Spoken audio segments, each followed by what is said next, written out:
Foggy City. A high-end residential complex. Sister-in-law, you promised you'd only stay 6 months.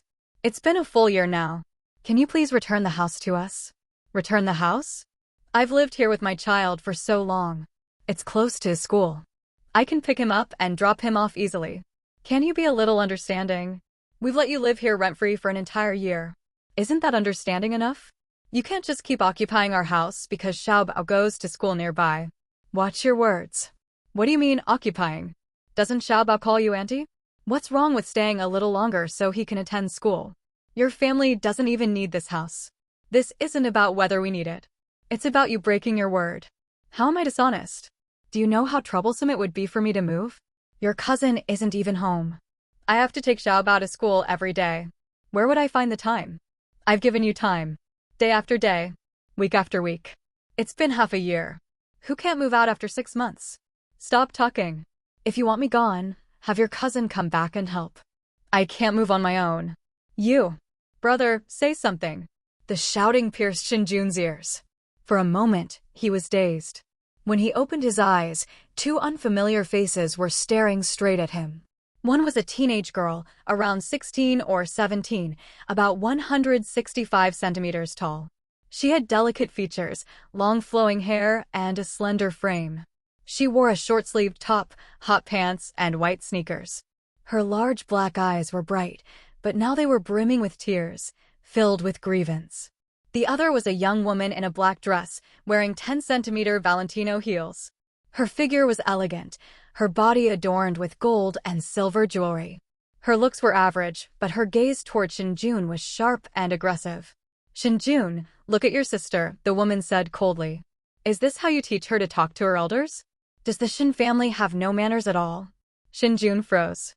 The problem wasn't just the confrontation. He had no idea what was happening. Just moments ago, he had been lying in bed scrolling through his phone. Then a chill ran down his spine, his vision went black, and he lost consciousness. And now this? He glanced around. The environment felt unfamiliar, yet oddly familiar at the same time. What do you mean by that? The girl snapped through tears. How does my Shen family lack manners? You're the one occupying our house and acting righteous. Shen Nan, the woman retorted, the owner of this house is Shen Jun. You don't get to make decisions for him. As long as he hasn't said anything, why should I move out? I'm staying. What can you do about it? Don't cling to my brother like that. Shen Nan cried. We agreed on 6 months. He only agreed because of Xiaobao's schooling. If you want to stay, then pay rent. 12,000 yuan a month. If you don't, I'll call the police and report you for trespassing. Go ahead. Call them, Yang Lianrong sneered. I don't have money anyway. I'm your sister-in-law. What's wrong with staying in your house? Do you think the police will arrest me? Shen Jun. What kind of logic was this? Even though he was still confused, the woman's words struck him as shameless. Just because you're a sister-in-law, you can live in someone else's house indefinitely? Even close relatives wouldn't do that, let alone a cousin's wife. You.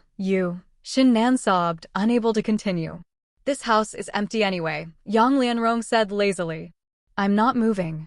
Without your brother or your cousin here, don't even think about making me leave.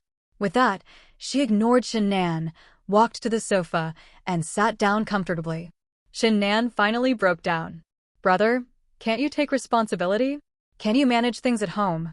Shen Jun felt his head pounding. Before he could even react, a sudden flood of memories slammed into his mind. 2 words slipped out unconsciously. Holy crap. Time travel? Soul transmigration? The image in his mind was clear. He had been lying in bed.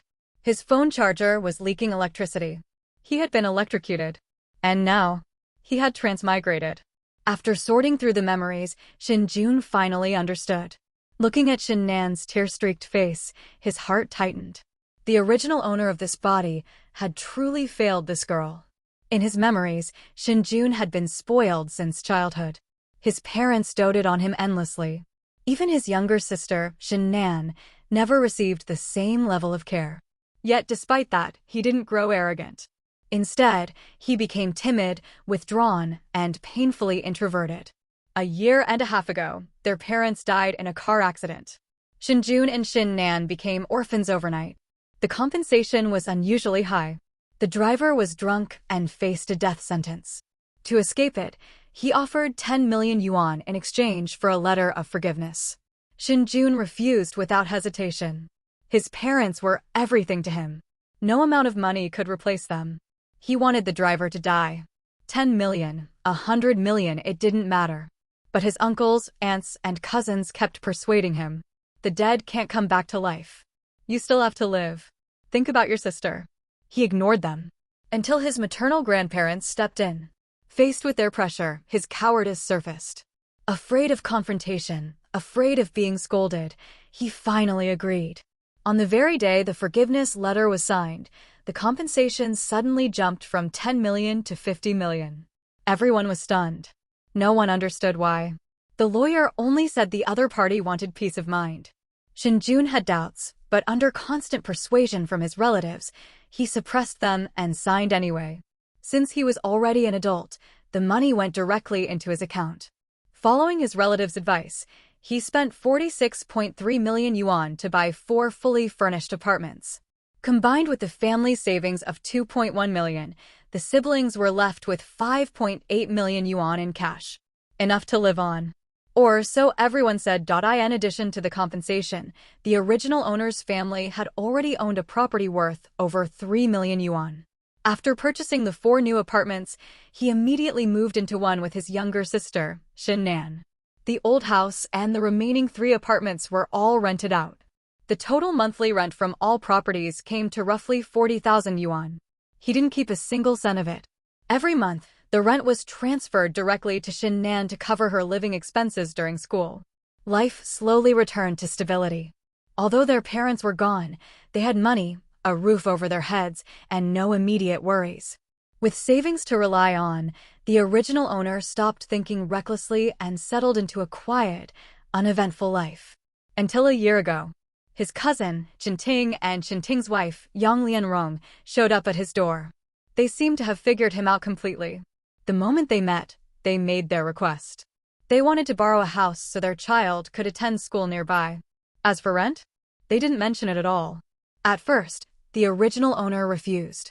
The apartment was already rented out, and taking it back early meant paying a breach of contract penalty.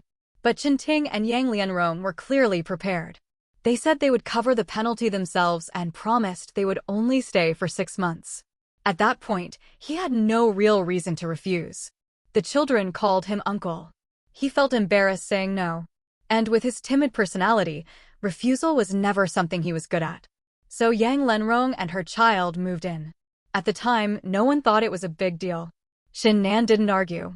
She had money, and it was only half a year. A few months of lost rent didn't matter. But people's hearts change. Desire never has an end. The original owner believed they wanted the house purely for their child's schooling. He never imagined that education was only an excuse.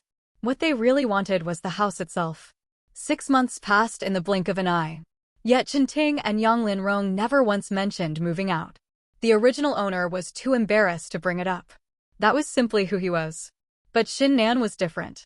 Although she had always been less favored than her brother, her personality was far stronger. More importantly, she had every reason to stand up. The rent from that apartment was her living expenses. She might not desperately need it, but no one had the right to refuse paying it. So the moment the 6-month period ended, Shen Nan went straight to Yang Lianrong and asked her to move out. She thought it would be simple. Instead, Yang Lianrong immediately turned hostile. She made excuse after excuse, but the meaning was clear. She had no intention of leaving. At first, Shen Nan tolerated it. After all, they were relatives, and it didn't feel right to be too harsh. Shen Jun never stepped forward either, so she only asked occasionally and didn't push too hard. She never expected that this delay would drag on for another half a year. Until today. Today was simple. Shen Nan once again demanded that Yang Lianrong move out so the apartment could be rented again. This time, she didn't come alone. She brought Shen Jun with her. But would Yang Lianrong willingly leave an upscale neighborhood like this? Impossible. From the very moment she moved in, she never planned to move out. The average price here was 80,000 yuan per square meter. The apartment she occupied was 124 square meters. Including miscellaneous costs, it was worth well over 10 million yuan. How could she possibly give that up? One side wanted her gone. The other refused to leave. The argument escalated until the original owner developed a splitting headache and lost consciousness. That was when Shen Jun arrived in this body. After sorting through everything, Shen Jun felt only one emotion: disgust. How could someone be this spineless? A grown man forcing a teenage girl to stand in front and offend people on his behalf? It was shameful. In his previous life, Shen Jun had lived alone and seen more than enough of human nature and its darker sides. His heart had long since hardened. He would never tolerate what the original owner had tolerated. "Brother," Shen Nan called softly, her voice hoarse as she wiped her red, swollen eyes. "Don't cry," Shen Jun said, standing up and gently patting her head. "I'm here." He had taken over this body. That meant taking responsibility. This was his sister now. Shen Nan nodded, still sniffling. She didn't notice the change in him. She simply thought her brother had finally reached his limit. After calming her down, Shen Jun turned to Yang Lianrong. "Cousin-in-law." "What? You want me to move too?" Yang Lianrong looked at him in surprise. "That's enough," Shen Jun said calmly. "We're all relatives. There's no need to make this ugly." Yang Lianrong's expression darkened. Since when did Shen Jun dare speak like this? "Shen Jun, are you threatening me?" Shen Jun smiled faintly. "A threat? I just didn't want things to get unpleasant. But if you see it as a threat, so be it. After all, this is my house." Yang Lianrong's face turned pale. Shen Nan, standing behind him, stared in disbelief. When did her brother become like this? She had brought him today just to give herself courage. She never expected him to actually take charge. "So what if the house is yours?" Yang Lianrong shouted. "Without us, could you even afford it? Do you really think you don't know where that 50 million came from? Burning bridges now is disgusting." "I know exactly where it came from," Shen Jun replied coldly. "My parents paid for it with their lives. What does that have to do with you?" He smiled slightly. "If you're unhappy, buy insurance, find a car, and get yourself killed. That way Xiao Bao won't be short of money either." "You!" Yang Lianrong exploded. "How dare you say that? Are you even human? Even animals are better than you." "I'm done talking," Shen Jun said flatly. "You have 1 day to move out. If you don't blame me for being impolite." "Dream on," Yang Lianrong scoffed, turning her head away. "You can't make me leave." "If you won't listen to reason," Shen Jun said, shaking his head, "then you'll have to face the consequences." He turned to Shen Nan. "Let's go." "Huh? Oh." Shen Nan paused, then followed him out. She understood now. Her brother wasn't giving up. He just had a plan. Behind them, Yang Lianrong stared at their backs, her face twisted with anger. "So what if I don't listen?" she shouted. "I'll bring your cousin back. I want to see how you eat your words." Her confidence was absolute. She believed Shen Jun would fold. She was wrong. Hey everyone, I sincerely appreciate your support. If you enjoy my audiobooks, I would be truly grateful if you could subscribe to the channel. And if you'd like to support even further, you're welcome to become a Patreon member, where you can access audiobooks of novels as long as they are freely available on the internet. Your kindness and support mean so much. Thank you. Hee, my cousin can't make the decision for me. If all else fails, you can call my uncle and aunt over. I want to see what they have to say. Shen Jun waved his hand dismissively, then took Shen Nan's hand and walked out of the room. Watching the two figures leave, Yang Lianrong's face alternated between pale and flushed. She knew that this matter would not be so easily resolved. Shen Jun is different from Shen Nan, that little girl. It's fine if he doesn't take the lead, but as long as he does, no matter how much trouble I cause, I can't stand firm. In this respect, men and women are worlds apart. Thinking of this, Yang Lianrong took out her phone and started making calls. Although Shen Jun's sudden change caught her off guard, there were other options. "Brother, are you really planning to fall out with my cousin's family?" Shen Nan asked, looking up with concern. "Why do you ask that?" Shen Jun chuckled, ruffling the little girl's hair again. "I must say, it feels quite nice." "Hey, don't ruffle my hair, it'll stunt my growth." Shen Nan slapped Shen Jun's hand away in annoyance and asked curiously, "Is that even a question? You were so mean to Yang Lianrong just now. It would be strange if you didn't fall out with your cousin's family. Let them turn on us then. In this matter, Our family is in the right, so we're not afraid, Shen Jun said nonchalantly. But what about my uncle and aunt? Don't worry, your older brother is here. From now on, he'll take care of everything at home, so you can focus on your schoolwork. Seeing Shen Nan's face scrunched up like a bun, Shen Jun burst out laughing. Just now, this little girl was fiercely confronting young Lianrong. I thought she didn't care about anything anymore, but it turns out she still cares about those relatives. Okay. Seeing that Shen Jun had said so, Shen Nan nodded excitedly. In the past 6 months, she had experienced her brother's usefulness for the first time. It's already past 11 o'clock. Shall we go get some food first? Shen Jun asked. Yes, I want to eat hot pot, Shen Nan said happily. Okay, whatever you say. Shen Jun immediately agreed. 11:50 a.m. Inside a hot pot restaurant.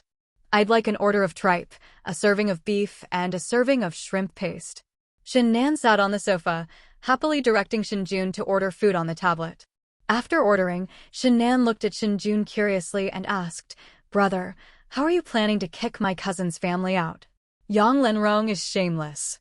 Shen Jun smiled helplessly. Didn't I tell you? Don't worry about this. I'll handle it. I was just curious, Shen Nan pouted and muttered. Your most important problem right now is studying. The college entrance exam is coming up soon. If you don't do well, don't even think about getting much living expenses in the future. I'll only give you a maximum of 5,000 a month. Shen Jun threatened Shen Nan with a stern look in his eyes. TCH, do you think I'm always at the bottom of the class like you were in school?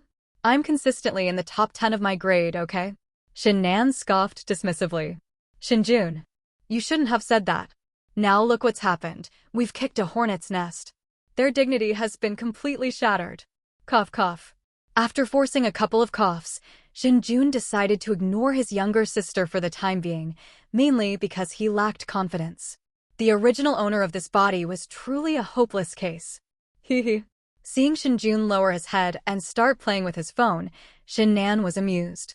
It was the first time she had ever seen her brother look so embarrassed. Shen Jun seemed not to hear the laughter, continuing to play on his phone with his head down. At that very moment, bite. Suitable host detected. System loading complete. On May 10th, Tenglong Company Limited saw a 10.04% increase. Before Shen Jun could react, a series of voices rang in his mind. What the heck? He is a system now? Perhaps due to his long-term immersion in novels, Shen Jun immediately made the connection to the concept of a system. That's an essential item for any time traveler. Aside from a slight change in expression, Shen Jun didn't panic and shout, nor did he stand up and look around. Instead, he turned his gaze to Shen Nan and asked softly, Did you hear anything just now? A sound? What sound? Shen Nan looked at Shen Jun with a puzzled expression. It's nothing. It's probably just tinnitus. Shen Jun shook his head and changed the subject. Oh. Shen Nan gave a dismissive reply and then ignored him. Tinnitus is normal. She has it too. Realizing that Shen Nan hadn't heard the voice in his mind, Shen Jun silently murmured, System. Unfortunately, no one answered his calls. Although he didn't receive a reply, Shen Jun wasn't in a hurry. He glanced down at the time displayed on his phone, 12:01 p.m. on May 9th. The voice that just echoed in his mind was about May 10th Tenglong shares, with a 10.04% increase. The system is called the prediction system, which means that Tenglong Company Limited will hit the daily limit tomorrow. Everyone knows about stocks, though of course, a large number of people don't understand them. But Shen Jun, who frequently reads novels, is very familiar with them. Furthermore, the original owner of this body also had some knowledge of stock trading. Ordinary people can never imagine what kind of people and things will suddenly appear in their lives after they become rich. When the original owner received the 50 million compensation, his phone and WeChat exploded with messages. Countless people frantically started contacting him at the same time, including people from banks, real estate agents, insurance sellers, car sellers, home renovation companies, and even loan sharks, and so on. Everyone was asking him if he wanted to buy some of their products. The original owner was stunned at the time. After much discussion, she finally bought the house on the advice of her maternal grandparents and uncles and aunts. Although houses don't hold their value as well as they used to, collecting rent is still more profitable than putting money in the bank to earn interest. When he only had a little over 5 million left in his bank account, the number of people contacting him suddenly decreased significantly. Only bank account managers and people selling cars and insurance would still contact him from time to time. However, only the bank's account manager had given him gifts. Due to his personality, he couldn't refuse the manager's hospitality and contacted him as well. After some time, although the original owner did not buy the other party's financial products, he did open a stock trading account. Of course, they didn't force him to trade stocks. They just said that having an account would make it much easier for him to buy and sell stocks. The original owner of this body had some knowledge of stocks. In any case, when Shen Jun transmigrated, the original owner had never bought stocks. Shen Jun opened the text message page and immediately saw the remaining money on his bank card. 5,700,000. In a year and a half, he only spent 90,000 yuan. To be honest, for someone who suddenly becomes rich, the original owner of this body was really frugal. Cowardly people. But it's perfect timing. Now it all benefits Shen Jun. Without hesitation, Shen Jun immediately opened the stock trading software that the original owner had already downloaded and then entered Tenglong shares in the search bar. It was lunchtime and the market wouldn't reopen until 1 p.m. Tenglong's stock price after the break was 6.87 yuan, a decrease of 0.35%. After a moment's thought, Shen Jun transferred 1 million yuan to the stock trading software. Although the information he had just received indicated that Tenglong shares would hit the daily limit tomorrow, Shen Jun still wanted to test it out. Everyone says that going all in is a sign of wisdom, but people who go all in right from the start are just being foolish. After transferring the money to his stock trading software, Shen Jun didn't immediately place a buy order for Tenglong shares. Instead, he planned to wait until after 2:40 p.m. to buy them. After all, with stocks, if you're not careful, tomorrow's profits might not even cover today's losses. The 2:30 rule is something everyone who knows it understands. After taking care of everything, Shen Jun finally raised his head. Shen Nan was secretly stuffing meat into her mouth, and Shen Jun couldn't help but chuckle at her chubby cheeks, which resembled those of a little squirrel. Brother, I called you to eat, but you didn't respond to me. You were engrossed in your phone, so it's not my fault. Noticing that Shen Jun had discovered her sneaking a bite, Shen Nan wasn't embarrassed at all. Instead, she began to defend herself with great conviction. However, because she was still chewing something, she spoke with a slight stutter. Eat up, eat up. It's not like I never let you eat meat before. Shen Jun's lips curled up slightly, a smile appearing on his face. Having a younger sister is pretty good. That's different. I still. All right, stop talking and hurry up and eat your food. After you finish eating, get back to school immediately. There are only a few days left until the college entrance exam. Shen Jun picked up his chopsticks and interrupted Shen Nan, who was still thinking of continuing to talk. Oh. Shen Nan didn't refute, but her movements of picking up the meat slowed down a little. Seeing this, Shen Jun burst out laughing. Although Shen Nan was a top student, even top students hated going to school. After dinner, Shen Jun told Shen Nan to take a taxi back to school by herself, as he had important business to attend to. After watching Shen Nan leave, Shen Jun also hailed a taxi to go home. At 1:30 p.m., after returning home, he did not rest immediately, but instead walked around all the rooms. Memories are just memories. They can never compare to what you see with your own eyes. The neighborhood where he was living at that moment was called Shanhaiu. The average price of the houses there was similar to the one that Yang Lianrong had taken over, but the house was a bit larger, at 156 square meters, with 3 bedrooms, 2 living rooms, and 2 bathrooms. After quickly familiarizing himself with each room, Shen Jun found the safe, entered the password from memory, and then took out all the property deeds from the safe. After glancing at the information on the property certificate, Shen Jun couldn't help but shake his head, even though he was mentally prepared. Without exception, all 5 property certificates were in Shen Jun's name, one person's name. That's a bit outrageous. Recalling the original owner's memories, the original owner actually intended to give 2 of these 5 houses to Shen Nan, and they would be 2 new houses. However, his maternal grandparents and uncles and aunts all disagreed, saying that since Shen Nan was a girl, these houses would become joint property after marriage, and if they divorced one day, the man would have to give one of the houses to her for free. The original owner initially disagreed. He was concerned about his reputation. After all 5 houses belonged to him alone, and it would be too embarrassing to say that out loud. However, the original owner's maternal grandparents, uncles, and aunts kept persuading him and even convinced Shen Nan to take the initiative to tell him that he didn't want the house. This time, the original owner of the body lost her temper and finally agreed. Shen Jun was speechless. The whole family ganged up on a little girl. Although he didn't know what his grandparents and uncles and aunts said to Shen Nan to convince her, Shen Jun was certain it wasn't anything nice. I don't know what they were thinking. Shen Jun and Shen Nan are both children of Shen's parents, so why are they treated so differently?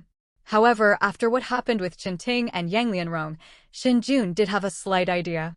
The reason why the original owner's relatives wanted to put all the houses in his name was most likely not for the original owner's sake, but for their own. After all, the original owner's personality was what it was, making it particularly easy for them to manipulate. But it's all right. Shen Jun will return what rightfully belongs to Shen Nan to her. Pulling himself out of his thoughts, Shen Jun took out the property certificate for the house where Yang Lianrong lived separately and put the property certificates for the other 4 houses back into the safe. After returning to the living room with the property certificate, Shen Jun plopped down on the sofa before taking out his phone to start looking for people on WeChat. That's right, Shen Jun never intended to kick Chen Ting and Yang Lianrong out himself. It wasn't that he was afraid of offending people, but rather that it was too much trouble. Moving is simple, but it involves a lot of interpersonal relationships and social interactions. Even if Shen Jun doesn't care about anything, it's still a problem if those people come knocking on his door. Shen Jun didn't want to be bothered by them any longer. After scrolling through his WeChat contacts for a while, Shen Jun quickly found the person he was looking for. A man named Jungo. This guy is a loan shark, a semi-legal one. There are complete financial procedures, but what about the lending method? In 1 month, 9 people went out and 13 returned. Borrow 9, write 13. You're saying you can't pay back the money in a month? Semi-formal. If you can't repay the money, then it's semi-illegal. As for how the original owner of this body came to know this person, after receiving the 50 million, this brother Jun contacted him, asking if he wanted to invest the money in their company, where he could get 5% interest per month. But the original owner didn't agree. The profits were too high, and he was afraid.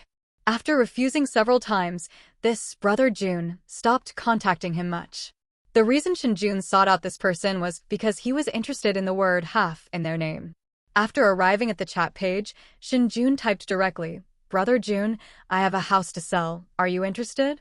Before Shen Jun could exit WeChat, Jungo immediately replied, "Yes, I'll definitely accept it. It's just a matter of price." Shen Jun wasn't surprised to see this sentence. People like them are like that. No, everyone is like that. No one dislikes having too much money. The lowest market price has been reduced by another 10%. Which house? Brother Jun asked immediately. Shenjing Huiding, Building 1, 16th floor, 124 square meters. Brother, the average price of houses in Xinjiang Huiding is over 80,000 yuan per square meter. You've got it so much cheaper. Are there any problems with this house? Junji's words were full of concern. Shen Jun smiled and continued typing. Brother Jun, are you afraid of questions? Brother, are you implying something? Are you mocking Brother Jun? No, how about we meet and talk? Okay, come to the Jade Sea Club. Yeah, but I won't be there until 4 or 5 o'clock. No problem, I'll be waiting for you. Good. After finishing their conversation, Shen Jun immediately logged out of WeChat and then opened his stock trading app. He had already added Tenglong Company, limited to his watch list, and after opening the software, he immediately saw the stock's price fluctuations. At this point, Tenglong Company, Limited's stock price had risen from minus 0.35% at the midday break to plus 1.65%. I glanced at the time. It was already past 2 p.m. Shen Jun did not buy immediately, but continued to wait. 2:45.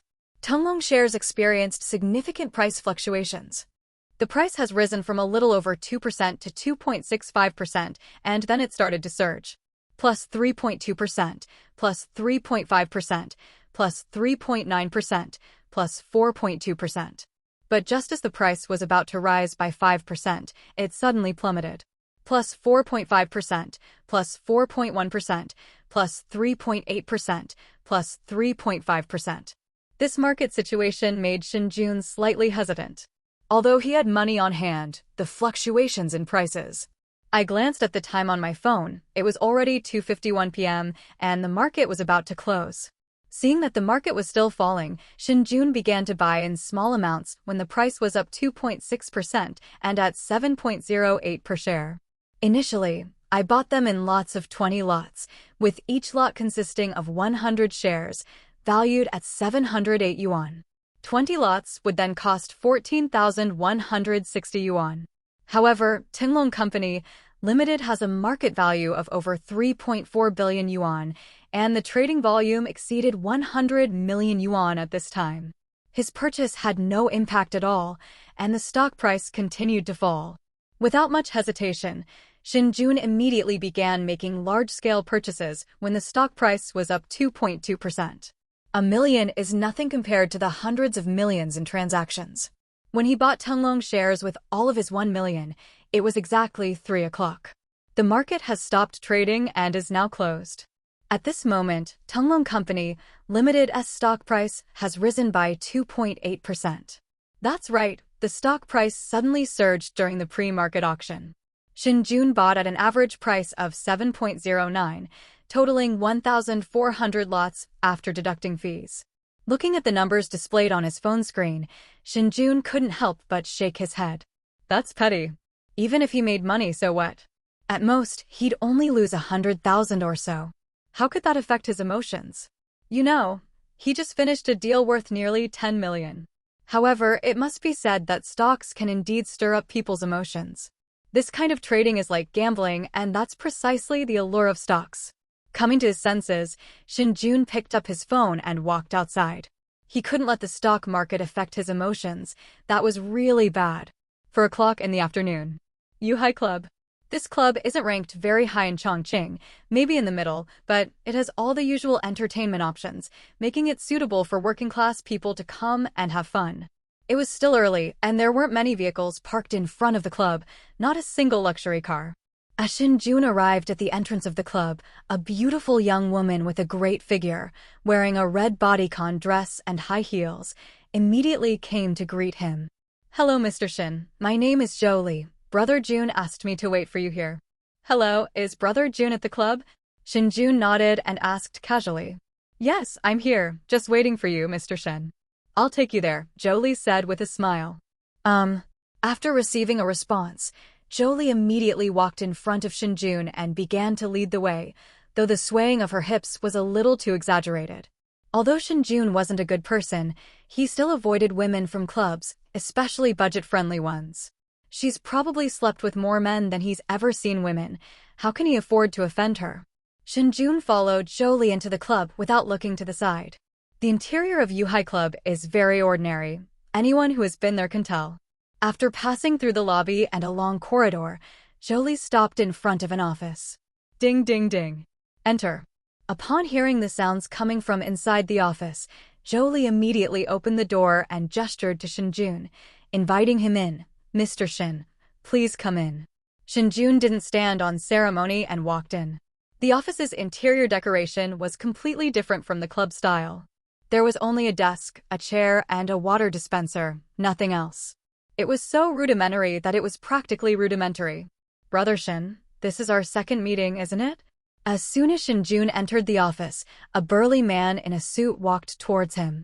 Brother Jun has a good memory. This is the second time, Shen Jun replied with a smile. Sit down, Brother Shen. What would you like to drink? The burly man asked, pulling Shen Jun along. Mineral water is fine. Shen Jun sat down in the chair opposite the desk. Okay, Shaoli, get Brother Shen a bottle of mineral water. The big man immediately turned to Zhou Li and ordered. Okay, Brother Jun. Zhou Li turned and walked out. After Zhou Li left, the big man sat back down in his office chair. Brother Shen, let's be frank. I just had someone inquire about your house and there are no problems. Why are you suddenly thinking of selling it? And even offering a 10% discount? You shouldn't be short of money, right? Brother Jun asked bluntly. The house itself is fine, and I'm not short of money, but the people living in it right now are the problem, Shen Jun explained softly. Is there something wrong with the people living in the house? What? Did the tenants try to cheat you? Jun-ge became even more curious. It would be better if he were a tenant, but unfortunately, he's not. Shen Jun shook his head and explained again, he's a relative of mine who's been living in my house for a year. Not only does he not pay, but he's also often verbally abusive. I've told him to move out, but he won't. I can't really force him, so that's how I found Brother Jun. Haha, youth is so impetuous. You can't stand the slightest grievance. Upon hearing this, Brother Jun burst out laughing. Shen Jun nodded, but did not reply. Jun didn't seem to mind. After laughing, he continued, so, how much does Brother Shen plan to sell this house for? Brother Jun should have already inquired about the houses in Xinjiang Huading. The average price is what it is. I spent a little over 10 million back then. Even if the price drops now, it won't drop much. How about this? I'll ask for 8 million. Can you cover the rest of the expenses? Shen Jun said seriously. Huh. Jun was slightly taken aback. He really hadn't expected Shen Jun to have such courage. He was indeed a loan shark, and the profits from loan sharking were considerable, but he preferred this risk-free and reasonably priced business. Brother Shen, the rent for that apartment is only around 100,000 yuan a year, right? You've just thrown away 20 years' worth of rent in one go. Brother Jun's words can explain it, Shen Jun said, frowning. Young people can't stand being treated like this. I'd rather throw the money away than suffer that injustice. TSK.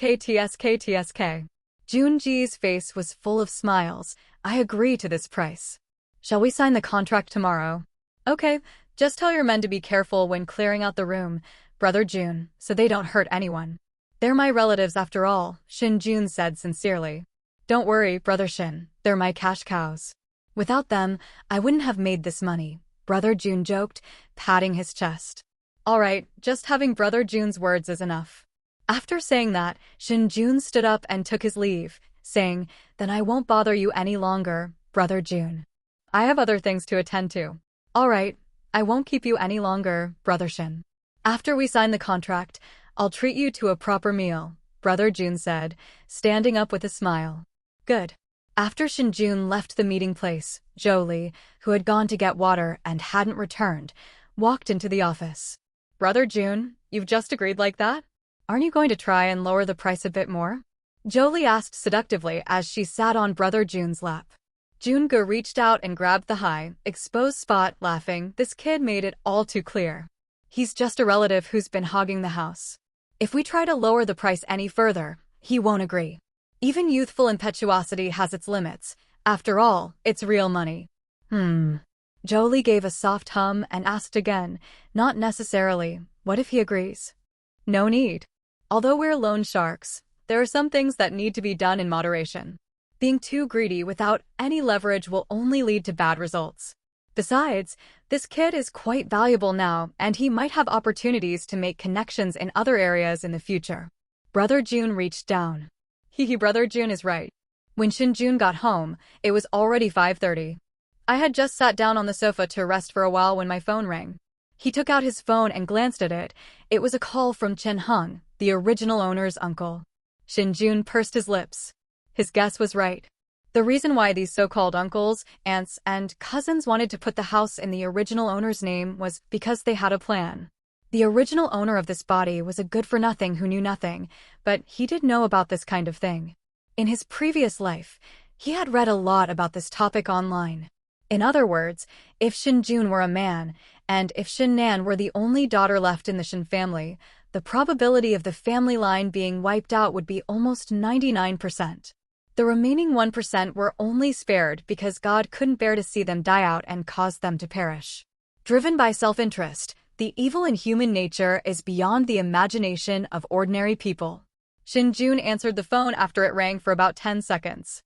Xiao Jun, are you home right now? A rough voice came from the other end of the line the moment the call connected. I'm here. What's up, uncle? Shen Jun asked casually. It's nothing serious, just something about your cousin and his wife. How about we meet and talk about it? Chen Hung explained calmly. Hearing this, Shen Jun couldn't help but sigh. This uncle was a bit too hasty. He thought the other party would at least know that he had sold the house before coming to him, but he didn't expect that the other party couldn't even wait a day. They really treated the original owner of this body like a piglet. Although Shen Jun had thought about it a lot, only a few seconds had passed. He chuckled and said, "Okay, shall I go to your house?"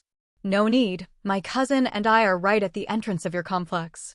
"Just tell the security guard to let us in," Chen Hong replied immediately. Shen Jun. Wow, they really didn't give us any time at all. Impressive, truly impressive. This isn't just treating him like a piglet, it's treating him like pork, cutting him up however they want, without any attempt to hide it.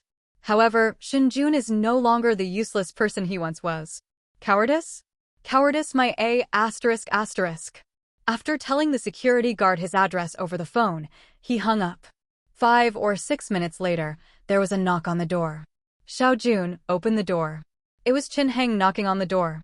Hearing the familiar voice, Shen Jun stood up, walked to the door, and opened it. "Shen Jun, how dare you threaten your sister-in-law? You even dared to say, if you won't listen to reason, you'll have to suffer the consequences? Are you even human? Do you think I've been too easy on you, making you forget who you are?" As soon as Shen Jun opened the door, his cousin Shen Ting rushed in and began to curse him. Shen Jun. They really don't treat him like a human being? He was being insulted in his own home? How dare Chen Ting? This is a bit outrageous. Shen Jun didn't respond immediately, but instead looked at Chen Hong, the eldest uncle of the body in question. Noticing Shen Jun's gaze, Chen Hong coughed lightly and said, "Chen Ting, how dare you speak to Xiao Jun like that? That's your brother." Brother? What kind of brother would speak rudely to his sister-in-law? So, what if we stayed at his house for a few days? He has so many houses, what's wrong with us staying in one? What's the big deal? And he's trying to get himself punished? I'd like to see how he tries to get punished.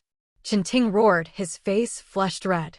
Yang Lianrong stood behind the two without saying a word, but judging from the smile on her face, she was very satisfied with what Chen Ting had said.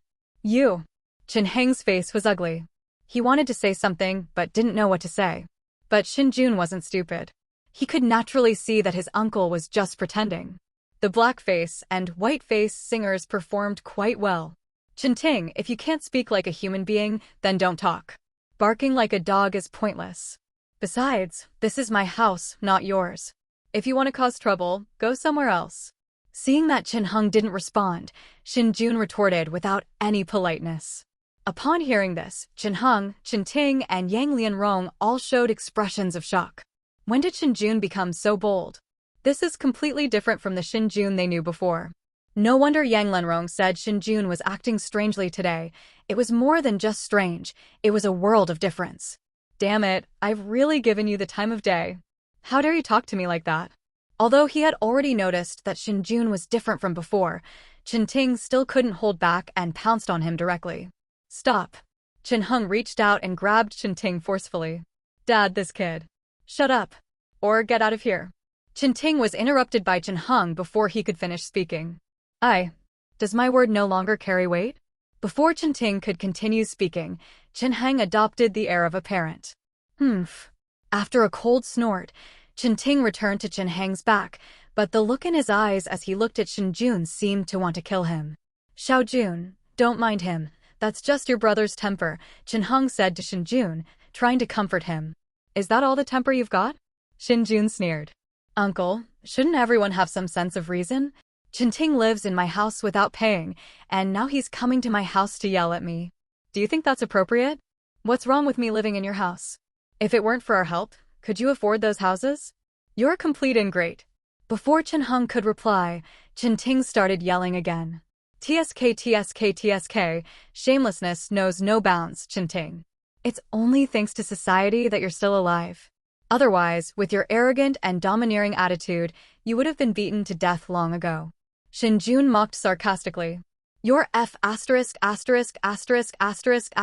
G asking for it.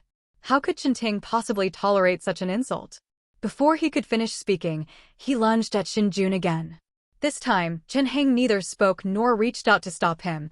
He was also angered by Shen Jun's words. It's good to let Chen Ting teach Shen Jun a lesson, so he won't forget how to talk to his elders. Don't move.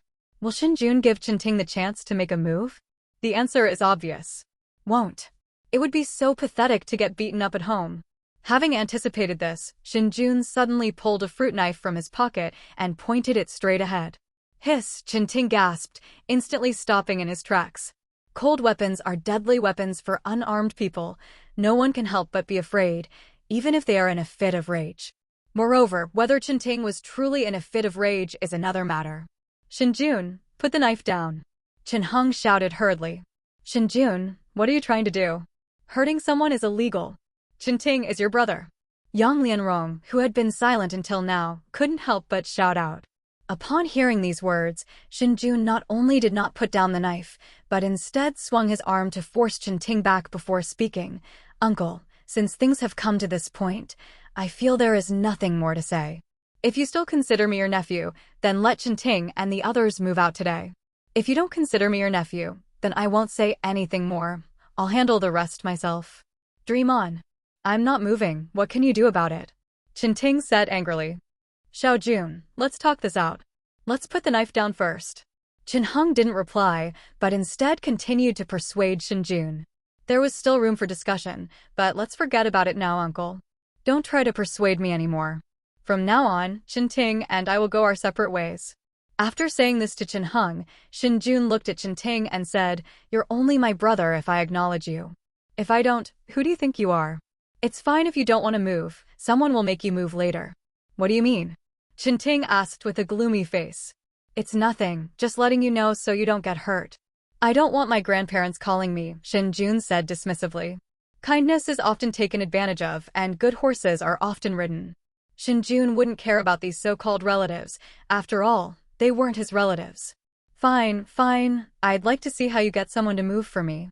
With that, Chen Ting turned and walked outside, and Yang Lianrong quickly followed after him. You're brandishing knives and guns right in front of me, Xiao Jun. Do you still consider me your uncle? Chen Heng didn't follow Chen Ting. Instead, he started criticizing Shen Jun. What if Chen Ting tried to hit me in front of you? Shen Jun retorted coldly. How could you become like this? Don't you even respect me as your elder? Chen Heng was speechless for a moment, so he simply stopped reasoning with her. Shen Jun felt a wave of disgust. It was that same phrase again. If it weren't for the fact that he was the original owner's uncle, he would have already given him a piece of his mind. Uncle, since you've put it that way, how about this? You just transfer the rent Chen Ting owes me to me, and that'll be the end of it, okay? After all, that's Xiao Nan's living expenses. Shen Jun said sarcastically. Chen Heng was once again rendered speechless by the retort. If they were willing to pay, they wouldn't have come knocking on our door. What's wrong with this kid today? Seeing Chen Heng's embarrassed expression, Shen Jun chuckled. Uncle, I don't want to say anything too harsh, but once some things are revealed, it won't just be me who loses face. Chen Heng was startled. Did this kid really know what they were thinking? But even if we knew, so what? As long as he doesn't admit it, then who cares what others say? Calming down, Chen Heng scolded. All right, Shen Jun, you've really grown up. I won't get involved in this matter anymore. Contact your brother directly if anything happens. After saying that, Chen Heng turned and walked towards the door.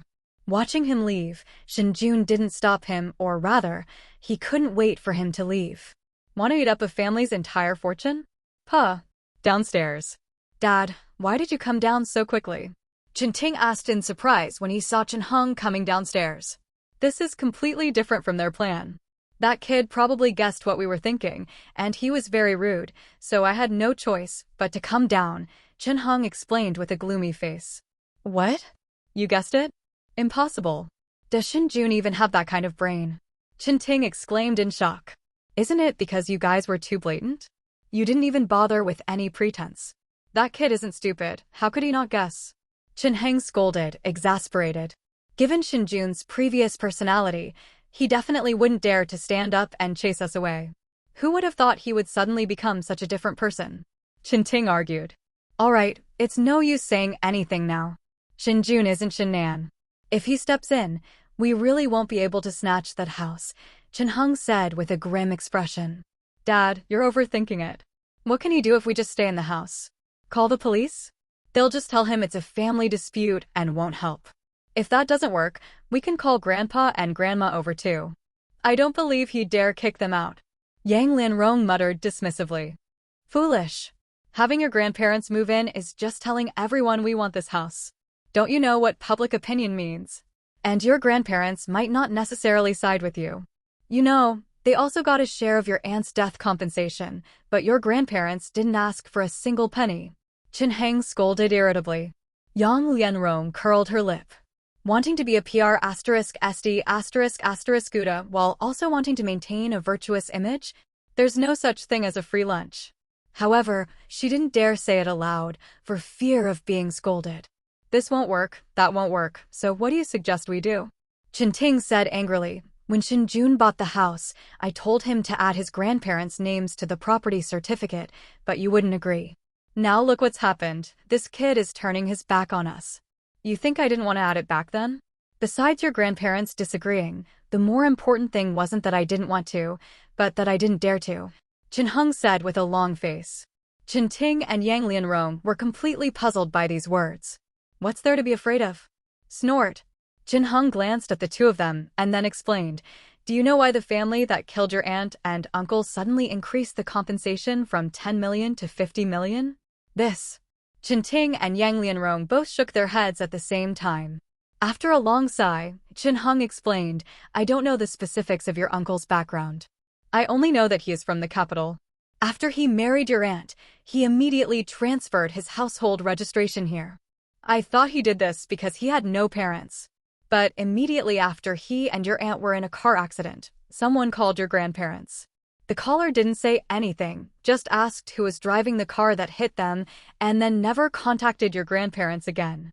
As you know, after Shen Jun agreed to sign the letter of understanding, the family that ran over and killed your aunt and uncle immediately increased the compensation amount.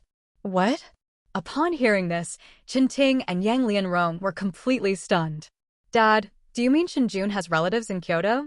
And those relatives are quite influential. Seeing the drastic change in their expressions, Chen Heng said helplessly, otherwise what? Do you really think the family that killed your aunt and uncle are suckers? If they weren't forced to, why would they pay 50 million? And they're asking for peace of mind? Peace of mind, my A ***. Hearing this, Chen Ting suddenly realized what was happening and said, so you're still telling us to fight over this house?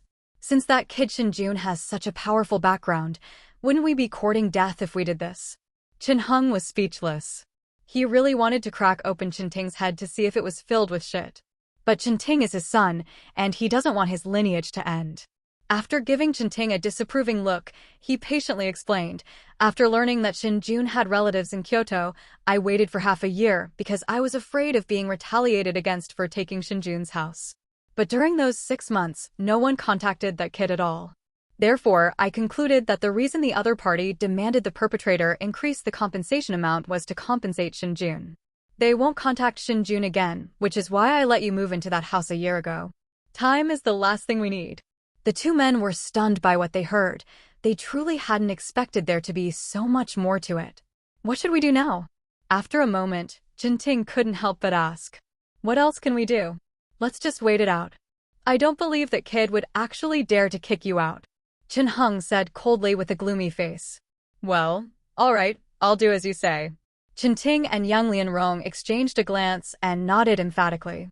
The next morning, Shen Jun got up very early today, or rather, he barely slept last night.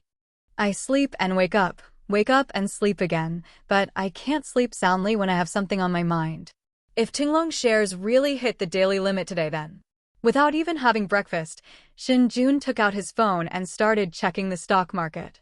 In the stock market, the opening auction starts at 9:15 and ends at 9:25, lasting a total of 10 minutes. The first 5 minutes are useless. The last 5 minutes are when real money is placed to buy. Time ticked by, and Shen Jun's heart remained restless. This is crucial to his future career. At 9:25 a.m., Tenglong Company Limited did not open at the daily limit up, but instead opened at 7.42 yuan, a 4.5% increase. Upon seeing the price, Shen Jun was overjoyed.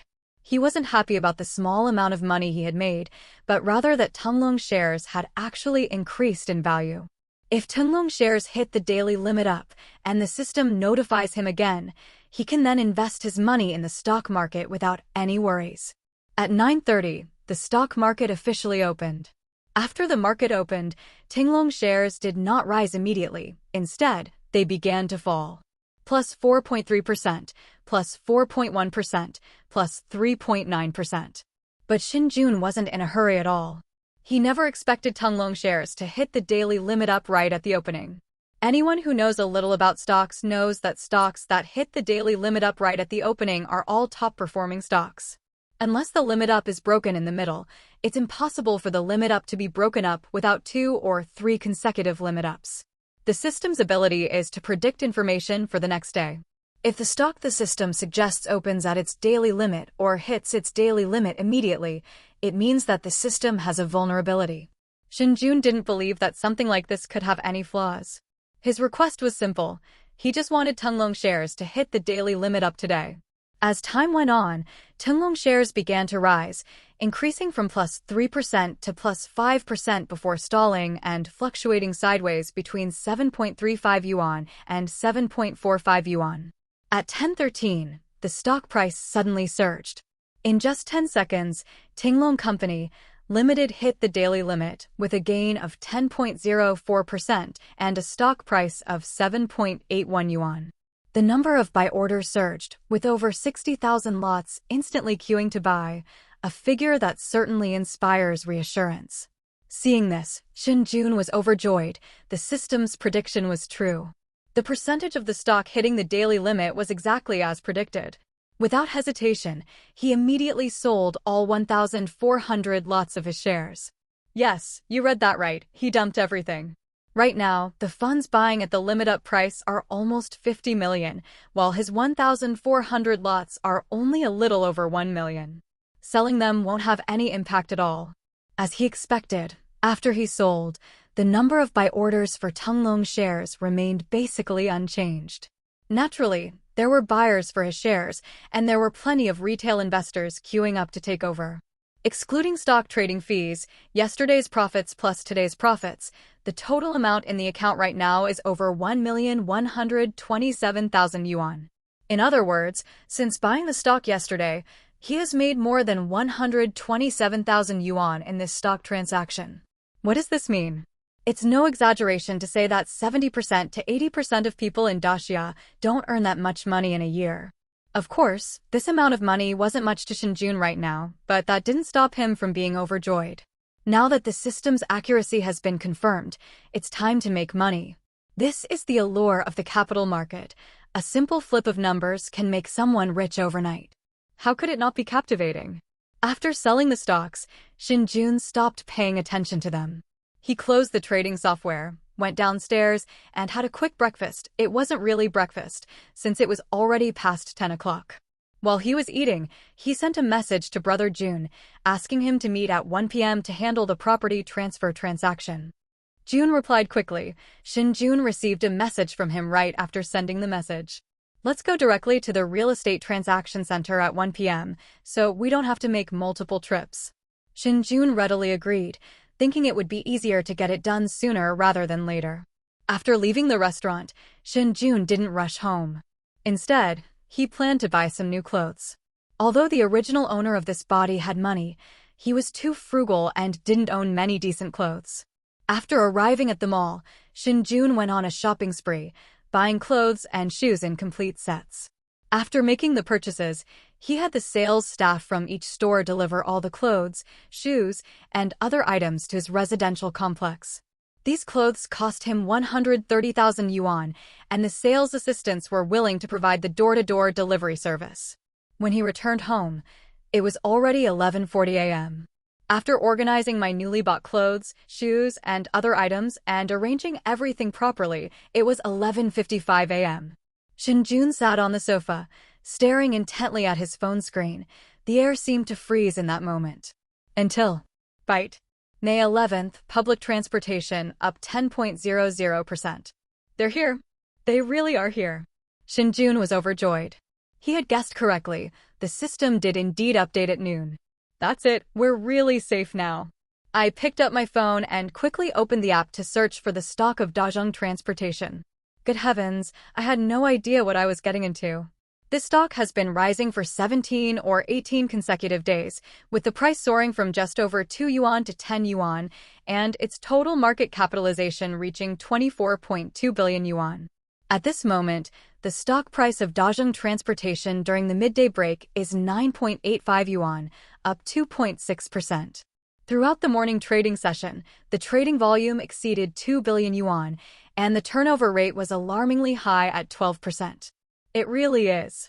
It exudes an eerie, demonic aura. However, Shen Jun was not in a hurry to transfer the money in his card to his stock account. At this moment, he had the same thought as when he bought Tenglong shares. This kind of thing cannot be rushed, and he had to wait until after 2:30 p.m. to buy. 1 o'clock in the afternoon. When Shen Jun entered the real estate transaction center, the scene inside surprised him. There were more people at the trading center than I expected. The entire trading hall was packed with people, resembling a bustling market, and there wasn't even a place to sit. Just as Shen Jun was about to make a WeChat call to Brother Jun, a figure suddenly appeared in front of him. "Brother Shen, you look quite surprised?" Brother Jun joked with a chuckle. The person who arrived was Brother Jun, followed by a young man in a suit and tie. "I am indeed somewhat surprised. I really didn't expect the real estate market to be so hot these days." Shen Jun nodded in acknowledgement. "That's normal. Although the real estate market is sluggish these days, there's no shortage of people in this world who are eager to buy and sell. Isn't Brother Shen one of them?" Brother Jun said with a smile. "That's true." Shen Jun nodded slightly, then looked at the young man in the suit and asked, "And who is this?" "I forgot to introduce him to you. His name is Liang Xiaomin. He works here. I know Brother Shen is in a hurry to transfer the property, so I found someone I know." Brother Jun made room to explain. "Hello, Mr. Shen." Liang Xiaomin greeted him, extending his hand. "Hello." After shaking hands with the other person, Shen Jun looked at Jungo again and said, "Thank you, Jungo." "Hey, there's nothing to thank me for. In the end, it's still me, Brother Jun, who made the money." Brother Jun waved and laughed. "All right, let's go get the paperwork done then." Shen Jun didn't stand on ceremony anymore. All he wanted now was to get the money. "Brother Jun, Mr. Shen, let's go to my office," Liang Xiaomin said, stepping forward at the opportune moment. "Okay, then I'll trouble you, Mr. Liang." "Mr. Shen, you're too kind. This way, please." After saying that, the three of them walked towards the east side of the trading hall. 2:20 p.m. "Brother Jun, the money has arrived."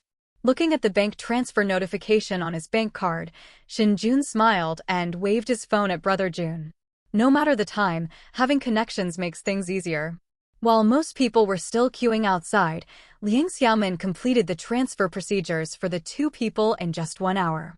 After Liang Xiaomin completed the formalities, Junge readily transferred 8 million to Shen Jun's bank card. Combined with the 4,500,000 remaining in his card, Shen Jun now has 12,500,000 in funds under his control. "It's good that the money's in the account. How about I treat you to dinner tonight?" Brother Jun said with a smile, holding the brand new property ownership certificate. "Okay, but I'll treat you, Brother Jun. After all, you helped me a lot, and my relative even asked you to go easy on him." Shen Jun didn't refuse. Although this person wasn't a good person, at least he didn't play any tricks on him. They're running a semi-legitimate business, so they're not that unscrupulous. If this were a loan shark, who knows what trouble would ensue if Shen Jun came knocking on their door. Of course, this is also why Shen Jun sold his house to find the other party. He didn't want to fall into the tiger's den after escaping the wolf's den.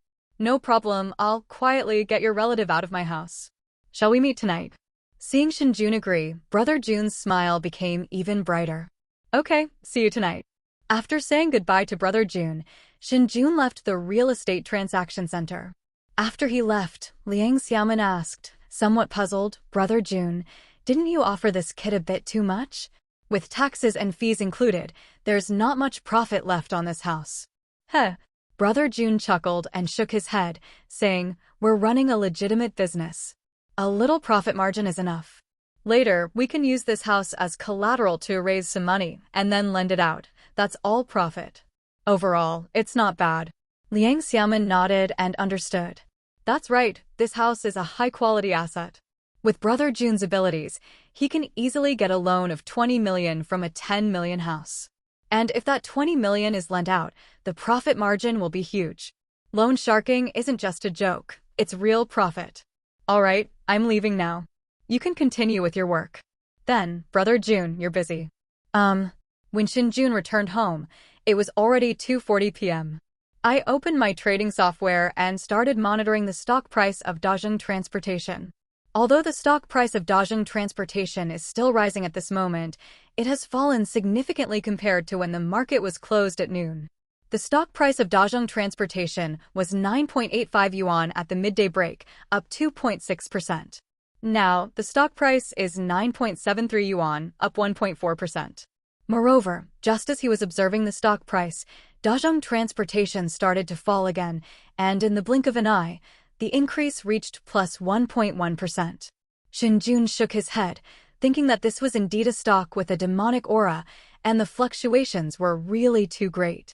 However, Shen Jun was not in a hurry at all. He first transferred 10 million to his trading account and waited until 2:50 p.m. before placing a buy order. As the trading session drew to a close, trading volume on Dajing Transportation became even more frenzied, with large-scale buy and sell transactions. The total turnover rate reached 29%, and the transaction amount exceeded 4 billion yuan. Shen Jun went all in when the stock price was 9.64, an increase of 0.45%. In the blink of an eye, millions of dollars were gone, and the backend kept notifying users of successful transactions. The final total number of shares held was 11,500, with a total value of 11,086,000 yuan. This is the trading volume of a speculative stock. Without any obstacles, Shen Jun went all in again. I watched the market until 3 p.m. Dajing Transportation's stock price rose a bit more during the closing auction, reaching 1.1%. Although it wasn't much, breaking even would be pretty good. Meanwhile, Brother Jun had already arrived at Xinjing Huiting with his men. Ding ding ding. Who is it? Chenting and Yang Lianrong, who were sitting on the sofa playing on their phones, were startled by the knocking and quickly asked loudly, "Hello, this is the property management." The resident downstairs said their roof is leaking. "We're here to check if it's a problem on your end," came the voice from outside the door. After exchanging a glance, Chenting got up and walked towards the door. However, he didn't open the door immediately. Instead, he peeked through the peephole and only opened the door after seeing the person standing outside dressed in a suit and tie. "You're not from the property management. Who are you? What right do you have to enter my home?" Chenting was stunned when the door opened. 7 or 8 burly men in black rushed into the room from both sides of the door, while the middle-aged man in a suit and leather shoes stood at the door and did not come in. As soon as Chenting finished speaking, a burly man chuckled and asked, "Hey buddy, don't be so loud, you're disturbing me. Besides, is this your house? Why are you shouting like that? What a joke. Is this your house if not mine?" Chenting scoffed. Go away, be polite." "What did I just say? Move in a civilized manner, move in a civilized manner." Brother Jun, dressed in a suit, pushed aside the burly man in black and said in a mock reprimanding tone, Yes, brother, I was wrong. That's more like it." Amidst the puzzled expressions on Chenting and Yang Lianrong's faces, Brother Jun smiled and produced the property certificate, saying, "Shen Jun just sold it to me." He then pointed to the name on the property certificate and continued, "Zhang Jun, that's me. This house belongs to me, understand?" Upon hearing this, Chenting and Yang Lianrong's faces instantly darkened. They had considered what methods Shen Jun might use to get them to move, but they truly never expected him to sell the house. Doesn't this cut off all their escape routes? Impossible. He bought this house less than 2 years ago. Selling it would mean losing a lot of money. He can't possibly sell it now. Chenting shouted. "Hey buddy, you know your stuff, huh?" Jun patted him on the shoulder with a grin. "That's right, Shen Jun really did lose a lot of money, while I made a fortune. If you guys hadn't been occupying the house and refusing to leave, how would I have gotten this good deal? I should be thanking you guys." Chenting. Yang Lianrong. Damn it, is that something a human being should say? Who are you trying to disgust? Alright, I'm not going to waste my breath on you. Call the police if you want, look for people if you want, but don't stay in my house.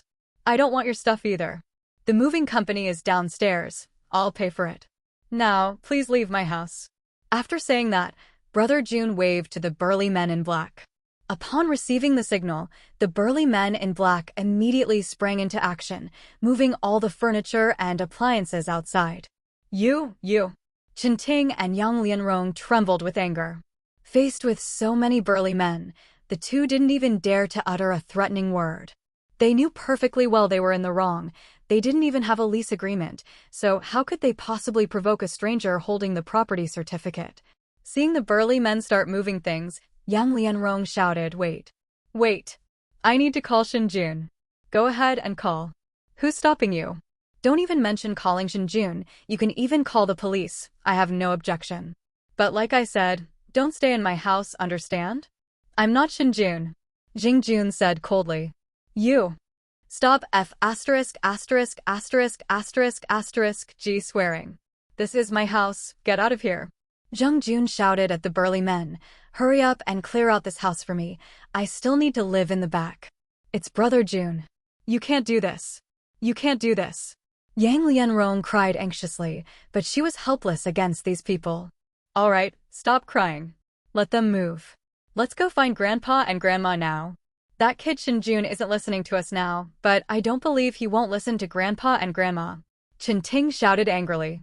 Then call Grandpa and Grandma first, and we'll go over now. Yang Lianrong stopped crying and pulled Chen Ting outside.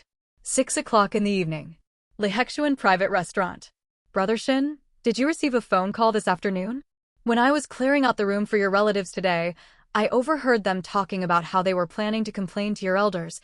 Jung Jun asked with a smile after picking up a piece of food with his chopsticks. Elder? Hearing this, Shen Jun was slightly taken aback. Then he realized what he meant and shook his head, saying no, although my maternal grandparents value their grandson, they wouldn't go so far as to use my money to compensate him.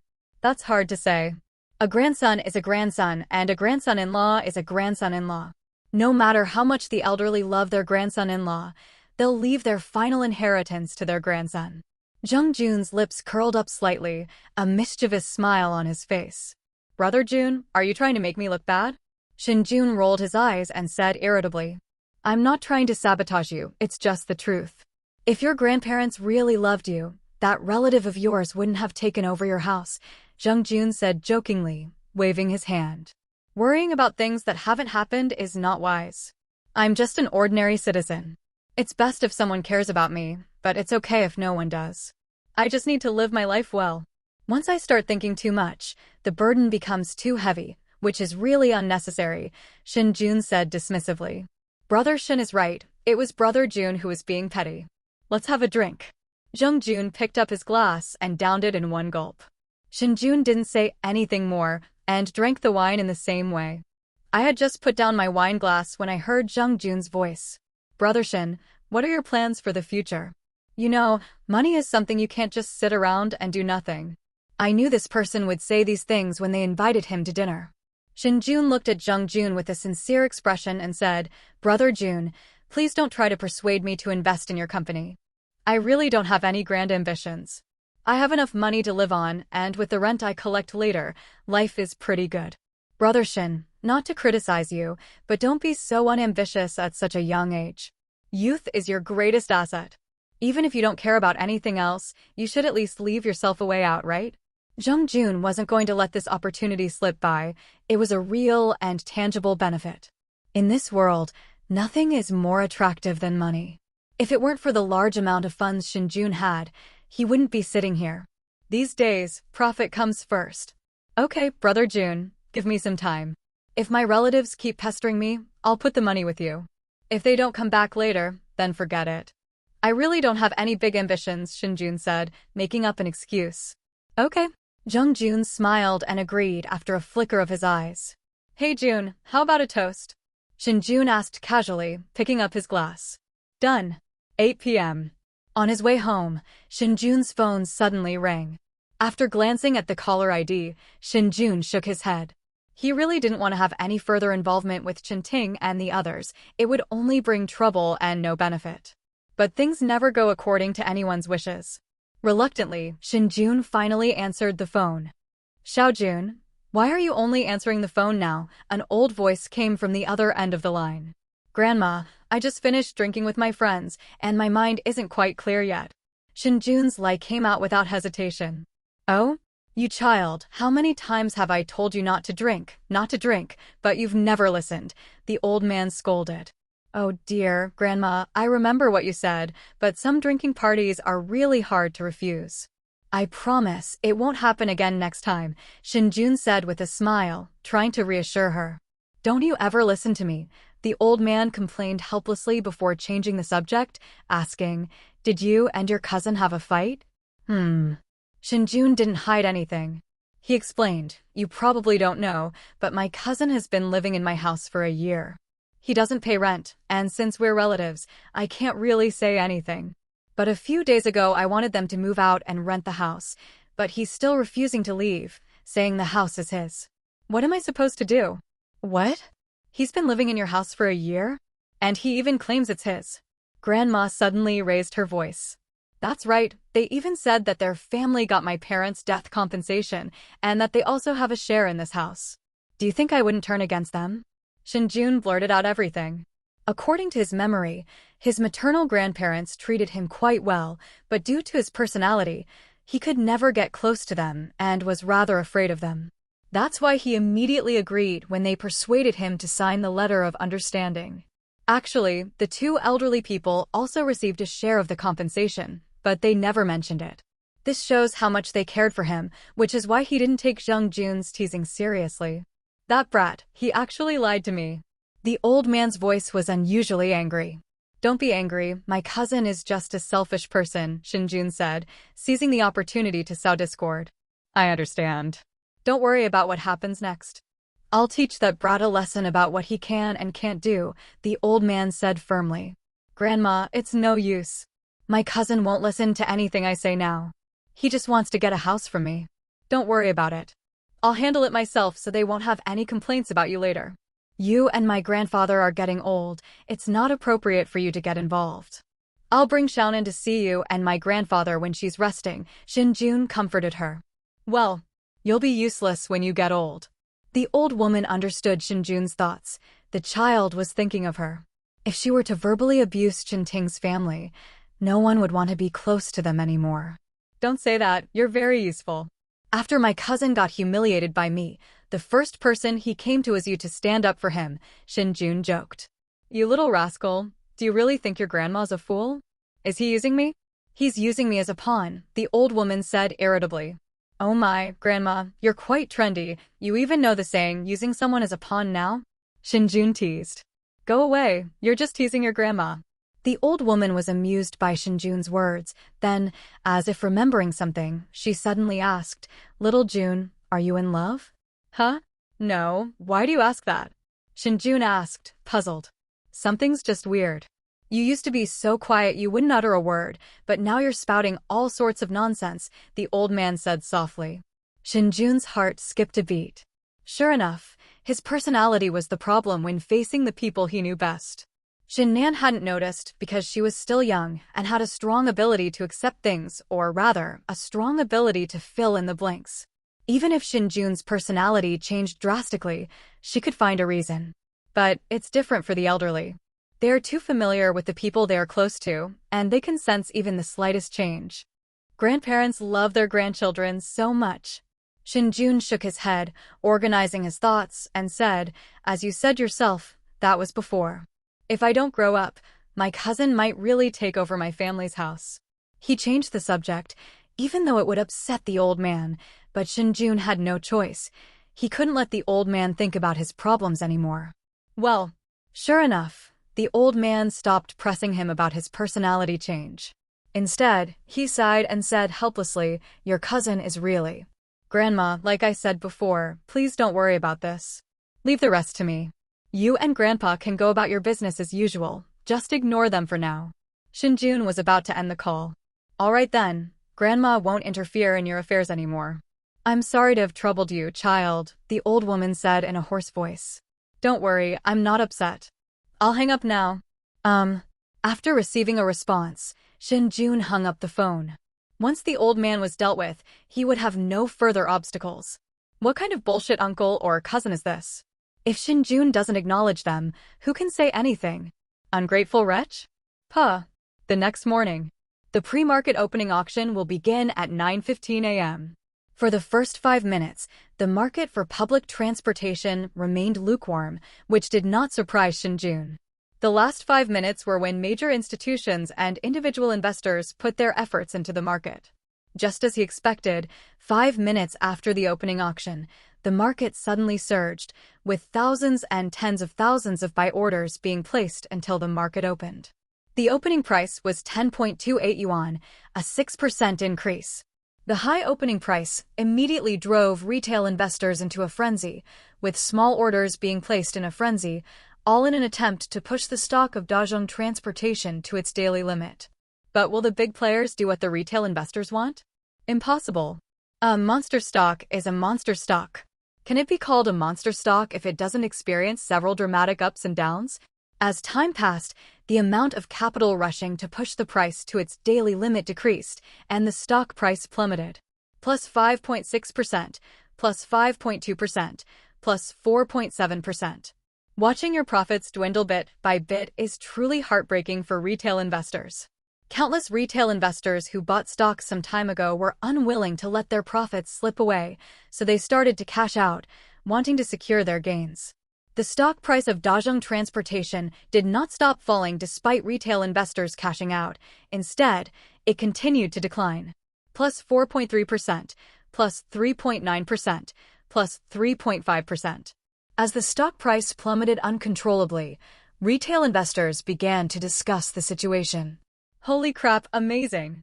Is this speculative stock going to die today? Hurry, hurry, sell them quickly or they'll all be gone. The speculative stocks are dead, a new era is dawning. Next one, it's still the speculative stocks that make money. 666. I don't know about others, but I made money. They've all run away? Then I'll run too, I really can't hold on anymore. Who the hell can hold on to this? The stock price has multiplied so many times over. This is a monster stock. Suddenly, a massive influx of funds poured in, absorbing all the sell orders at once, and a huge bullish candlestick shot straight into the sky. 10,000 moves, 50,000 moves, 100,000 moves. Within seconds, Dazhong Transportation hit its daily limit, rising 10% to 10.67 yuan. The amount of money involved in the limit-up trading reached 132 million yuan. With this kind of funding, it's a sure thing. Seeing this, the retail investors immediately started wailing and howling again. They said they hadn't boarded the bus yet, but it was too late. Without further hesitation, Shen Jun immediately sold all 11,500 lots of stock he held. The system then notified me that the transaction was successful. With such a massive amount of buying funds, this sale of over 10 million yuan couldn't possibly shake the price limit. Shen Jun successfully cashed out and left the market. After deducting transaction fees, Shen Jun earned over 1.17 million this time, bringing the total funds in his trading account to 12.3 million. This is the stock market, a fascinating place. Shen Jun let out a long sigh of relief after exiting the trading software. I glanced at the time. It was already 10:45 a.m. After having a quick breakfast downstairs, I went back home to rest. He needs to consider what to do next, the most basic being whether or not to sell the remaining 3 new houses to raise funds for stock speculation. Of course, you could also use these 3 properties to borrow money from the bank to invest in stocks. Shen Jun hesitated on this matter. It's not that I'm afraid to sell my house or take out a loan, but he knew the true nature of the A-shares market very well. Whether they were retail investors or large investors, to institutions, they were all trash. If they made too much, being targeted would be a losing proposition. It's not that Shen Jun is overthinking things, but the system simply offers too few options. The amount of capital a single stock can hold is limited. If you invest large sums of money and go all in, it would be strange if you didn't attract attention. Therefore, Shen Jun hesitated. After much deliberation, Shen Jun decided not to sell the house or take out a loan. He planned to wait and see if the system would change. Knowing that the system's name is the prediction system, Shen Jun didn't believe that this system could only predict stocks, let alone just one stock. As time slowly passed, it was exactly 12 o'clock in the blink of an eye. Bite. On May 12th, JC Motors saw a 10% increase. I picked up my phone, opened the trading app, and glanced at the stock. This sight almost made Shen Jun laugh himself to death.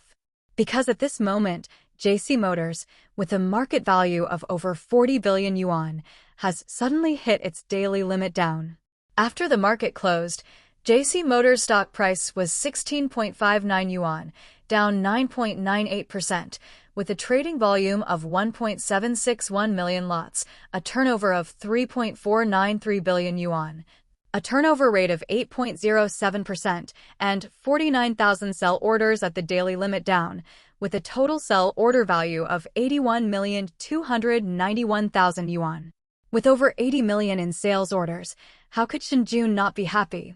However, he didn't place a buy order immediately, fearing that if he placed too many orders, the market maker would cancel them and he would lose a lot of money. And so, Shen Jun waited until 1 p.m.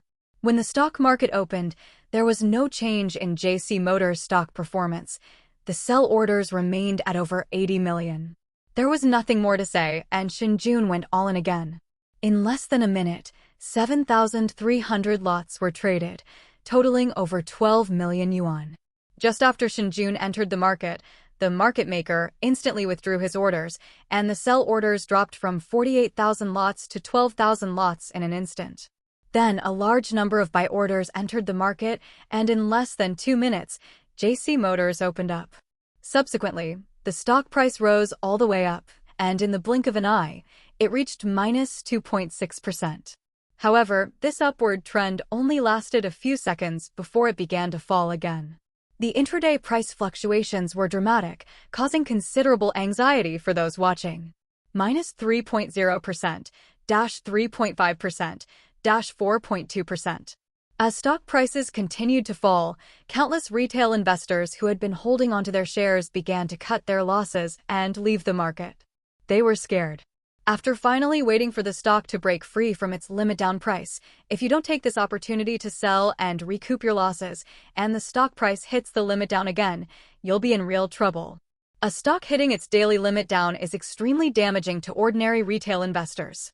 JC Motors' stock price fluctuated until 2:45 p.m. Just when everyone thought the stock's performance would remain unchanged for the day, a large amount of capital suddenly poured in. 10,000 lots of buy orders, 20,000 lots of buy orders, 40,000 lots of buy orders. The stock price, however, rebounded sharply from a drop of minus 5.5%, minus 5.0%, 4.2%, 2.8%, 0.2%, plus 1.2%, plus 2.6%, plus 4.3%, plus 6.7%, plus 8.6%, plus 9.9%. A huge bullish candlestick suddenly appeared in the eyes of those watching the market. JC Motors' stock price had actually hit the daily limit up. This is a floor-to-ceiling panel.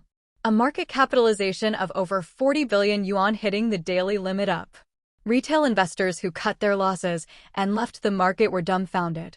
Are they even allowed to survive? They thought. Is this how the A-shares market plays them? Holy crap, a bull market is here. But I haven't even gotten on board yet. Damn it, I just got ripped off. Do the big players have nothing better to do all day? Just keep staring at my measly few points. What's the rush? There will be plenty of opportunities. I'll go all in with L loan tomorrow. That's outrageous. How many people must have been washed out like that? My hard-earned money is gone just like that? The little money I earned as a male model for a month disappeared in a minute? Warriors. Impressive. You're even more ruthless than that guy who was planning to take out a long-term loan. Let alone these people. Even Shen Jun was stunned by this huge bullish candlestick. This is absolutely outrageous. He truly didn't expect JC Motors to hit the daily limit up. The stock, with a market value of 40 billion yuan, had already hit the daily limit down. Who the hell could have predicted that someone would push the price up at the end of the trading day? Let them push it up. Isn't it just the major players trying to buy up the retail investor shares? It's enough that the price limit is lifted. As for a price surge to the daily limit? That's a joke. And the system notification says JC Motors will hit the daily limit tomorrow. But now, JC Motors has hit its daily limit up. This huge bullish candlestick left Shen Jun completely stunned. He silently called out to the system a few more times in his mind, wanting to confirm once again whether the system was intelligent, but in the end there was still no response. Reluctantly, Shen Jun abandoned his plan. He glanced at the stock price of JC Motors and the profits in his account. The stock price was currently 20.27, up 10%. The limit up move brought him a profit of over 2.68 million yuan. Now, the total amount of JC Motors shares he held instantly reached more than 14.78 million yuan. It has to be said that JC Motors gave him a huge surprise today. Thinking about tomorrow's limit up, Shen Jun couldn't hide his joy. What the hell do you mean by surprise? What the hell is this surprise? This is what you call AF ******* G surprise. Today's limit up followed by tomorrow's limit up. Save yourself 2 days of trial and error. After observing these people's comments for a while, Shen Jun exited the trading software. They were all seasoned veterans. Their words were a mix of truth and lies, and he couldn't trust them. Besides, even if they lost money, they could afford to take it. Chives can never be completely eradicated. After getting up and washing his face, Shen Jun decided to go for a walk. Staying home all the time to play the stock market can easily turn you into a shut-in, and Shen Jun is not like the original owner of this body. Compared to staying at home, he prefers the outside world. Once downstairs, Shen Jun walked out of the residential complex. To be honest, he should buy a car. Although taking a taxi was quite convenient, not having a car felt really awkward. Especially now that Shen Jun is not short of money. However, luxury cars worth over $1 million are rarely available immediately. You have to wait. Add to that the time required for optional extras and customization, and you simply can't get your hands on 1 or 2 months later. As for buying a cheaper car first, Shen Jun didn't want to buy it. If he had the money, couldn't he at least buy a luxury car and enjoy himself? Let's wait until the auto show to buy it. There will be cars available then, and we can buy them on the spot, which will save a lot of trouble. With this in mind, Shen Jun quickened his pace and walked towards the street not far away. "Boss, where are you from?" Shen Jun asked curiously inside a noodle shop. "From the northeast." The boss replied without looking up. Upon hearing the answer, Shen Jun stared at the noodle shop's signboard, lost in thought. Is a northeasterner selling authentic SJZAH beef noodles in Chongqing? My head is so itchy I need to grow a brain. Someone without a brain wouldn't understand the meaning behind this. As the restaurant owner placed the noodles in front of Shen Jun, his unconscious train of thought instantly returned to normal. Looking at this bowl of noodles that contained so much, Shen Jun couldn't help but marvel at how interesting this world truly was. You can never imagine what you'll encounter in life. This event might not attract others, but it might touch a nerve with you, making you feel incredibly amused from the inside out. Shen Jun ate a few bites and was full. He had just paid the bill and stepped out of the store when his phone suddenly rang. Shen Jun glanced at the caller ID, and a smile involuntarily crept onto his lips. A mature and beautiful figure came to mind. TSK. The original owner was indeed a homebody, but most homebodies are secretly passionate, and the original owner was no exception. And this person is the object of the original owner's fantasies. There's a common saying online, "Why are there so many beautiful women online, but so few in real life?" This problem has troubled countless people, but Shen Jun is very clear about it. What is the typical life trajectory of an ordinary person? I go to get off work and come home, and for meals, I either eat out or just grab something quick at home. At most, they might travel or go shopping. Their social life remains confined to a small circle. And what about the real beauties and handsome men? Go stay in a 5-star hotel, visit a high-end restaurant, and take a business-class flight on a high-speed train or airplane. When that happens, you'll discover the problem.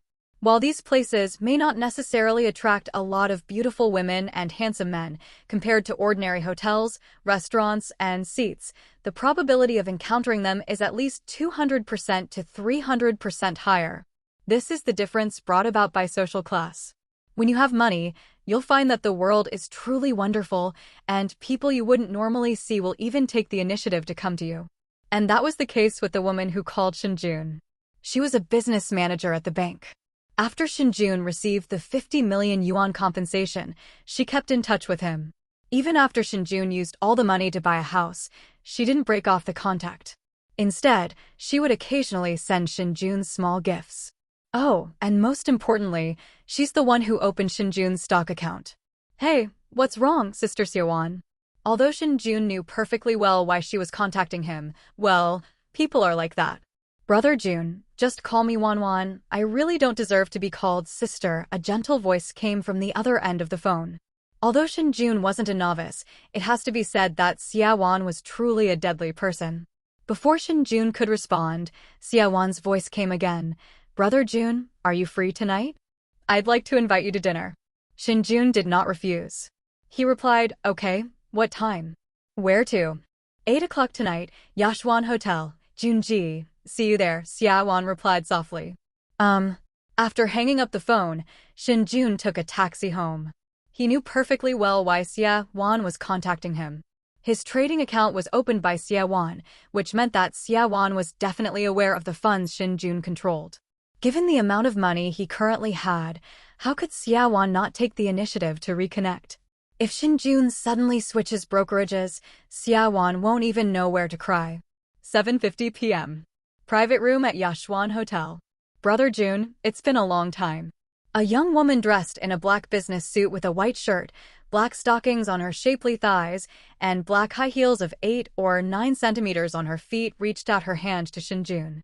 Her long hair cascaded over her shoulders, partially obscuring her face and revealing a charming and delicate feature. With each even breath, her full breasts rippled gently. Long time no see, Sister Wan Wan. Shen Jun smiled and shook hands with her. Oh dear, Junji, you did that on purpose, didn't you? You're making me sound so old, Xia Wan said reproachfully, patting Shen Jun's shoulder with her other hand. Who would dare say Sister Wan Wan is old? Shen Jun teased. Junji has become quite the smooth talker too. Xia Wan rolled her eyes at Shen Jun and then hooked his palm with her finger. That's right, the two didn't let go after shaking hands. Well, greed and lust are human nature. Although Shen Juming knew the other party was a green TB **ch, the original owner of this body had been coveting this woman for too long, and he had to fulfill her dream. That's it. It was definitely not because the other person was good-looking or particularly attractive that I did this. Brother Jun, please sit down. What would you like to eat? Xia Wan smiled and pulled out a chair for Shen Jun. Shen Jun didn't stand on ceremony. After sitting down, he casually picked up the menu and ordered a few dishes. After Shen Jun ordered, Xia Wan immediately handed the menu to the waiter standing at the door. After the waiter closed the door to the private room, Xia Wan looked at Shen Jun with a smile and asked, Brother Jun, have you started trading stocks these past few days? Shen Jun said unhurriedly, Sister Wan An, aren't you asking a question you already know the answer to? After receiving an accurate answer, Xia Wan's smile became even brighter. Brother Jun, are you treating Wan An like an outsider? We agreed that you would let me know whenever you trade stocks, so I could lower your commission rate, Xia Wan said softly. It's not much money. After all, Sister Wan Wan did me a favor. Shen Jun said with a playful smile. Then thank you for your kindness, Brother Jun. Xia Wan didn't refuse. She didn't care about that small commission. After all, the company took the lion's share. How much did she really get? The most crucial thing is Brother Jun going to dominate the market again? Hearing this, Shen Jun wasn't surprised. He nodded slightly and said, of course, Sister Wan Wan must have seen my background. Stocks are so profitable, I can't bear to give them up. Should we apply for an institutional seat, Brother Jun? Xia Wan rested her chin on her hands, staring intently into Shen Jun's eyes. Shen Jun was slightly taken aback and asked with some curiosity, institutional seats? I don't think I have enough funds right now, do I? There are 4 levels of brokerage accounts. Level 1, Level 2, VIP account, and institutional seat. Levels 1 and 2 are ordinary accounts, and most stock investors stay at these 2 levels. The VIP level is different. It allows access to international channels, but it's still far inferior to institutional accounts. Institutional investors, in the context of retail investors, refer to these so-called institutional seats. Most importantly, these institutions are able to participate in pre-market and post-market trading. Simply put, institutional investors can control the opening and closing prices of a stock. However, the application process for institutional seats is too complicated, and it's simply not something ordinary people can obtain. Therefore, Shen Jun has never considered this issue. He had assumed Xia Wan had called him today to discuss margin trading, but he hadn't expected the other party to give him such a pleasant surprise. Xia Wan explained with a bright smile, Junji is arguing with Wan On again. If others aren't qualified, why shouldn't Junji be? Our company's institutional seat qualification is very simple. You only need to pay a 1 million yuan channel usage fee per year. Of course, there's also a deposit, but Junji doesn't need to pay that deposit. You can just use your house as collateral. Shen Jun. Wow, he exclaimed, wow. This woman doesn't seem like a good person. I thought she was just a manipulative girl, but it turns out she's a real shrew. The 1 million yuan channel usage fee is one thing, but they even made him mortgage his house as a deposit. Does this mean they know he can't afford the deposit right now? Although Shen Jun didn't know much about institutional seats, he knew that the margin was at least 20 million. How come this woman was talking about it like it was nothing? No wonder they work at both a bank and a securities firm.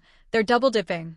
She earns a profit by taking out a loan from the bank using the house, and she also earns another profit by opening an institutional trading account for him.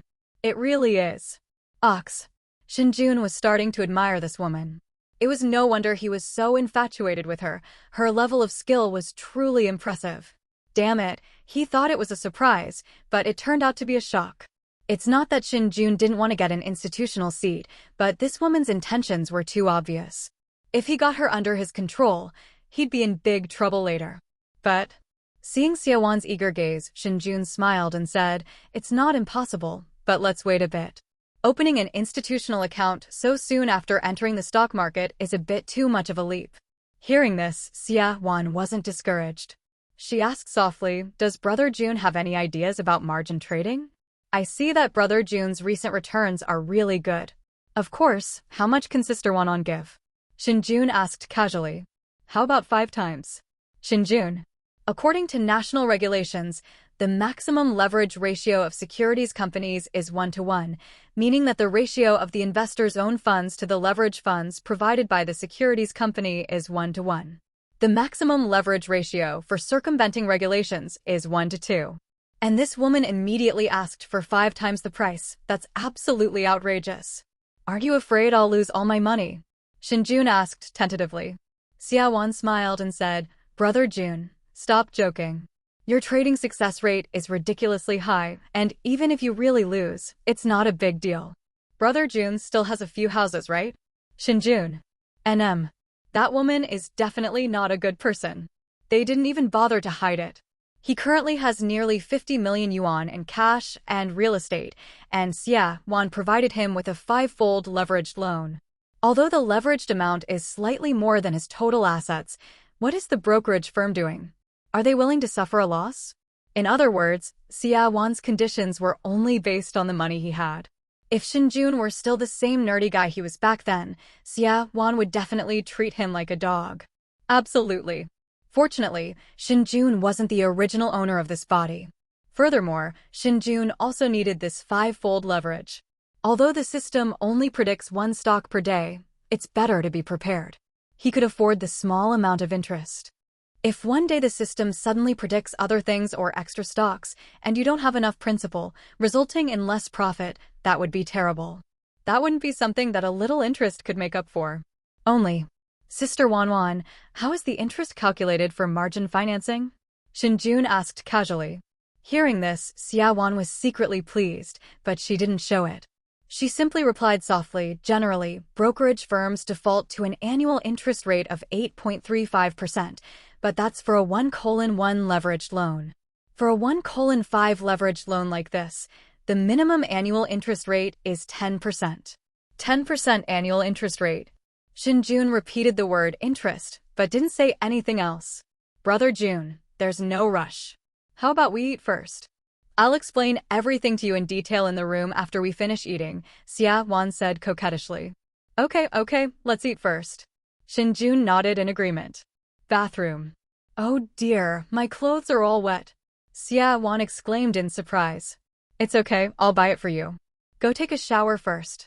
Did you give me a bath or do my clothes?" Let's shower together. As night deepened, the battle ended. Xia Wan was draped in a thin, hazy veil, her shoulders partially exposed, her long legs dangling out. The scene resembled a crime scene. Oh no, it means they've already committed the crime. Junji, shall we go and complete the formalities tomorrow? Xia Wan said softly, propping herself up with her arm. Do you have to work tomorrow? Shen Jun joked. If I don't work, all my efforts will be wasted, won't they? Xia Wan rolled her eyes and muttered. All right then, I'll go get it done first thing tomorrow morning. Shen Jun readily agreed. He's not one to renege on his promises. If you enjoy the benefits, you have to pay the price. There's nothing to say about that, especially since this is exactly what he wanted in the first place. Junji is so nice. 10 a.m. Xia Wan, dressed in a formal suit, smiled at Shen Jun and said, Brother Jun, it's already Friday. The credit line won't be available until next week. I wish you continued success in the market. Shen Jun smiled and said, Then I'll take your kind words, Sister Wan. You continue with your work. I have other things to do, so I'll be leaving now. Okay, Brother Jun, then take care on your way back.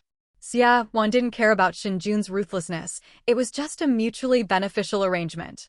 After receiving a response, Shen Jun got up and left the sales department. Watching Shen Jun's departing figure, Xia Wan rubbed her still slightly numb lips. Youth truly is an asset. Inside the car, Shen Jun opened the trading software and started looking at it. At this time, JC Motors' stock price was 21.41 yuan, up 5.6%. Although JC Motors' stock price hit the daily limit at the close yesterday, it did not open at the limit today, instead opening 4.8% higher and has only risen 0.8% so far. Shen Jun wasn't in a hurry because he had already placed orders for all the stocks he held, and they were all hitting the daily limit up. As long as JC Motors' stock price hits its daily limit, his shares can be sold instantly. As for whether his funds will affect the actions of the market maker, stop joking. With JC Motors' market value, it would be impossible for a market manipulator to push the price to its daily limit without tens or even hundreds of millions of yuan. Therefore, Shen Jun was not worried about affecting the market maker's operations, and he could hold his shares with peace of mind and wait for the price to hit the daily limit. When I got home, it was already past 11 a.m. Today, Shen Jun had no desire to go out for a stroll. He ordered takeout and then sprawled on the sofa playing on his phone. I was busy most of last night and didn't sleep well at all. Today, I feel completely exhausted. Youth is indeed an asset, but you also need to consider who you're dealing with. Xia Wan is 27 or 28 this year, the prime of her life. Although Shen Jun is young, he is really a bit outmatched by her. After this, it will take at least a day or two to recover. At 11:30, there was a knock on the door. Mr. Shen, your takeout has arrived. Upon hearing the sound, Shen Jun got up and went to the door. Upon opening the door, I saw a property management staff member in uniform standing at the entrance with takeout food. Mr. Shen, your takeout order. Okay, thank you. Shen Jun accepted the takeout and thanked him. You're too kind, it's what we should do. After saying that, the property management staff took the elevator downstairs. Shen Jun lives in a high-end residential complex where delivery drivers are not allowed to enter. The delivery drivers simply need to tell the resident who ordered the food which building and floor they live on at the entrance, and then the property management staff will deliver the food to the resident. Claims circulating online that upscale residential communities don't allow delivery drivers to enter on electric scooters are nonsense. In reality, even delivery drivers can't get into upscale communities. The hefty property management fees aren't paid for nothing. After a quick lunch, Shen Jun lay back down and started playing on his phone again. Shen Jun didn't regain his energy until 11:57. Tomorrow is Saturday and the stock market will be closed. I don't know if the system will give me a notification for tomorrow. During those 3 minutes, Shen Jun's emotions were in turmoil. No one can remain calm when faced with something so uncertain and concerning their own interests. Bite. May 13th, Daxia Welfare Lottery, Double Color Ball, 07/13/14/21/26/28/09, prize, 5 million, one winning ticket only. Call. Shen Jun let out a long sigh of relief. He said that since the system is clearly called a predictive system, it's unlikely that it can only predict stock prices. Sure enough, after the stock market closed, the system changed. He understood why he won the lottery. It was because it was limited to one bet. TSK, interesting. Putting aside his distracting thoughts, Shen Jun continued playing on his phone. He's already placed his order for JC Motor stock. No need to keep an eye on it all the time. He'll buy the lottery ticket tomorrow at noon. Don't ask why then, just for peace of mind, since the system already gave him a heads up. Shen Jun just wants to rest now. Whether it was because he was too tired or because he was too full and felt dizzy, Shen Jun became extremely sleepy after playing for only a short time. After letting out a big yawn, I drifted off to sleep. Knock knock knock. Knock knock knock. Shen Jun, open the door. Shen Jun, UF asterisk asterisk asterisk asterisk asterisk G, open the door for me. Don't stay silent, I know you're in there. You damn well better open the door right now. Just as Shen Jun was sound asleep, he vaguely heard someone knocking on the door and calling his name. At first, Shen Jun thought he was dreaming, but as the knocking grew louder and the voices calling him grew clearer, Shen Jun gradually came to his senses. Before he could recover, a loud bang rang out, instantly jolting Shen Jun awake. Bang, bang, bang. Shen Jun, you can't hide. I know you're home. You better open the door right now. Not getting a response, the other party became dissatisfied and started knocking on the door instead, kicking it hard. Hearing the familiar voice, Shen Jun's face darkened. Was Ting going to keep this up forever? You've already sold your house, isn't that enough? Does ignoring him really make him think he's something special? He stood up and stretched, then took a baseball bat from the corner of the living room. This was bought by Shen Nan. The girl had liked the baseball anime Ace of Diamond for a while, and then she bought this thing. She never used it after buying it, so it was left in a corner of the living room. Now Shen Jun has finally put it to good use. I swung it around a couple of times, and surprisingly, it felt quite handy. It's perfect for hitting people. Shen Jun walked straight to the door, holding a baseball bat in one hand and opening the door with the other. F asterisk asterisk KU. The moment the door opened, Ting lunged at Shen Jun with a ferocious expression, without uttering a single unnecessary word. It was as if Shen Jun had committed some heinous crime. Shen Jun wasn't going to let him get away with it. He took 2 steps back and then swung his baseball bat, smashing it hard into Ting's stomach. Bang! A piercing pain shot through his body, and Ting screamed as he collapsed to the ground, writhing in agony.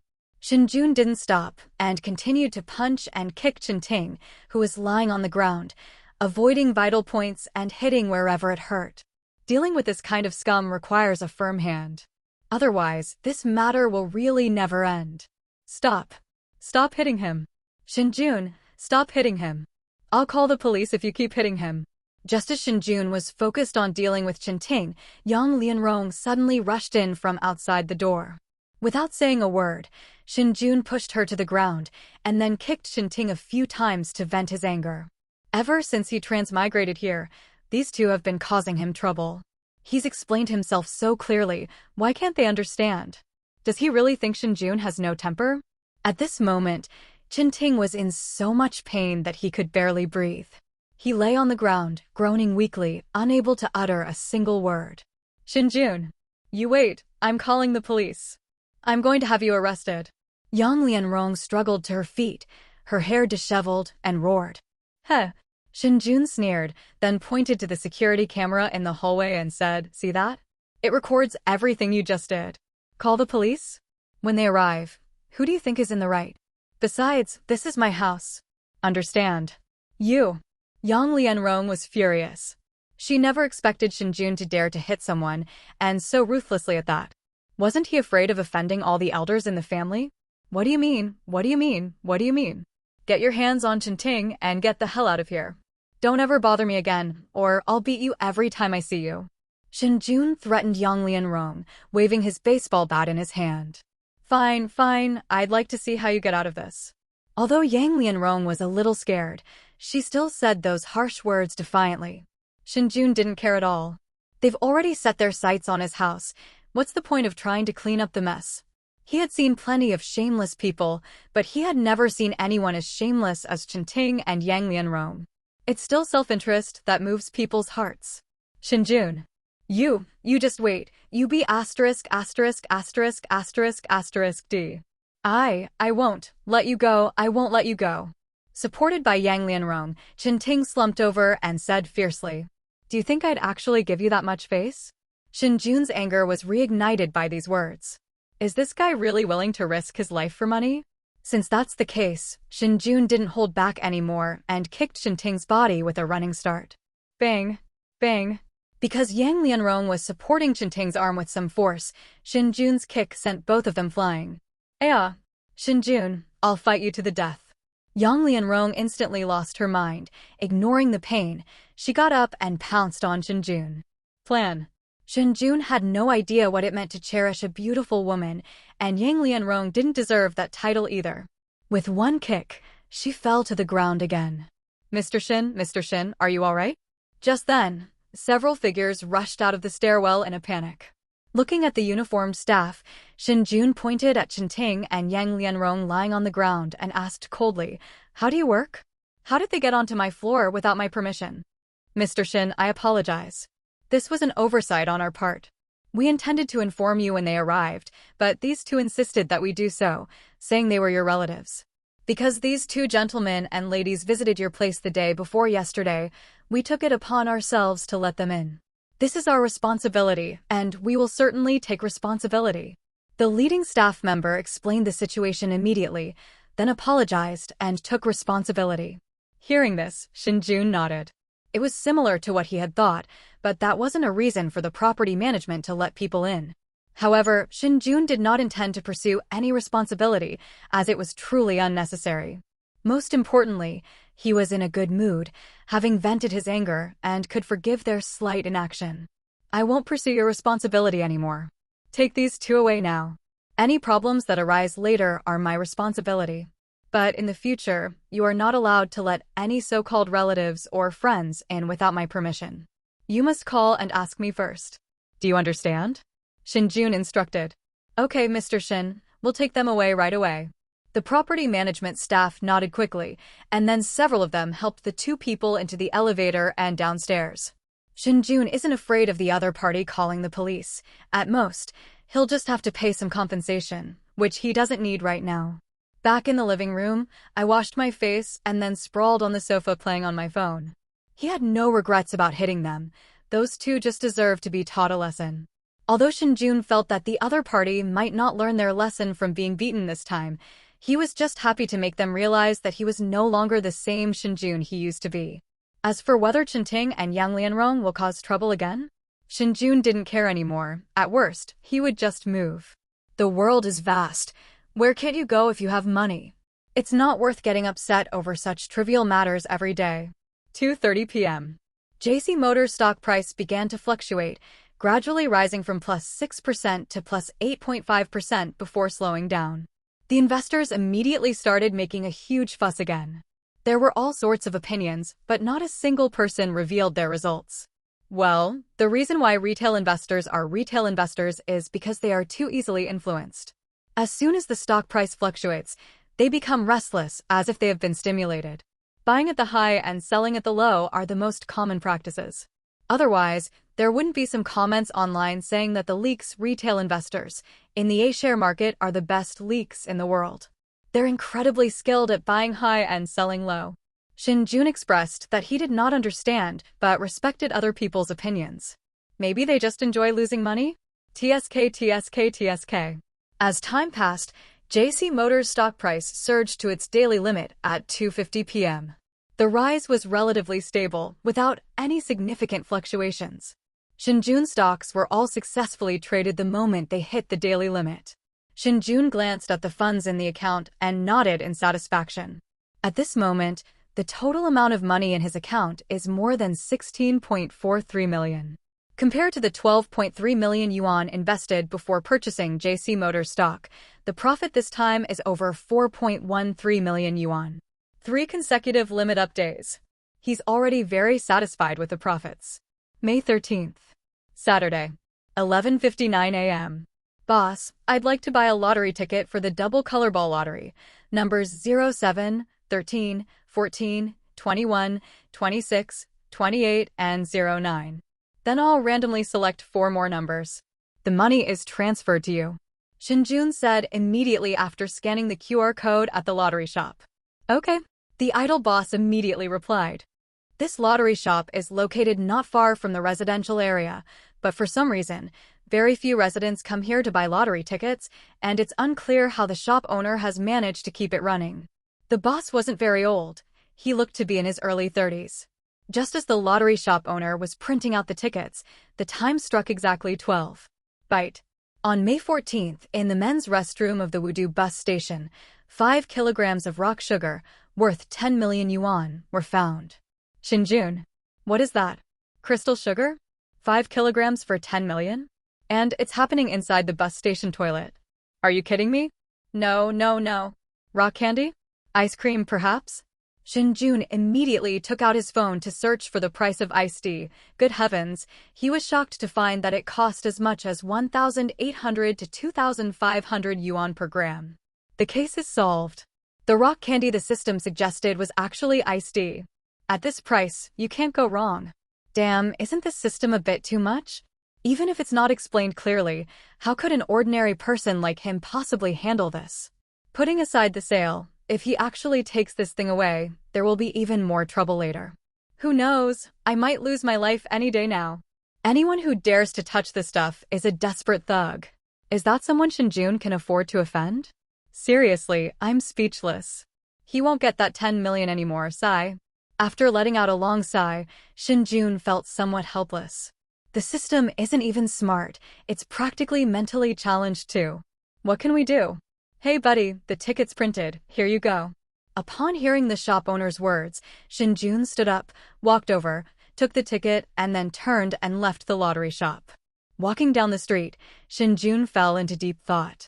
He certainly couldn't take that 10 million, nor would he dare to, but it wouldn't be right to just let someone else take it away for nothing, would it? As a successor to socialism, Shen Jun naturally wouldn't let anyone take the rock candy away so easily. His values are very sound. I took out my phone and searched for information about rewards for reporting drugs. This product is widely available in Daxia. You can easily find it online. A reward of 300 yuan will be given for reporting drug-related crimes or clues, and for the seizure of less than 10 grams of drugs. A reward of 500 yuan will be given for seizing more than 10 grams, but less than 50 grams. A reward of 1,000 yuan will be given for seizing more than 50 grams, but less than 500 grams. A reward of 2,000 yuan will be given for seizing more than 500 grams, but less than 1 kilogram. A reward of 20,000 yuan will be given for seizing more than 1 kilogram, but less than 10 kilograms. A reward of 50,000 yuan will be given for seizing more than 10 kilograms, but less than 20 kilograms. A reward of 100,000 yuan will be given for seizing more than 20 kilograms, but less than 50 kilograms. A reward of 200,000 yuan will be given for seizing more than 50 kilograms, but less than 100 kilograms. A reward of no less than 200,000 yuan will be given for seizing more than 100 kilograms of drugs, depending on the circumstances. According to the system notification, there are 5 kilograms of rock candy in the bus station restroom tomorrow, which is equivalent to 20,000 yuan according to the announced reward. We can't accept this money. It's really not worth the risk for such a small amount of money. After all, those criminals lost 10 million. If they risked their lives for $20,000, they would be finished. His wonderful life had just begun. After thinking for a moment, Shen Jun decided to report it anonymously. However, anonymity requires skill. You can't use your own phone or a public phone, as these are easily detected. Shen Jun didn't act immediately. Instead, he took a taxi to an electronics market and asked the driver for a face mask. This place is a melting pot of all sorts of people. Although this was Shen Jun's first time in such a place, he was quite aware of certain unspoken rules. Before Shen Jun could walk into the electronics market, a man wearing a trench coat, hat, and mask came up to him. "Handsome, is there anything you want to buy?" The other person's voice was very young. Shen Jun couldn't help but sigh. The involution of competition among Huxia people is truly ubiquitous. There are brokers around here now. He looked at the young man, who didn't want to reveal his true identity, and smiled. I'd like to buy an anonymous SIM card. Do you have any here? Of course there are, but as you know, the prices are a bit high right now, the young man replied immediately. Price isn't the issue. The issue is whether your SIM card is genuine, Shen Jun asked casually. Absolutely authentic. We can test it on the spot. The young man's voice was slightly louder. Then give me two. 1,000 yuan each, two for 2,000. The young man said as he pulled two SIM cards out of his pocket. Shen Jun. Wow, is it really just a coincidence? He needed it, and the other party actually had one? And not only did he have it, but he was even carrying it with him? That's a bit outrageous. Shen Jun didn't reach for the SIM card, but said, I need to verify it first. Sure. The young man didn't refuse, because the request was very reasonable. After all, it was 2,000 yuan. Do you have any used cell phones right now? Shen Jun asked casually. No, but I can take you to buy it, the young man replied, shaking his head. Shen Jun didn't say anything and walked directly into the electronics market. The young man naturally knew what he wanted to do, so he followed him. You can't let a duck that's already in your mouth fly away. Arriving at a store selling used mobile phones, Shen Jun pointed to a phone on the counter and asked the shop owner, Does this work? How much does it cost? Look at what you're saying. The phones I'm selling are definitely usable. You can give me 300 for this one. The shop owner, a balding middle-aged man, immediately responded after hearing Shen Jun's words. The Redmi 10A, a new phone, should only cost 300 or 400, right? The young man said casually. Is this guy an industry insider? Although he was exposed, the shop owner didn't seem to care and simply turned his attention to him. I know a little bit. The young man nodded. Hearing their conversation, Shen Jun was slightly taken aback. He hadn't expected the shop owner not to recognize this young man. They worked in the same market. They shouldn't be strangers, right? But now is not the time to be curious about this thing. Then I'll give you 100 yuan. This phone can access the internet, but it's incredibly slow. The only other function it has is making and receiving calls. The shopkeeper had lost his earlier enthusiasm. Shen Jun gestured to the young man. The young man understood Shen Jun's meaning, immediately reached out and picked up the phone, inserted the SIM card, and handed the phone back. Shen Jun took the phone and dialed his own number. 3 seconds later, the phone rang. I took out my phone, answered the call, and casually said, hello, before hearing an echo. After hanging up the phone, he scanned a 100 yuan QR code for the shop owner and then left the store with the young man. Once outside, Shen Jun readily handed the young man 2,000 yuan. After receiving the money, the young man tentatively asked, Handsome, the consequences of what you're about to do shouldn't be too serious, right? Clearly, he was a little worried that he might get into trouble later. Shen Jun was taken aback upon hearing this. He had assumed the other party didn't care about anything. He shook his head and said, It's just a small matter. More choices mean more paths. All right, then let's part ways here. Seeing that Shen Jun was unwilling to elaborate, the young man didn't ask any further questions. After saying this, he turned and left. Shen Jun didn't linger either, and turned to leave the electronics market as well. After walking for 7 or 8 minutes, Shen Jun arrived at a secluded spot, pulled out his SIM card, broke it in half, and threw it away. He then inserted another SIM card and left. 10 a.m. the next day. After washing up, Shen Jun went downstairs and hailed a taxi. An hour later, the taxi arrived at a village on the outskirts of Chongqing. I had been to this village before. It was quite remote, with very few residents and few security cameras on the main streets. After getting out of the car, Shen Jun did not call the police immediately. Instead, he hailed a Didi ride-hailing service, and the location was set to a place more than 200 meters away from him. Only after a driver accepted the order did he take out his phone to start recording.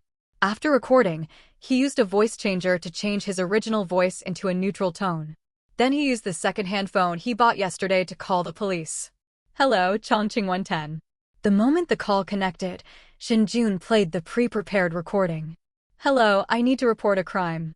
I found 5 kilograms of methamphetamine in the men's restroom at the bus station.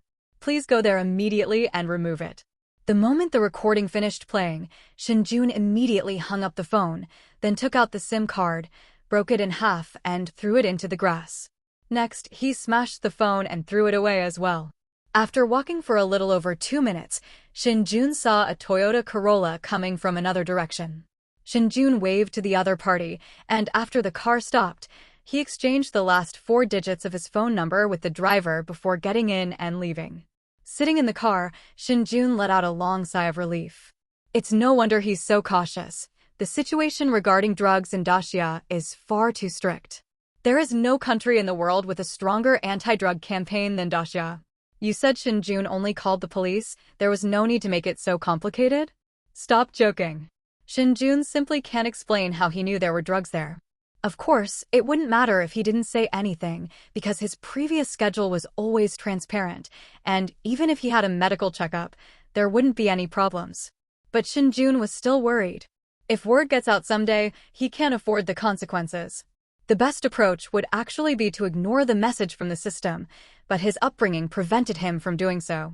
Poison? Puh. Drug control is everyone's responsibility. He Huang is sworn enemies of gambling and drugs. Wait, that's not right. Shen Jun's surname is Shen, not Huang. Heaven above, I, Shen, am sworn enemies of gambling and drugs.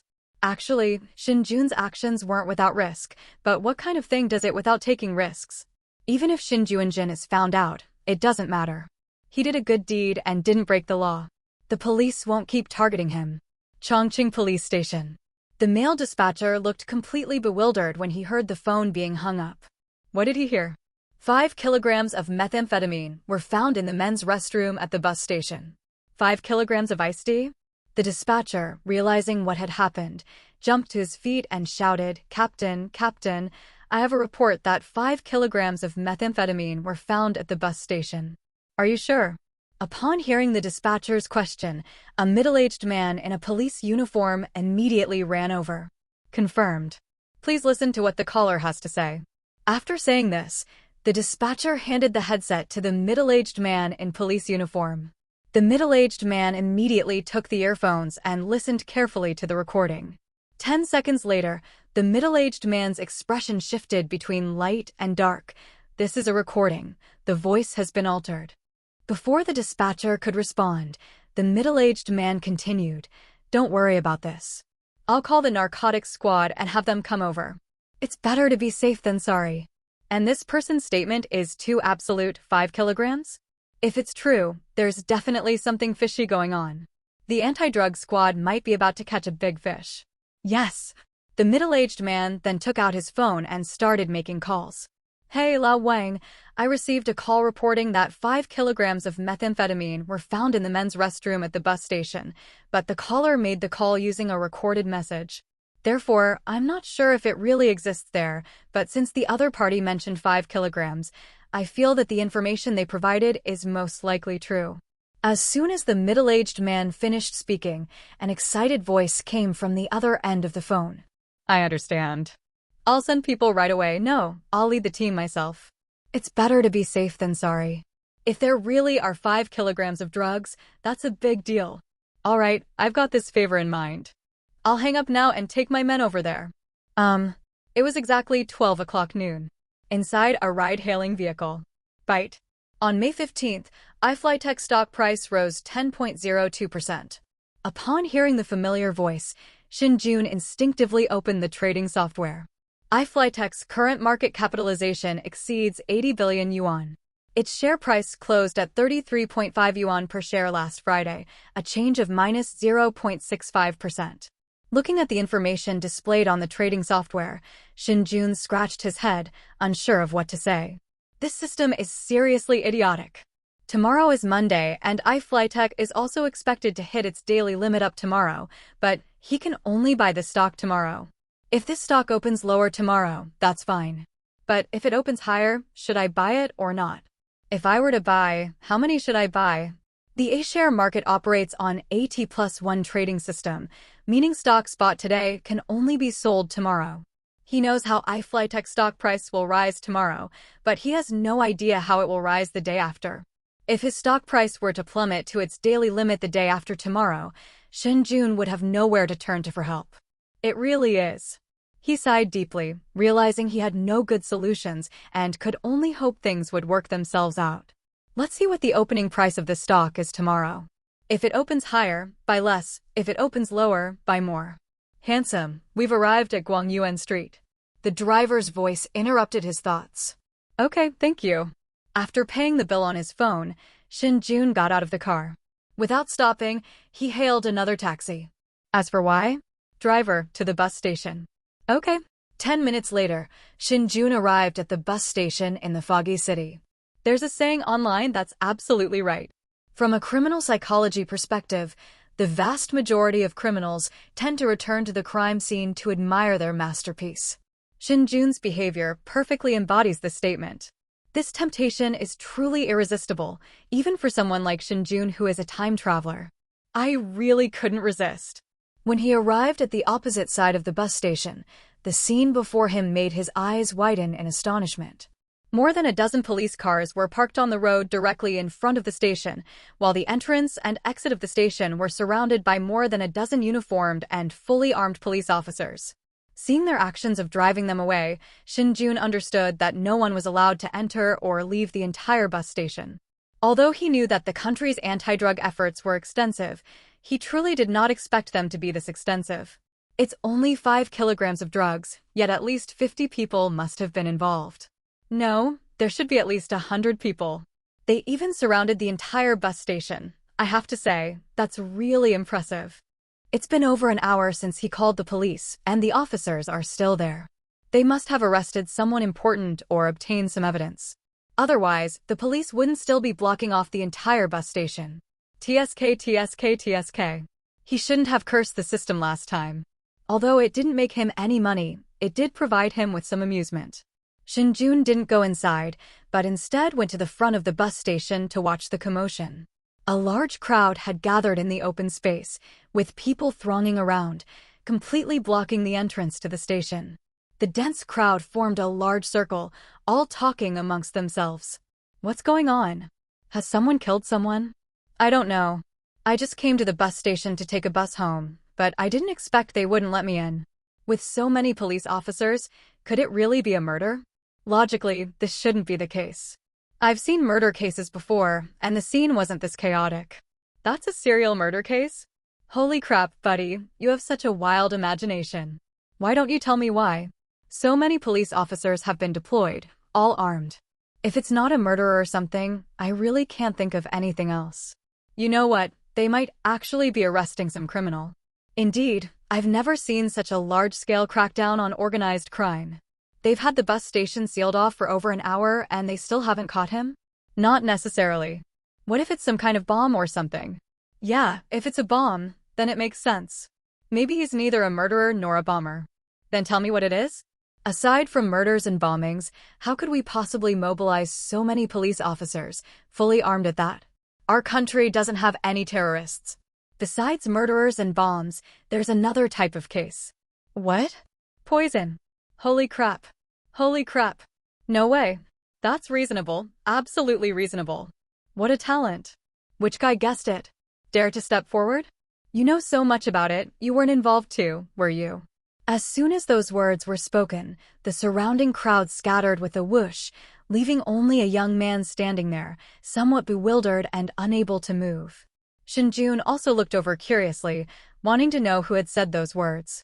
And sure enough, the guess was quite accurate. No, why are you running away? I was just saying, is it really necessary? The young man said, scratching his head in dissatisfaction. As for it, absolutely as for it. What kind of decent person would guess it's drugs? An old man shouted. That's right, you have a serious problem. An older woman, never one to shy away from stirring up trouble, started labeling the young man. Bullshit. I've seen videos like that online before, and I guessed it because the scene looked similar to what's happening now. If you dare to continue slandering me, I'll definitely sue you. The young man roared angrily. Your opinion doesn't count. Let's let the police decide. That's right. Judging by your carefree attitude, there's definitely something fishy going on. You. The young man was dumbfounded. He never imagined that a casual remark could cause him so much trouble. Just then, Shen Jun suddenly overheard 2 people whispering beside him. Damn, do these guys think that idiot is worth 500,000? Maybe, it's just a matter of opening your mouth, whether there's grass or not, it's something you can easily do. That's true. Anyway, there's no consequence, so it shouldn't be considered slander, right? Absolutely not. After all, when it comes to drugs, there are special privileges at the higher levels. They'd rather go through trouble than let it go unpunished. But even if this kid really has a problem, the whistleblower won't get much money. How so? 500,000 is the reward for a top-tier spy. Even drug-related offenses seem to only fetch around 300,000 at most. Hearing this, Shen Jun couldn't help but admire the two of them. You're quite the conversationalist. Just as everyone was watching the spectacle, the young man seemed to be provoked by something, suddenly rushed out of the crowd, and then ran away. Everyone who witnessed this scene was stunned. Holy crap, is this guy really suspicious? Officer, that kid's in trouble. Arrest him right now. That's right, that kid is definitely suspicious. He said there are drugs inside the bus station. Shen Jun. Beep beep beep. Wah. Make way, all of you. Stop right there. Don't run. Stop right now or I'll shoot. Reporting to command. A suspicious person is fleeing towards Pingan Street. Requesting backup. Team 1 stays behind, Team 2, Team 3 make arrests. Yes. As soon as the bystander uttered the word drugs, the police officers standing at the bus station entrance went into a frenzy and immediately gave chase to the young man. Do you think they don't know what others don't? They're here on a mission to investigate drugs, and now that they've heard someone might be involved with drugs, how could they possibly let that young man go? Looking at the chaotic scene before him, Shen Jun was completely dumbfounded. Is that young man an idiot? No, even idiots aren't as stupid as him. Although Shen Jun didn't yet know why the young man had run away, was now the time to run? Escaping at this time, let alone if there's a problem, will at least raise some issues. Especially since the police were genuinely investigating drug-related matters. If that young man really had something going on, how dare he openly utter the word drugs?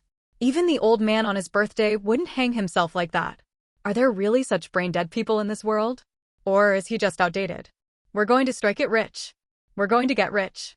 Let's get this straight. I'm the one who said that kid was problematic, so if the police give out a reward, I'll take the lion's share. Me too.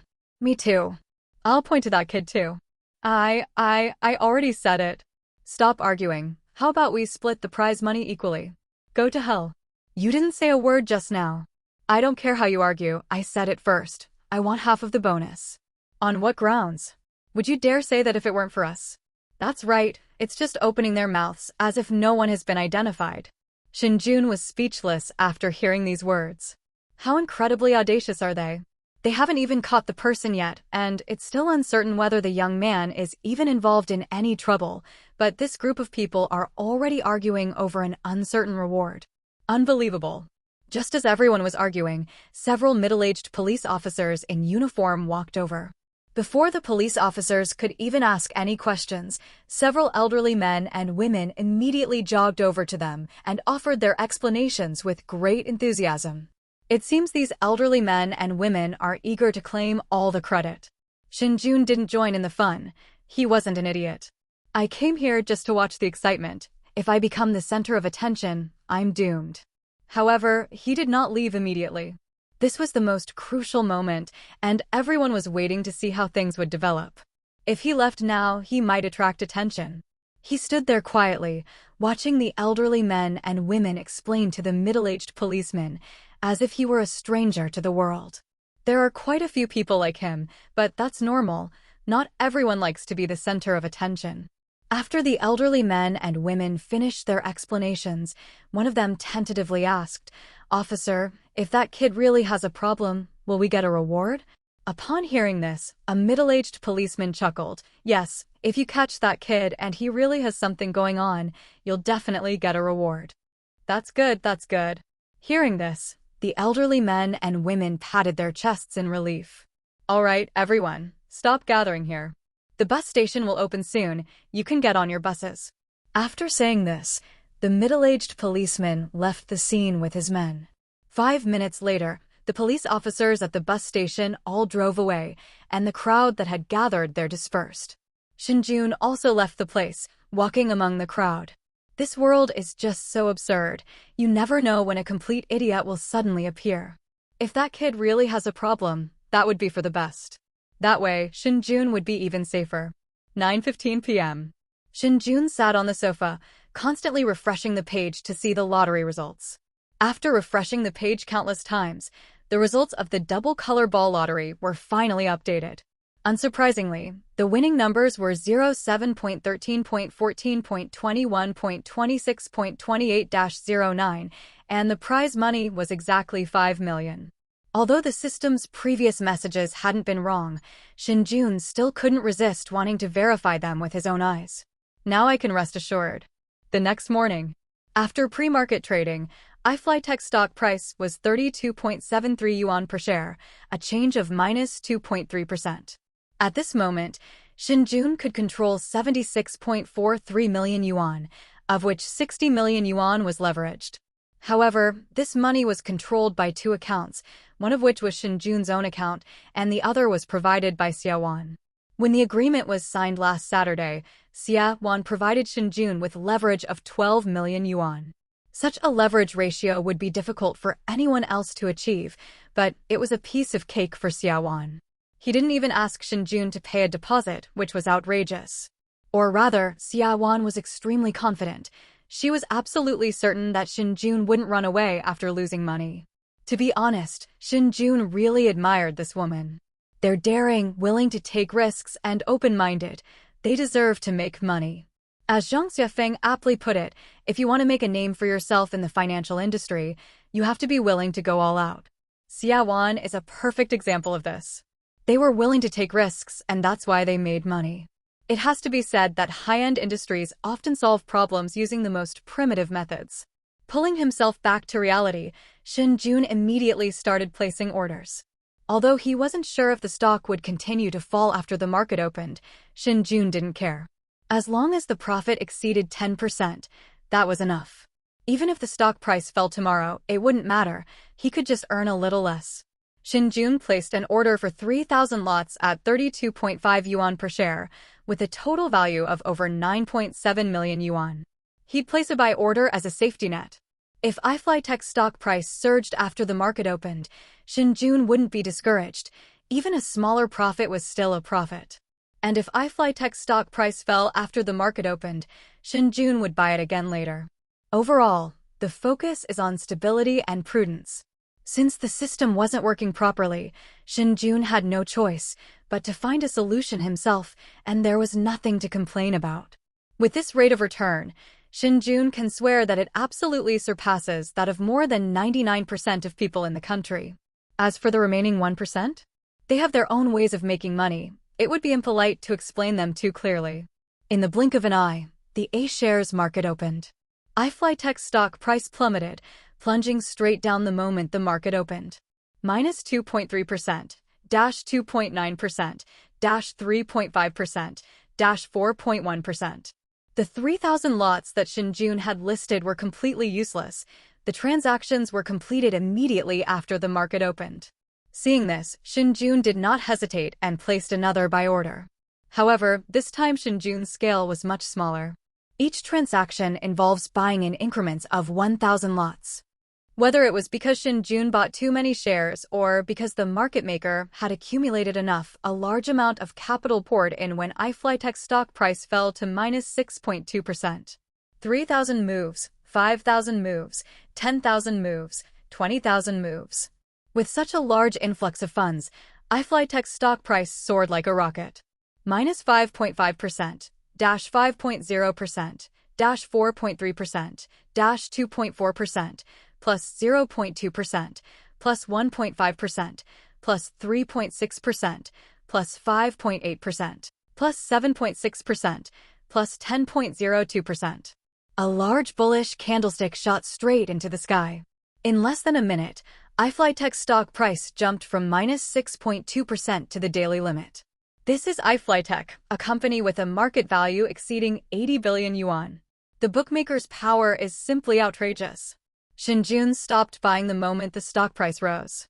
Including the initial 3,000 lots, he bought a total of 10,000 lots of iFlyTech stock.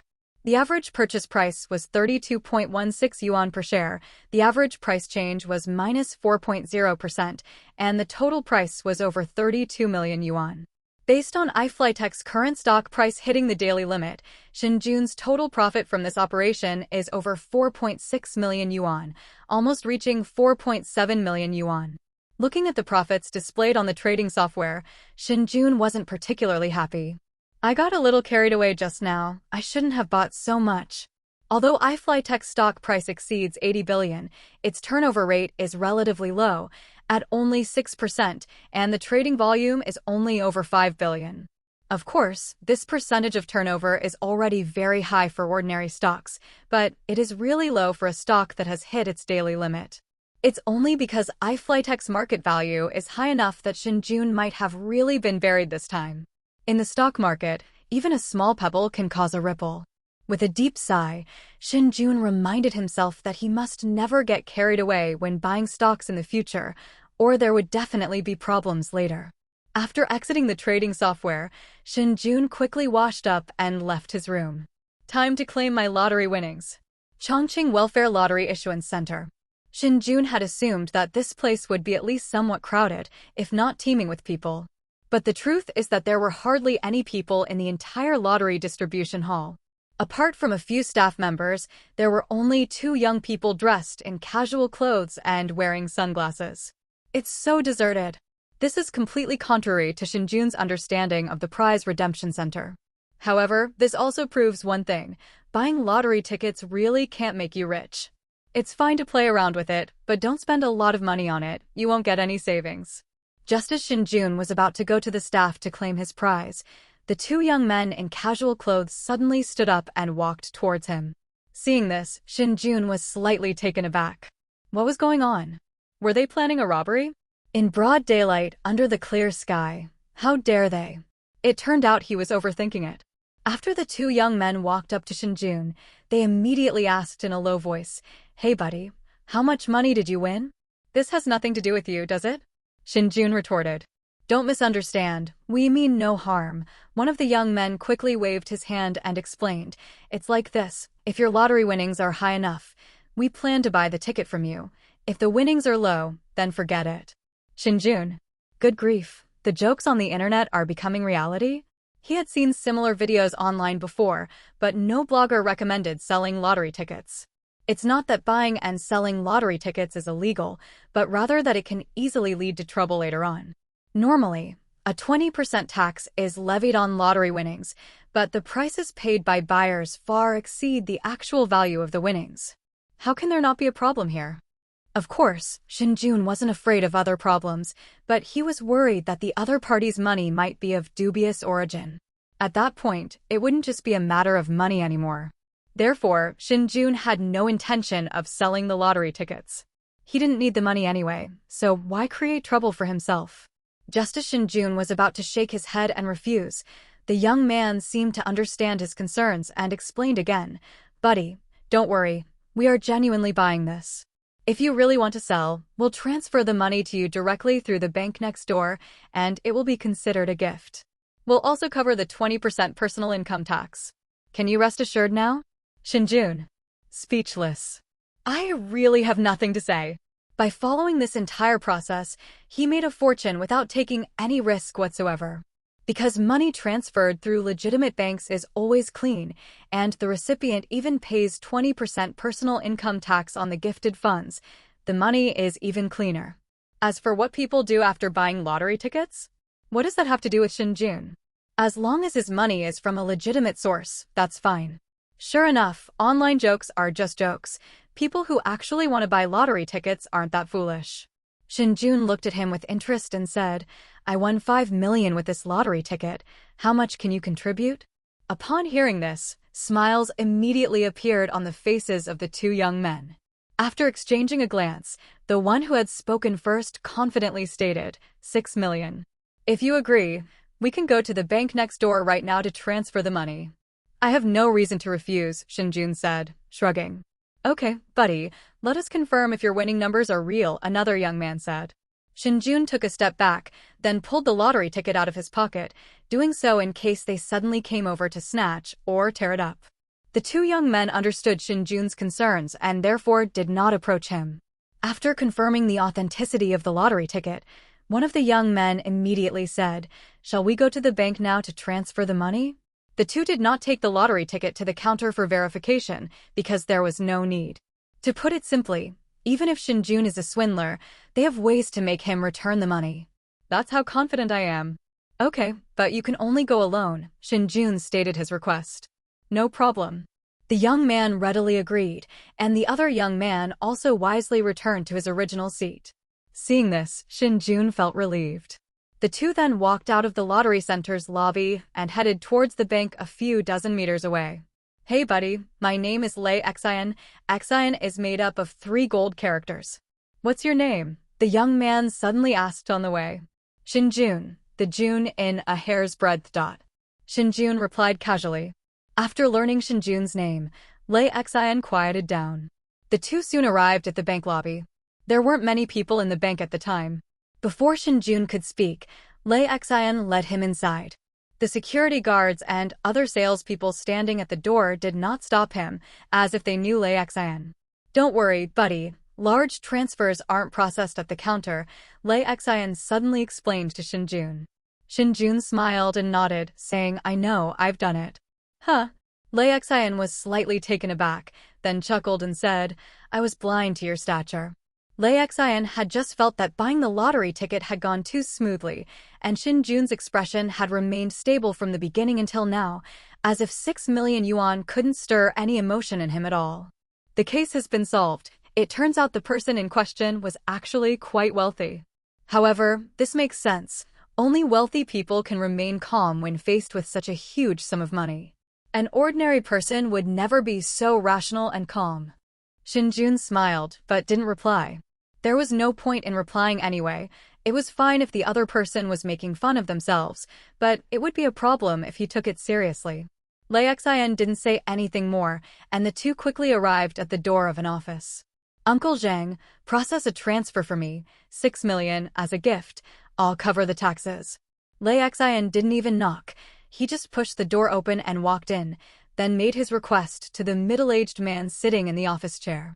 Upon hearing Lei Xian's words, the middle-aged man sitting in the office chair immediately turned his gaze to Shen Jun. Young man, you're lucky. Shen Jun. Although the bank's security and staff showed that Lei Xian was very familiar with the place, he really didn't expect it to be this familiar. Isn't this even being made clear? Shouldn't the fewer people who know about the usefulness of lotteries, the better? Oh well, we're so close. There's no point in hiding it, so never mind. Shen Jun smiled and replied, Indeed, I've been having pretty good luck lately. How envious. The middle-aged man sighed, then continued, Give me your bank card, I'll transfer the money to you. Okay. Shen Jun nodded and handed over the bank card he had prepared in advance. Within minutes, the middle-aged man returned the bank card to Shen Jun, saying, The money has been transferred. Check if it's arrived in your account. Shen Jun took out his phone and glanced at it. The 6 million had been deposited into his account. Combined with the 2,560,000 he still had in his card, the total amount in his card was now 8,560,000. Furthermore, the other party thoughtfully noted that this gift was unconditional, and the donor could not request the return of this transfer for any reason. The money has arrived, Shen Jun said, waving his phone with satisfaction. That's good. The middle-aged man nodded and then fell silent. Shen Jun took the lottery ticket that had won 5 million from his pocket and handed it to the young man. The young man, smiling, took the lottery ticket and said, Shen Jun, how about we have dinner together tonight? No, I have a lot to do later. Shen Jun declined the other party's offer. He didn't want to have anything to do with someone like Lei Xian, even if the other party was powerful and influential. After all, such a large sum of money spent on lottery tickets would be a joke if there was nothing wrong with it, and he didn't want to get too involved. All right then. Although he was rejected, Lei Xian wasn't angry. He understood Shen Jun's thoughts. There's not much to say. Everyone has their own ambitions. You guys are busy, I'll be going now. He already had the money and didn't want to stay any longer. Okay, drive carefully. Yes, goodbye, Mr. Shen. Goodbye. After receiving a response, Shen Jun immediately turned and left the office. Watching him leave, The middle-aged man said, "That kid's not simple either. I just glanced at his account balance. He still has over 2 million. It's rare to see someone so young with so much pocket money. Who cares? Anyway, I'm only in contact with him now, and I might not even see him again later." Lei Xian shook his head indifferently. "That's true. There are plenty of rich people in the world. You don't necessarily have to know them all." The middle-aged man nodded in agreement. "Let's not talk about him anymore, Uncle Zhang. I'll be going now. I'll treat you to a meal another time. You little rascal, you invited them tonight, but now that you're with me, it's like you have time? Hee, you can keep it to yourself. It's impolite to say it out loud. I'll just repay your favor to that kid Zhang Yu. Fine, I do the work, and my son enjoys the good life. That's the downside of being a father." TSK tisk tisk. After having a simple meal outside, Shen Jun returned home. 12 o'clock. Bite. On May 16th, Weichai Power rose by 10.00%. The moment the sound disappeared, Shen Jun immediately started searching on the trading software. Weichai Power has a market capitalization of 110.5 billion yuan and a circulating market capitalization of 62.94 billion yuan. Its share price is 12.66 yuan. At the midday break, the share price was 12.66 yuan, a decrease of 1.02% or 0.13 yuan. The turnover rate during the morning trading session was 2.3%, with a trading volume of 1.448 billion yuan. Looking at the content displayed on the trading software, Shen Jun fell into deep thought. Since the system appeared, Shen Jun had been trying to understand it, but it never responded to him. Like an artificial intelligence, it would predict the next day's events for him at the appointed time, and then disappear immediately without a trace. This left Shen Jun with no way to understand it. He could only try to learn about it from the limited information he had. Based on the system's predictions over the past few times, Shen Jun discovered some patterns. On the first day, Tenglong Company Limited had a market value of over 3 billion yuan. The next day, Dazhong Transportation, with a market value of over 20 billion. On the third day, JC Motors had a market value of over 40 billion yuan. Since the fourth and fifth days were Saturday and Sunday, the stock market was closed, so the system did not provide any stock information. Instead, it provided information on lottery and ice cream. Shen Jun couldn't figure out the pattern behind these two options yet. On the sixth day, iFlyTech's market value exceeded 80 billion yuan. In addition to the information the system just predicted, Weichai Power has a market value of over 110 billion yuan. Shen Jun was certain that the system's predicted stock market value would exceed that of Weichai Power tomorrow. However, Shen Jun still had some doubts. There weren't many companies in the A-share market with a market capitalization exceeding 100 billion yuan. If the system could predict all of this, what other information would it predict next? Hong Kong stocks? US stocks? Futures? Forex? Or should we start all over again? After pondering for a long time, Shen Jun still couldn't guess what the system would do next. The system had only been around for a short time and had given too little information, so he had no choice but to give up on the idea of learning more about it. Turning his attention back to the trading software, Shen Jun decided to buy a smaller number of Weichai Power shares. "I can't do what I did this morning. Buying too much makes me an easy target." He doesn't want to become like the Grandmaster. The stock market opened at 1 p.m. Weichai Power stock price did not fluctuate much after the market opened, remaining around 12.66 yuan. Without hesitation, Shen Jun immediately began buying in, taking advantage of the low price. However, his purchases were small, only 50 lots at a time. In order to avoid following the same path as the former leader, Shen Jun had no choice but to do this. Although Shen Jun could guarantee that he wouldn't manipulate the stock price, those who know that whether you manipulated the stock price or not is not important. What matters is whether you made money or not. What's that saying again? You can make money, but you can't make money you shouldn't. If you do, that's a sin. Why did Bai Qi die? He never intended to rebel, but he was executed because he had the ability to do so. Therefore, no matter how the world develops, some things will never change. To be honest, Shen Jun should find a powerful backer. If all else fails, he could start his own company.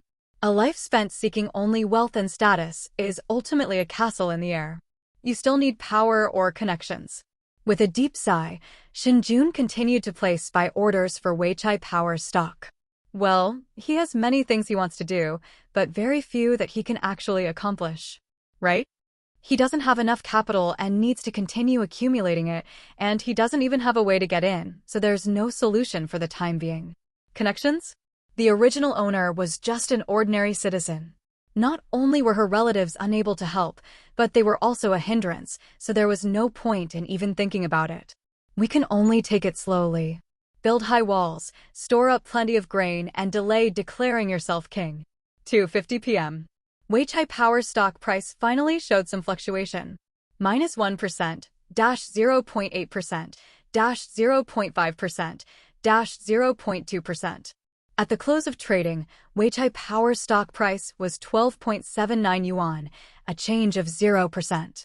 In this transaction, Shen Jun purchased a total of 11,500 lots of stock at an average price of 12.71 yuan, investing over 14.6 million yuan. He used money from his own account to make the purchase, essentially going all in. Besides his own money, Xia Wan's trading account still had over 27.8 million yuan in tradable funds. After exiting the trading software, Shen Jun stood up and stretched his body slightly. It was still early, so Shen Jun decided to go out for a stroll. Staying at home was boring anyway. After tidying up briefly, he left home. The sun was shining brightly outside, the weather was exceptionally nice, and Shen Jun's mood improved considerably. Without leaving the residential compound, he strolled leisurely inside. Ring, ring, ring. Before he could shop around for long, his phone suddenly rang. I took out my phone and glanced at the caller ID. A figure popped into my mind. After 16 years of studying, even the most introverted person in the original body had friends, though not many. The person who called was one of them. His name was Yang Su, Shen Jun's bunkmate in college, and his hometown was Jinling. After the call was connected, before Shen Jun could even speak, a voice came from the other end of the phone. Old Shen, when are you leaving? Shen Jun. Hey, say something. Is it you or me who has no signal? That shouldn't be the case. Hey, Lao Shen. Lao Shen. While Shen Jun was still confused and didn't say anything, Yang Su suddenly hung up the phone. Immediately afterwards, his WeChat started beeping. Shen Jun opened WeChat and looked at the 5 unlistened voice messages on the chat page, feeling somewhat speechless. This person is way too impatient. He had only been reminiscing about the past, and the other party couldn't even wait a few seconds? I'm speechless. With a long sigh, Shen Jun realized why Yang Su had asked him when they were leaving as soon as he opened his mouth. Before he transmigrated, another friend of the original owner was getting married and called him to invite him to the wedding. This person was also his college classmate and roommate, named Wu Mengjia, and his family was from Shanghai. Although the original owner of this body was introverted and a homebody, he didn't refuse his friend's invitation. After all, marriage is a very important event. Wu Menjia's wedding day is May 18th, which is the day after tomorrow. Yang Su had contacted him beforehand, suggesting they go to Shanghai together so they could look after each other, and the original owner had agreed. Shen Jun felt somewhat helpless about this. He really didn't want to go, since they were all the original owner's friends, not his. If it were any earlier, I could have refused, but now it's already their wedding day, and if I don't go... Well, I tapped the voice message box and Yang Su's voice immediately came through. Old Shen, I don't know if it's your signal or mine that's bad, but I can't hear you when I call. When are you planning to go to Shanghai? Give me a specific time, and then we'll meet up and go find old Wu. By the way, are you taking a plane or the high-speed train? Are you listening? Hurry up and reply to my message. I'm so anxious. Shen Jun. Seriously, I'm speechless. I have no idea how the original owner of this body became friends with this impatient person. These two are completely mismatched, okay? Just as Shen Jun was about to type a reply, his phone screen switched to caller ID, and it was Yang Su calling. For the first time, Shen Jun truly admired someone from the bottom of his heart. How did someone with such an impatient temper survive? Won't others beat him up? He shook his head and casually answered the phone. Hey Lao Shen, can you hear me? Yang Su shouted at the top of his lungs. I can hear you. I could hear you on the last phone call too. It's just that you can't hear me when I speak, Shen Jun lied. Then it must be a problem with your cell phone signal. I just called Lao Wu and there was no problem at all. Yang Su's voice was still loud. Probably. Shen Jun carried his pot on his back. It definitely is. After confirming that it was Shen Jun's fault, Yang Su spoke again. When do you plan to leave? To avoid being rushed, Shen Jun immediately replied, the day after tomorrow afternoon. Huh? So late? Can't we go earlier? That's Shanghai after all. I've never been there before. Why don't we go earlier and have some fun in Shanghai? Yang Su suggested. I have some things to take care of, so I can't go that early. You go first. Old Wu won't mistreat you, Shen Jun said softly. All right, I'll head over now. But remember to call me when you get to Shanghai, Yang Su instructed. No. Then I'll hang up. I'm going to buy a plane ticket right now. Dear Shanghai, here I come. Hearing what he said next, Shen Jun almost burst out laughing. This person really was. This phone call made Shen Jun lose all interest in continuing his shopping trip, so he turned around and headed home. May 16th, 9 a.m. After the pre-market auction, iFlyTech stock price rose 1.2% at the opening, but Shen Jun didn't care about that. He directly activated the nuclear button. He sold all 10,000 shares he held, placing orders at the original price, which was yesterday's closing price. He didn't want the 1.2% profit from the opening rise. He just wanted to keep yesterday's profit. The moment Shen Jun sold his shares, iFlyTech's stock price plummeted. After all, that was over 30 million. Plus 1%, plus 0.8%, plus 0.4%, plus 0.0%, dash 0.3%, dash 0.8%. Just when the stock price dropped to minus 1.4%, someone couldn't resist making a move, and it was a huge one at that. iFlyTech's stock price immediately stopped its downward trend and even started to rise rapidly. The remaining chips that Shen Jun had placed at the original price were snapped up by this big shot in the blink of an eye. Shen Jun was not surprised, otherwise he wouldn't have placed the order at the original price. The market maker hadn't run away yet, and the other party would definitely intervene to maintain the stock price. However, this has nothing to do with Shen Jun anymore. He's already sold everything and got the money. Shen Jun then turned his attention to Weichai Power. Weichai Power stock opened 3.5% higher at 13.24 yuan. Shen Jun also placed orders for all the stocks he held, of course, at the daily limit-up price, which is 14.07 yuan. Given Weichai Power's market capitalization, as long as it hits its daily limit, Shen Jun's 10 million yuan investment is negligible and won't cause any ripples. After finishing these tasks, Shen Jun lay down on the sofa and closed his eyes to rest. Although Shen Jun usually gets up around 9 o'clock every day, he still feels like he hasn't had enough sleep. As a young person, who doesn't stay up late? It was only because of the money that Shen Jun was able to stay in bed. Otherwise, he would have been sleeping in long ago. He drifted off to sleep on the sofa, and before he knew it, his phone rang, waking him up. I picked up my phone and glanced at the caller ID. It was Shen Nan calling. Shen Jun was slightly surprised. Why was this girl calling him? With the college entrance exam just over 20 days away, and the teachers at the school working like their backs are back in action, why would she suddenly think of calling me? Does this mean she's planning to ask me to ask for a day off for her again? That's impossible. He's already dealt with Chen Ting and Yang Lianrong. Oh, the problem wasn't completely solved. They just gave him a beating. Could those two have gone to find this girl? Thinking of this, Shen Jun immediately answered the phone. Hey, what's wrong? Brother, did you beat up Chen Ting and Yang Lianrong? Shen Nan asked excitedly. Shen Jun. I worried about that girl for nothing. How did you know? Shen Jun asked curiously. My maternal grandparents told me that my eldest uncle's family originally wanted to call the police to arrest you, but my second uncle stopped them in the end, saying that although you were in the wrong, they were in the wrong too. After all, you hit him in our house, and the property management won't give them any testimony, not even the security camera footage from the stairwell. They even said that Chen Ting and Yang Lianrong illegally entered the community without the security personnel's permission, so they deserve to be beaten. Shen Nan blurted out everything she knew. Shen Jun. He truly hadn't expected so many things to happen in the past few days. What I didn't expect was that the property management company was quite responsible. The property management fees weren't wasted. But, Shen Nan, Why would your grandparents tell you these things? They should know you're about to take the college entrance exam. They wouldn't let such trivial matters bother you. Shen Jun asked in a deep voice. Shen Nan, when did my older brother become so smart?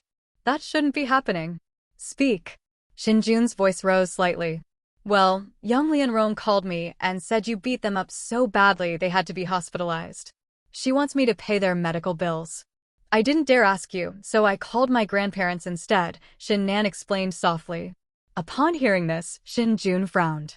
These two are really bullies who prey on the weak. Knowing they can't afford to mess with Shen Jun, they set their sights on this young girl, Shen Nan. They have absolutely no shame. This girl can't keep secrets, otherwise she wouldn't have called me. Did you pay? Shen Jun asked. No, how could I possibly give them money? Besides, my grandparents won't let me give them any either, saying it's their own fault and I absolutely mustn't pay them any attention, Shen Nan hurriedly explained. Shen Jun breathed a sigh of relief, then said solemnly, Don't worry about this. Don't answer their calls anymore. I'll handle it. Your most important thing now is to prepare for the college entrance exam. I don't care about your past grades. If you don't do well on the exam, I'll break your legs. Understood. Shen Nan replied cautiously. Hang up. Oh. After hanging up the phone, Shen Jun was at a loss for words. Qinting and Yang Lianrong are really like leeches, impossible to shake off. Nothing major, just a constant stream of minor issues. Faced with these two, Shen Jun couldn't bring himself to be ruthless. If he could, he really wanted to sever all ties with them, but that wasn't realistic. Because the two elderly people are still alive. While the elderly are alive, kinship ties cannot be severed, but once the elderly pass away, some relatives will simply cease contact without any need to sever ties. After thinking for a moment, Shen Jun called his grandmother and asked her to keep things going for a while. Once Shen Nan finished her college entrance exams, they would move away from the foggy city immediately. If you can't afford to mess with them, then avoid them. Anyway, there's nothing to miss about Chongqing. The call was answered quickly. Shen Jun didn't say much, just asked if Qinting was still in the hospital and what had happened recently. Grandma didn't want to tell him, but Shen Jun kept asking, so the old woman had no choice but to tell him. After Qinting and Yang Lianrong were beaten, Shen Jun's uncle's house immediately erupted in chaos. There were all sorts of opinions, but without exception, they all wanted Shen Jun to pay them money. If it weren't for the mediation of his maternal grandparents and second uncle, Shen Jun's life would certainly not be as peaceful as it is now. At this time, Qinting was still hospitalized at the second hospital of Wudu. There was no other way. Shen Jun had been a little too heavy-handed last time, and he wouldn't recover without being hospitalized for at least 10 days to half a month. After understanding everything, Shen Jun hung up the phone. We need to go and intimidate my uncle's family, not for his own sake, but for Shen Nan's. This girl is about to take the college entrance exam.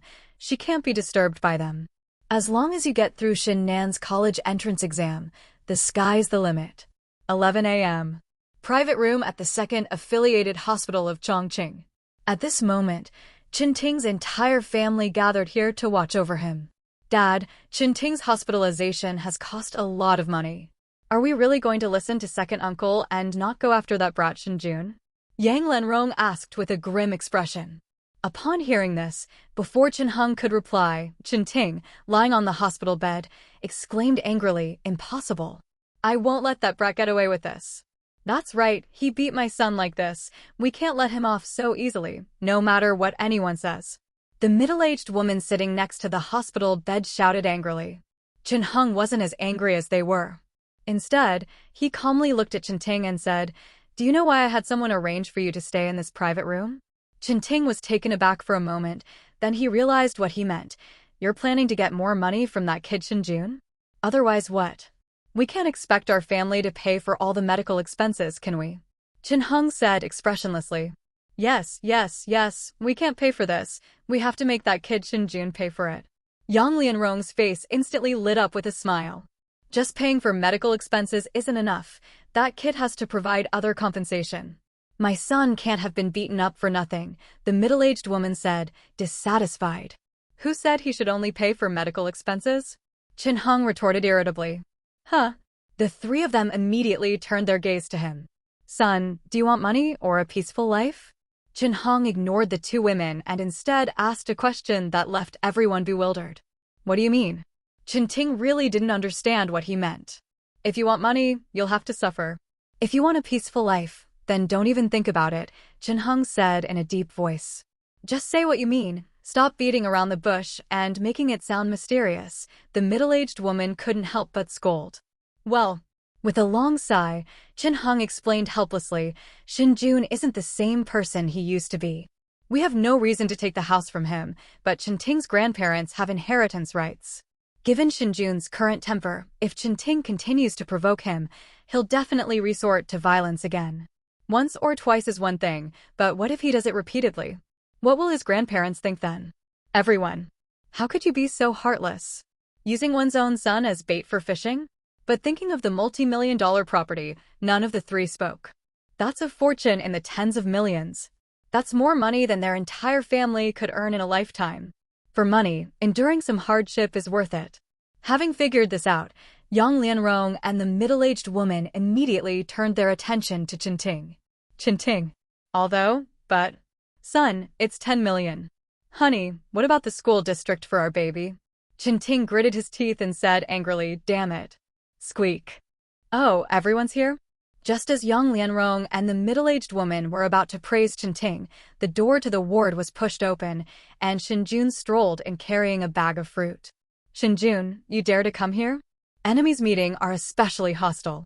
Although the whole family was just thinking about how to take Shen Jun's house, that did not stop Chen Ting from hating him. What are you saying? I'm the one who caused you to become like this. Shouldn't I come over and check on you? Shen Jun retorted sarcastically. I? Chen Ting was so angry that he couldn't speak. Stop talking about you and me. You know why you got beaten up, so don't complain, Shen Jun continued sarcastically. Shen Jun, you beat my son like this, and you still have the nerve to come here?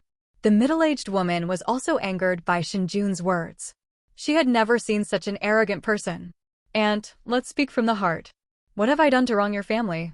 Not only did we live in the house for free for a year, but we also refused to move out when we were asked to. What? Are you taking advantage of the fact that I don't have parents? Shen Jun sneered. You. The middle-aged woman was speechless. Shen Jun, you didn't come here to cause trouble, did you? Chen Hong asked with a grim expression. What are you saying? Are you still my uncle? Can't I just be here to visit my cousin in the hospital? Shen Jun joked. Get lost. Get the hell out of here. I don't need your visits. Chen Ting was furious. This guy's words were too obnoxious. You think I want this? Shen Jun sneered. Since your uncle's family is here, I'll be frank. Let's talk things out, but please don't bother Xiaonan. She's about to take the college entrance exam, and I don't want anything unpleasant to happen. So what if I go? What can you do to me? Chen Ting said angrily. Shen Jun, do you know how much money Chen Ting spent in the hospital? Even if you don't care, can I ask Shen Nan to pay for it? Yang Lianrong stood up and questioned. I'll pay for the hospital stay. I'm saying this one last time, don't bother Xiaonan. Shen Jun threatened, staring intently at Chen Ting. I'll say it again, I'm going. What can you do to me?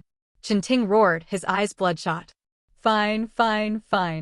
Shen Jun laughed angrily, ignoring Chen Ting and turning to Chen Hong, saying, Uncle, can you even control my cousin anymore? Chen Hong frowned, hesitated for a moment, and then said, I can manage it. Chen Ting won't interfere with Xiaonan's college entrance exam. Okay then No way, nobody's opinion matters here. I'll do whatever I want. Chen Ting interrupted Shen Jun, his fists clenching so tightly they cracked, as if he'd been stabbed in the lungs. Uncle, what did you say? Shen Jun ignored him and asked Chen Hong again. It's no use who you ask. I'm telling you this now, if I don't have a good time, Shen Nan won't have a good time either. Chen Ting roared again before Chen Hong could reply. This time, not only Shen Jun's expression changed, but also Chen Hong, Yang Lianrong, and the middle-aged woman's expressions changed. That's an overstatement. Seeing Chen Ting's eyes red with rage, Shen Jun suddenly laughed. Amidst everyone's puzzled gazes, Shen Jun said in an unusually calm tone, Chen Ting, I remember Xiaobao went to Huaqing kindergarten, right? As soon as Shen Jun finished speaking, Chen Hong, Yang Lianrong, and the middle-aged woman panicked. They shouted in unison, Shen Jun, this has nothing to do with Xiaobao, and we guarantee we will never let Qinting interfere with Xin Nan's college entrance exam. You. Qinting gritted his teeth, but dared not utter any more threatening words. You won't know the pain until you're hit on the head. Now that the other party has abandoned all pretense of civility, Shen Jun will no longer hold back. Threaten? Who can't do that? After Shen Jun left the ward, Yang Lianrong, her face pale, said to Qinting, we don't want his house anymore. We don't want anything. Shen Jun has gone mad. He's gone mad. No, we don't want anything anymore. We can't let Shen Jun hurt Xiaobao, the middle-aged woman hurriedly echoed. Everything I just said is null and void. From now on, our family will keep to ourselves and Shen Jun. We're just trying to avoid any potential problems. Xiaobao is our only child, and we can't afford to gamble. Chen Heng said solemnly. Shen Jun's words had really startled him. Although he couldn't be sure whether Shen Jun was telling the truth or not, his family couldn't afford to gamble or lose. The house was important, but compared to their only grandson, their grandson was more important. I understand. Qinting did not refute their words, nor did he dare to. Just as Chen Heng said, he couldn't afford to gamble or lose. If Shen Jun really goes too far and hurts Xiaobao, then it will be too late to say anything. After leaving the ward, Shen Jun went to the hospital's payment window. After paying Qinting's fee of 100,000 yuan, he left the hospital directly. He was the one who hit the person, so he should take responsibility. It's just a small amount of money, he can afford it. But if Qinting dares to contact Xin Nan after being discharged from the hospital, he won't be polite. Even if Xiaobao is his nephew, it's still not allowed. It is only natural for children to pay for their parents' debts. Bite. On May 17th, Ili Group's stock price rose by 10.02%. As soon as he got home, the system notification sounded, and Shen Jun immediately searched for Ili shares on the trading software. Ili Group, with a market capitalization of 155 billion yuan and a circulating market capitalization of 153.5 billion yuan, closed at midday at 24.35 yuan per share, representing a change of minus 1.5%. The most important piece of information is Ili Group's market capitalization. Just as he had guessed, the market value of the stock predicted by the system today was indeed higher than that of Weichai Power. At this moment, Shen Jun was particularly curious about what else the system would predict after it had predicted all the A-share stocks. Of course, Shen Jun was happy no matter what the system predicted, as long as this continued. TSK. The stock market opened at 1 p.m. Ili Group's stock price has been remarkably stable with little fluctuation, and its turnover rate is exceptionally low, at only 1.2%. With such a high market capitalization, Shen Jun really couldn't figure out how it would hit the daily limit tomorrow. How much capital would be needed to drive this stock up to its daily limit? It wasn't that Shen Jun didn't trust the system, but rather that he was worried the bookmaker might be targeting him. After a moment of contemplation, Shen Jun decided to invest less money and prioritize stability. I switched to another trading account and glanced at the funds in it, over 64.7 million. It was all right. He made nearly 5 million from the stock of iFlyTech. After adding Ili shares to his watch list, Shen Jun began trading. Each purchase was in small increments of 20 or 30 lots. Although the buying speed was a bit slow, Shen Jun wasn't in a hurry at all, since he had plenty of time. Whether it was because of Shen Jun's purchase or because the market maker also started buying at low prices, Ili Group's stock suddenly began to slowly rise at 2 o'clock. Minus 1.2%, 0.9%, 0.7%, 0.4%, 0.0%.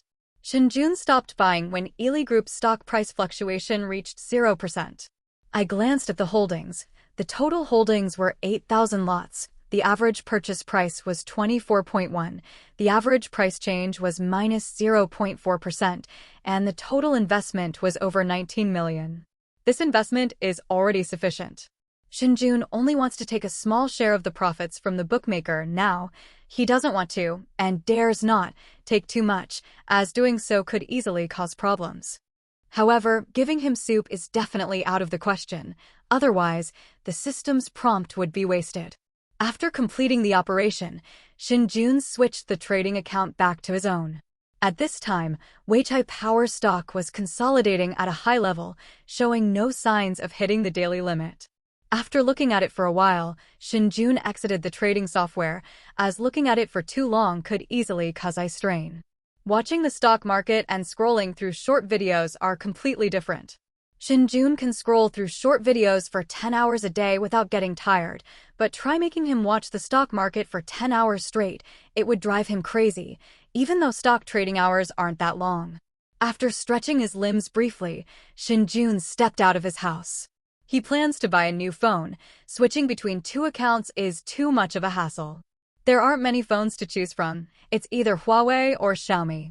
As for Apple phones? Forget it.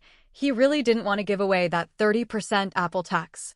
After spending over 6,000 yuan to buy a Huawei phone, Shen Jun downloaded all the useful software. After logging into his stock trading account, he considered today's business done. On the morning of May 17th, Shen Jun placed the two phones in front of him and first glanced at the status of his account. Weichai Power stock price hit the daily limit at 2:50 p.m. yesterday. All of Shen Jun's orders were taken. His total profit from the day before yesterday and yesterday was 1.56 million yuan. Adding the funds in his account, the total funds he can control at this moment are 18 million yuan. After a quick glance, Shen Jun focused his attention on Ely Group's stock. Yesterday, Ely Group's closing price was 24.29 yuan, a change of plus 1.2%. The market opened lower today, but Ely Group bucked the trend, opening 6.3% higher. Shen Jun immediately placed an order for his holdings at 26.72 yuan, which is the daily limit-up price. Less than 20 million yuan is nothing to a market manipulator who controls the stock price of a company with such a large market value. It's just a drop in the ocean. Therefore, Shen Jun is not worried about any butterfly effect. After all, he'd already taken a big bite out of JC Motors, so funding for a smaller share wouldn't be a problem for him. Super stable.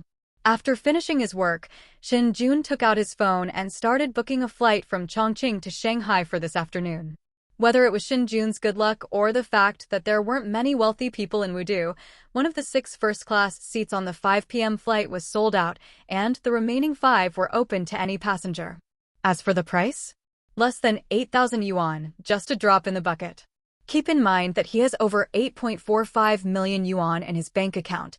8,000 yuan is nothing to him. After making the payment, Shen Jun got up and walked outside. He hadn't had breakfast yet. Noon. Bite. On May 18th, Luzhou Laojiao saw a 10% increase. Luzhou Laojiao, with a market capitalization of 190 billion yuan and a circulating share capital of 189.4 billion yuan, closed at 126 yuan in the morning. With a change of minus 0.8%, a turnover rate of 2.2%, and a trading volume of 4.18 billion yuan. It's yet another behemoth company. Looking at the turnover rate and transaction amount of Luzhou Laojiao, Shen Jun shook his head helplessly. The A-share market is really becoming unplayable. How can you trade with such low turnover and trading volume? Sticking to just one stock is a sure way to lose money. Let alone individual stocks, sometimes the total trading volume of the entire A-share market is less than the trading volume of a single stock in the US stock market. It really is. But there was nothing he could do. That's just how big A is. The system wasn't providing him with any other information, so he could only endure it for now. But won't saying this offend someone? Earning millions a day, and you still say that? However, that's really what Shen Jun thought. Otherwise, he wouldn't have reduced the amount of money he used to buy stocks. The market is too small. It's easy to fail.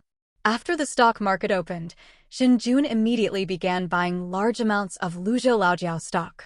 Each trade starts at 100 lots and sometimes goes up to 200 lots. While Shen Jun was spending heavily to acquire shares, Luzhou Laojiao's stock price began to rise slowly. That's right, it happened that quickly. Shen Jun's small amount of capital was already able to slightly influence the rise and fall of a company with a market value of nearly 200 billion. Of course, he wasn't the only one going on a shopping spree.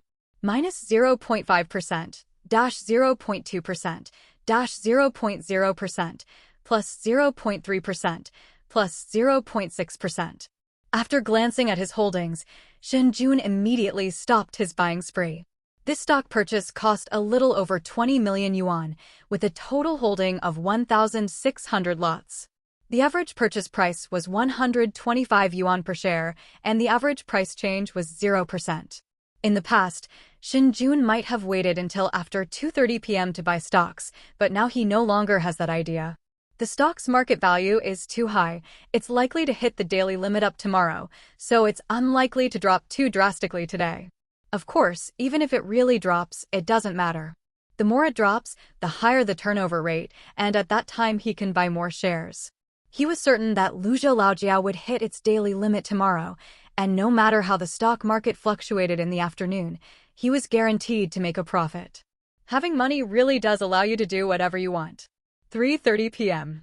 After arriving at the airport by taxi, Shen Jun completed the check-in process and went through security. After passing through security, a dedicated staff member began to serve him, and Shen Jun smoothly arrived at the VIP lounge. Having lived two lives, this was Shen Jun's first time visiting an airport VIP lounge. He had previously only seen it online through videos posted by travel bloggers. After a quick look around, well, it was slightly different from the videos online. Shen Jun had assumed that the first-class lounge was like the bustling lobby in those videos, where food and drinks were free. It is true that the lounge he was in was separate, with various food options and a private bathroom. He only understood what was going on after a simple online search. Most domestic airlines in Daxia do not have first class. The bloggers who post videos online claiming to show their viewers the experience of first class are actually flying business class, and the videos they film are actually of business class passengers experiencing the service. After learning all this, Shen Jun was speechless. It seemed that the videos posted by bloggers online couldn't be trusted either. After wandering around outside for a while, Shen Jun sat down in the lounge to rest. He didn't eat the food provided at the airport. He decided to save his meal for when he got to Shanghai. At 7:30 p.m., the plane landed smoothly at Shanghai Airport. After the priority passengers disembarked from the plane, Shen Jun was alone again. There are no services like those in novels, and no flight attendants proactively greeting you or adding you on WeChat. It's all a lie. Shen Jun stood alone in the airport hall, glanced at the sign, found his way, and walked towards the exit. The airport was indeed very large, and the distance from the main hall to the airport exit was indeed far, but Shen Jun did not walk for an hour as some online reports suggested. He arrived at the exit in just 15 minutes. Holy crap, Lao Shen, you're out? So fast. Shen Jun. Is this even a serious statement? It sounds so jarring. Looking up, he saw two young men waving at him. One of them was wearing a casual hoodie, and the other was wearing a white shirt. They both looked quite presentable. The one wearing a casual sweatshirt is Yang Su, and the other is Wu Mingjia, a native of Shanghai. I told you so. Don't let Lao Shen's quiet demeanor fool you. He's incredibly smart. He definitely wouldn't waste too much time inside the airport. You had to argue with me. Not everyone is as stupid as you. How about that? You get it now. Wu Mingjia mocked Yang Su smugly. Yang Su. Yang Su glared at the innocent-looking Shen Jun and said irritably, "Stop talking nonsense. It's my treat for old Shen's welcome dinner." Haha, another meal saved. Wu Mingjia laughed even harder. Shen Jun. These two don't even treat him like a human being. Not only did they refuse to go inside the airport to show him the way, but they actually stood at the exit betting on when he would come out. Is this something a human being could do? Are you really that bored? Speechless. Old Shen, you can't blame me for this. It was old Yang's idea. He spent over an hour walking around the airport before coming out that day. He wanted to see if you were as stupid as him, but he got slapped in the face. Wu Mingjia stepped forward, put his arm around Shen Jun's shoulder, and explained with a smile. Get lost. I was attracted by the Shanghai airport. Otherwise, why would I have stayed in the airport for more than an hour? Yang Su retorted. Haha, I wonder who was cursing for half an hour after leaving the airport. Hearing this, Shen Jun couldn't help but chuckle. Yang Su had really embarrassed himself this time. This topic wouldn't be forgotten for at least 2 or 3 years. All right, stop talking nonsense and let's go. Old Shen hasn't eaten yet, has he? Let's go eat first. Yang Su was really losing face, so he pulled Shen Jun and Wu Mingjia towards the parking lot. Shen Jun smiled slightly and followed Youngsu's pull, while Wu Mingjie smiled as well and stopped teasing him. It's best to mention this kind of fun that belongs to your own people once every 10 days or 2 weeks. It gets boring if you keep bringing it up. After walking for a few minutes, the three arrived at the parking area. Upon seeing the brand new Mercedes-Benz G500, Shen Jun exclaimed in surprise, "You're definitely a native of Shanghai. You're really rich. You bought it in full?" "Hee, it was paid in full, but it was a gift from my father-in-law," Wu Mingjie said smugly. Shen Jun. Damn it, just thinking about it makes me angry. Old Wu is such a lucky bee asterisk asterisk asterisk asterisk asterisk D. He got a gigolo so easily. Yang-su muttered from the side. Get lost. What do you mean by living off a woman? This is the spoils of a year's work for me. Wu Mingjie was not ashamed at all, but rather proud. TCH, I despise you. Yang-su gave him the middle finger. You're just envious. Shen Jun was drawn to their conversation. Suddenly, as if possessed, Shen Jun asked, "So you've really become a kept man?" Haha, old Shen believed it. He actually believed it. Yang Su immediately burst out laughing. Wu Mingjie, somewhat defensively, asked, "Old Shen, am I really that bad in your eyes?" Shen Jun. It was just a joke. Why did you take it so seriously? Shen Jun quickly waved his hand to reassure him. Back in school, everyone knew your family was rich, young Master Wu. Shen Jun attended university in Nanjing.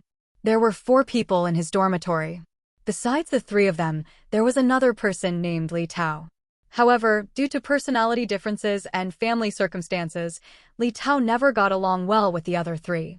Well, university is a microcosm of society. The so-called classless brotherhood in university only exists among a small group of people. The vast majority of people treat others differently based on their social status. Even an introverted person like Shen Jun can make a few friends because he has enough living expenses and doesn't cause trouble. This is an advantage that his parents gave him. It's not that Shen Jun and the other 2 deliberately ostracized Li Tao, but rather that Li Tao simply didn't fit in with them in their daily lives. Eating in the university cafeteria is fine, no major problems, but problems arise whenever you go out to eat or play.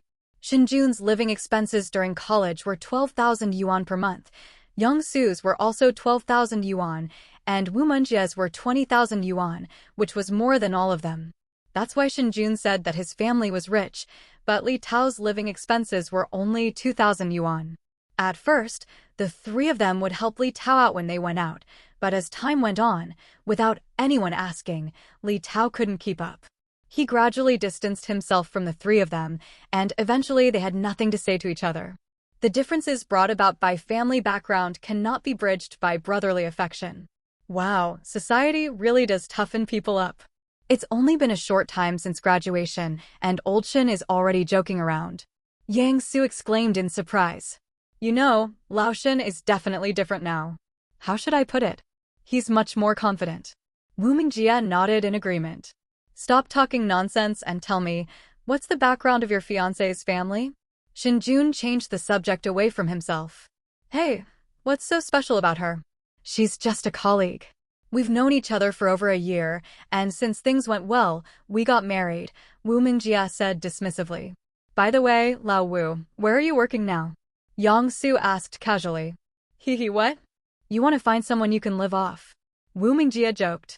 Of course. This Mercedes G-Class looks really good. Who wouldn't want one? Yang Su admitted without the slightest embarrassment. Then you've got the wrong idea. I work at a bank. You can't get in, Wu Mingjie retorted. Damn it. Yang Su scratched his head. There's really nothing we can do about that. They really are natives of Shanghai. They can just walk into a bank like that. I'm impressed. Yang Su said enviously. TCH, I don't believe that someone with your family's connections can't get into a bank in Jinling, Wu Mingjie scoffed. How can they be the same? Nanjing is nice, but it's still a little bit inferior to Shanghai, Yang Su sighed. It's just a little bit, it's not a big deal. Anyway, we don't live off our salaries, Wu Mingjie said dismissively. Alright, let's not talk about this anymore. Let's go eat first, or I'm afraid old Shen will starve to death. After saying that, Yang Su took the lead and opened the driver's side door and got in. He won't starve. It's not like they don't provide food on the plane, Wu Mingjie said, then sat in the co-pilot seat, and Shen Jun followed suit and sat in the back. He definitely didn't eat on the plane, right, Lao Shen? Yang Su asked as he started the car. I didn't eat. I was saving my appetite for a good meal you guys would arrange.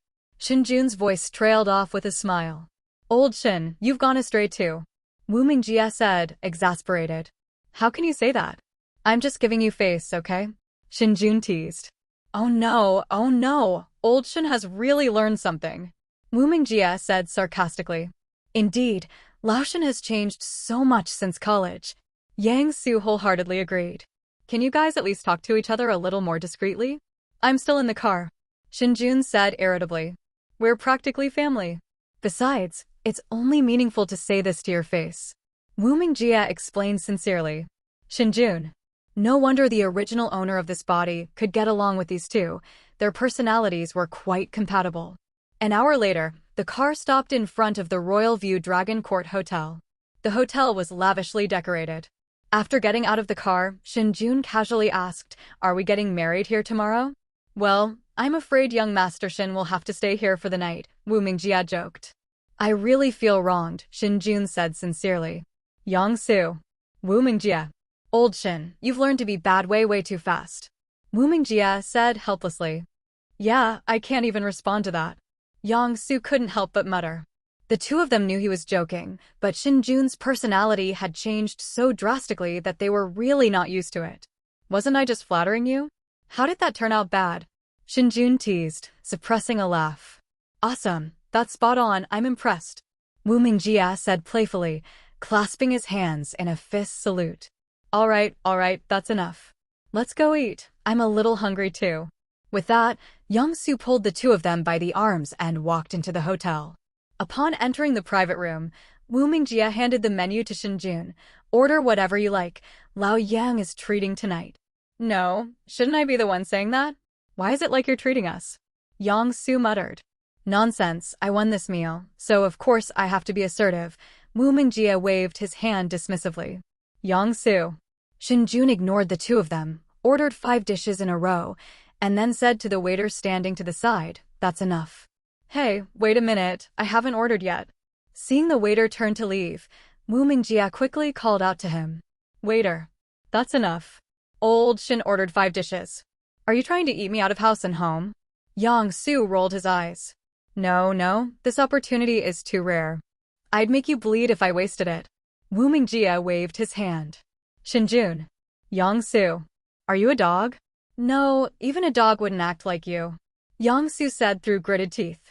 TCH, say what you want, I accept it. Wu Mingjie waved his hand dismissively and then said to the waiter, Another king crab and a serving of abalone. Shen Jun.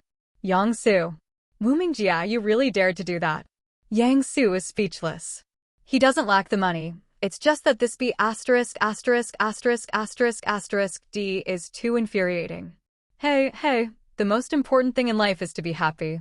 I finally got to take advantage of you this once, so of course I have to go all out. Wu Mingjie shrugged, but what he said. You just wait, I'll make you pay tomorrow. Yang Su threatened angrily. We'll talk about tomorrow. Anyway, I feel great today, Wu Mingjie grinned. Yang Su. He was truly at a loss when faced with someone so stubborn and unyielding. Old Shen, we're on good terms, aren't we? Yang Su suddenly turned to look at Shen Jun. Just tell me what you need. I'll definitely help you out for this meal, Shen Jun said firmly, patting his chest. Yang Su. Ha, Old Shen has really gone astray. Wu Mingjie laughed heartily. I'm speechless. Yang Su muttered before turning to the still visible waiter and saying, Let's get the food ready. Yes, sir. The waiter turned and left. You guys are really ruthless. This meal cost me half a month's allowance, Yang Su muttered under his breath. Then just be more careful with your spending later. What's the big deal? Wu Mingjie said, feigning innocence after getting the benefit. Doesn't Lao Wu work at a bank? If all else fails, you can borrow some money from him. That way, you'll have money again and he'll get his commission, Shen Jun joked. That's a good idea. Wu Mingjie's eyes lit up. Get lost, you two together can't make a decent person. Yang Su is speechless. Does he look like someone who would take out a loan to treat others? Don't be so discouraged. My wife's bridesmaids all work for government institutions, and one of them is especially beautiful. I'll introduce you to her. You'll be hitting the jackpot if you treat me to this meal. Wu Mingjie tempted. Godfather, is one meal enough? If not, just say so. We can go anywhere we want. Taking out a loan is also an option. Yang Su perked up instantly. Shen Jun. So realistic. Cough cough. Wu Mingjie coughed lightly twice, feigning nonchalance, and said, one meal is about right. Of course, if you insist on treating, I do have time. No problem, as long as the girl is pretty, I'll treat you to 10 more meals. Yang Su stopped complaining about being poor and even started acting like a big shot. Ding ding ding. A knock on the door interrupted their conversation. Enter. Hello, these are the king crab and abalone you three ordered. Please mark them. If you're sure everything is all right, we'll prepare them. Several waiters came in carrying the plates. No need, go do it. Wu Mingjie waved his hand casually. Okay, please wait a moment. After all the waiters left, Yang Su asked curiously, what exactly does your wife's family do? They just gave away a car worth over 2 million yuan like that. I can't say, but you'll find out in a bit. Wu Mingjie shook his head mysteriously. Hearing this, Yang Su forced himself to nod, suppressing his curiosity. Seeing the strange expression on Wu Mingjie's face, Shen Jun had some thoughts, but he didn't say anything. The hotel food was served quickly, and soon all the dishes were on the menu. None of the three of them stood on ceremony and started eating. There was no need for formalities. What hadn't they seen when they were in the same dorm? The three chatted as they ate, reminiscing about their college days, how many partners each person had, who remained single from freshman year to graduation, which pretty girl was being kept by someone, and which handsome guy was being picked up by a rich woman in a luxury car. Just as the three were gossiping excitedly, the door to the private room was suddenly pushed open. Since the other party did not knock, the three of them immediately stopped talking and turned to look at the door. A beautiful woman in a red trailing dress walked in carrying a plate of food. Before Shen Jun and Yang Su could speak, Wu Mingjie suddenly stood up and laughed. So, what if you're here? Why are you personally serving the dishes? Upon hearing this, Shen Jun and Yang Su also stood up. Hello, sister-in-law. My name is Yang Su. Hello, sister-in-law. I am Shen Jun. The two immediately introduced themselves. Hello, brothers. I am Bai Xian, Mingjie's fiancé. After putting down the plate of food, the woman took the initiative to shake hands with the two men. Damn it, are you guys turning the tables? I'm the boss. Wu Mingjie angrily retorted to the two men before turning to the woman. Honey, didn't I tell you? I'm the boss. You have to call them Xiao Su and Xiao Jun. Huh? But they look older than you. Yang Su. Shen Jun. Wu Mingjie. Bai Xian's voice was gentle, but her words were so powerful that even Shen Jun was momentarily speechless. This is the ultimate way to kill someone by destroying their spirit. After taking a deep look at the girl, Shen Jun finally understood what high emotional intelligence meant. As Wu Mingjie's fiancée, she couldn't possibly be unaware that Wu Mingjie's birthday was older than Shen Jun's and Yang Su's, yet she immediately acknowledged it when the two jokingly referred to him as their younger brother and sister-in-law. Just as Wu Mingjie was pretending to be angry, she teased Yang Su and Shen Jun again. Although her words were a little harsh, the two of them kept all their words to themselves after she called them brother. It's simply, go all out at face to face. Not to mention, they were given such a big favor, personally bringing the dishes to them. What could the two of them say? I'm stuck with this situation and have no choice but to swallow it. Outrageous. This is absolutely outrageous. Seeing Yang Su's face flush red but unable to speak, Shen Jun smiled slightly and said, Old Wu, look at you, look at you. Compared to your sister-in-law's intelligence and emotional intelligence, you're practically an idiot. I don't know how she fell for you. Maybe her ancestors were emitting auspicious smoke. If he can't afford to offend Bai Xian, can't he at least afford to offend Wu Mingjie? We can't let this go unpunished. We need to make amends. You're talking nonsense. Sure enough, the fool took the bait. If it were anyone else, Wu Mingjie wouldn't be provoked, but with them, he absolutely couldn't stand it. Men, you know what I mean. Wu Mingjie jumped up and down, saying, you can praise my wife, but you can't use me as a stepping stone. How am I some kind of idiot? Bai Xian. I can't carry it, I really can't carry it. Now she understood why Wu Mingjia kept cursing at his teammates while playing games. He was just too terrible. How to explain this? It's like a 10v10 battle in King of Glory. After the team fight is over, Yao Yao rides Kaiwenji back. Who could stand this? Right, Lao Wu, you're not mentally challenged. We are, okay? Yang Su joked, barely suppressing a laugh. Shen Jun didn't speak, but judging from the smile on his lips, he was very happy. Holy crap? Lao Shen, you tricked me. Seeing the strange expressions on their faces, Wu Mingjia instantly realized he'd been led astray. How did I trick you? I just said it casually. Who knew you would actually believe it? Shen Jun shrugged and said nonchalantly. Wu Mingjia. But I'm telling you the truth. Marrying your sister-in-law is truly a stroke of good luck, Shen Jun continued, digging a hole for more information. Cough cough. Wu Mingjia fell for it again, but Bai Xian interrupted him before he could even finish speaking. Old Shen, you're really filthy, Wu Mingjia said through gritted teeth as soon as he realized what was happening. Tsk tisk tisk. Let's eat. My sister-in-law brought this over herself, so I have to try it properly. Shen Jun sat back down in his chair as if nothing had happened. Old Shen, you're amazing. I almost didn't recognize you. Yang Su chuckled and sat back down in his chair. That feels good. Sigh. Wu Mingjia sighed deeply and said to Bai Xian, Wife, am I really that stupid? How could that be? Don't listen to his nonsense. My husband is the best. Bai Xian reached out and vigorously rubbed Wu Mingjia's face to comfort him. Shen Jun. Yang Su. Is it even possible to eat this? It's getting late. Shall we call it a night? Yang Su said hoarsely, covering his face. Is it getting late, or are you just envious and jealous? Wu Mingjia said smugly. You're really not human. Yang Su muttered irritably. With Bai Xian's arrival, Shen Jun and the others became less relaxed in their conversation. After a few brief words, the meal came to an end. Waiter, the bill, please. Yang Su called out towards the door. Hello, the bill has already been settled, the waiter said softly as he walked in. Huh? Yang Su was taken aback. What do you mean, huh? We're on my turf now, I can't really make you pay the bill, can I? Wu Mingjia joked.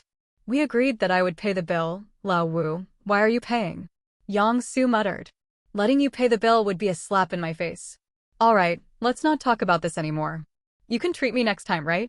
Wu Mingjia patted Yang Su on the shoulder and said casually. You. Yang Su still felt something was off. Just let old Wu pay the bill, it's not like it costs anything, Shen Jun said with a smile as he stood up. What? Yang Su didn't quite understand. Holy crap? How did you know? Wu Mingjia was stunned by these words. TCH. Shen Jun gave a mocking laugh and then looked at Bai Xian, saying, Sister-in-law, is this hotel your family's property? Bai Xian nodded gently. See? You're eating at old Wu's wife's house and you're paying the bill? That would be a slap in his face, wouldn't it?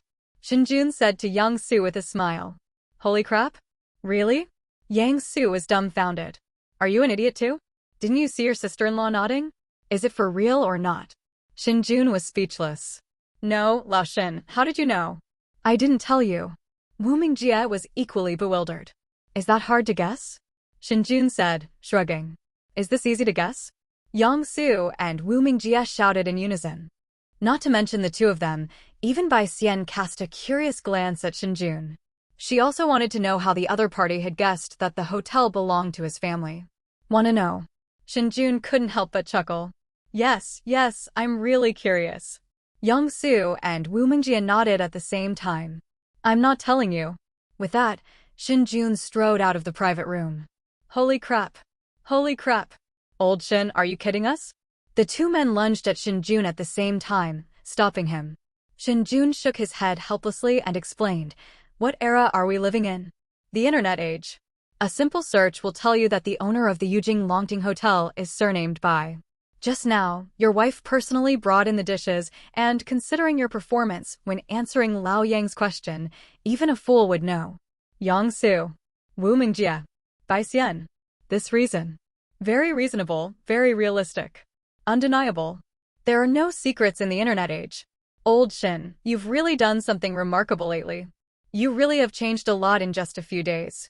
Wu Mingjia exclaimed in amazement. Alright, stop dawdling here and hurry up and take your sister-in-law back. We have to get up early tomorrow, Shen Jun said helplessly. All right. Let the waiter take you to your room. We'll be going now. Wu Mingjie didn't stand on ceremony. He had a lot of things to take care of at home, and he did need to get up early tomorrow. After seeing Wu Mingjie and Bai Xian off, Shen Jun and Yang Su followed the hotel staff to their room. Wu Mingjie booked 2 rooms for the 2 of them, one for each of them, directly opposite each other. Old Shen, how about we go out and have some fun?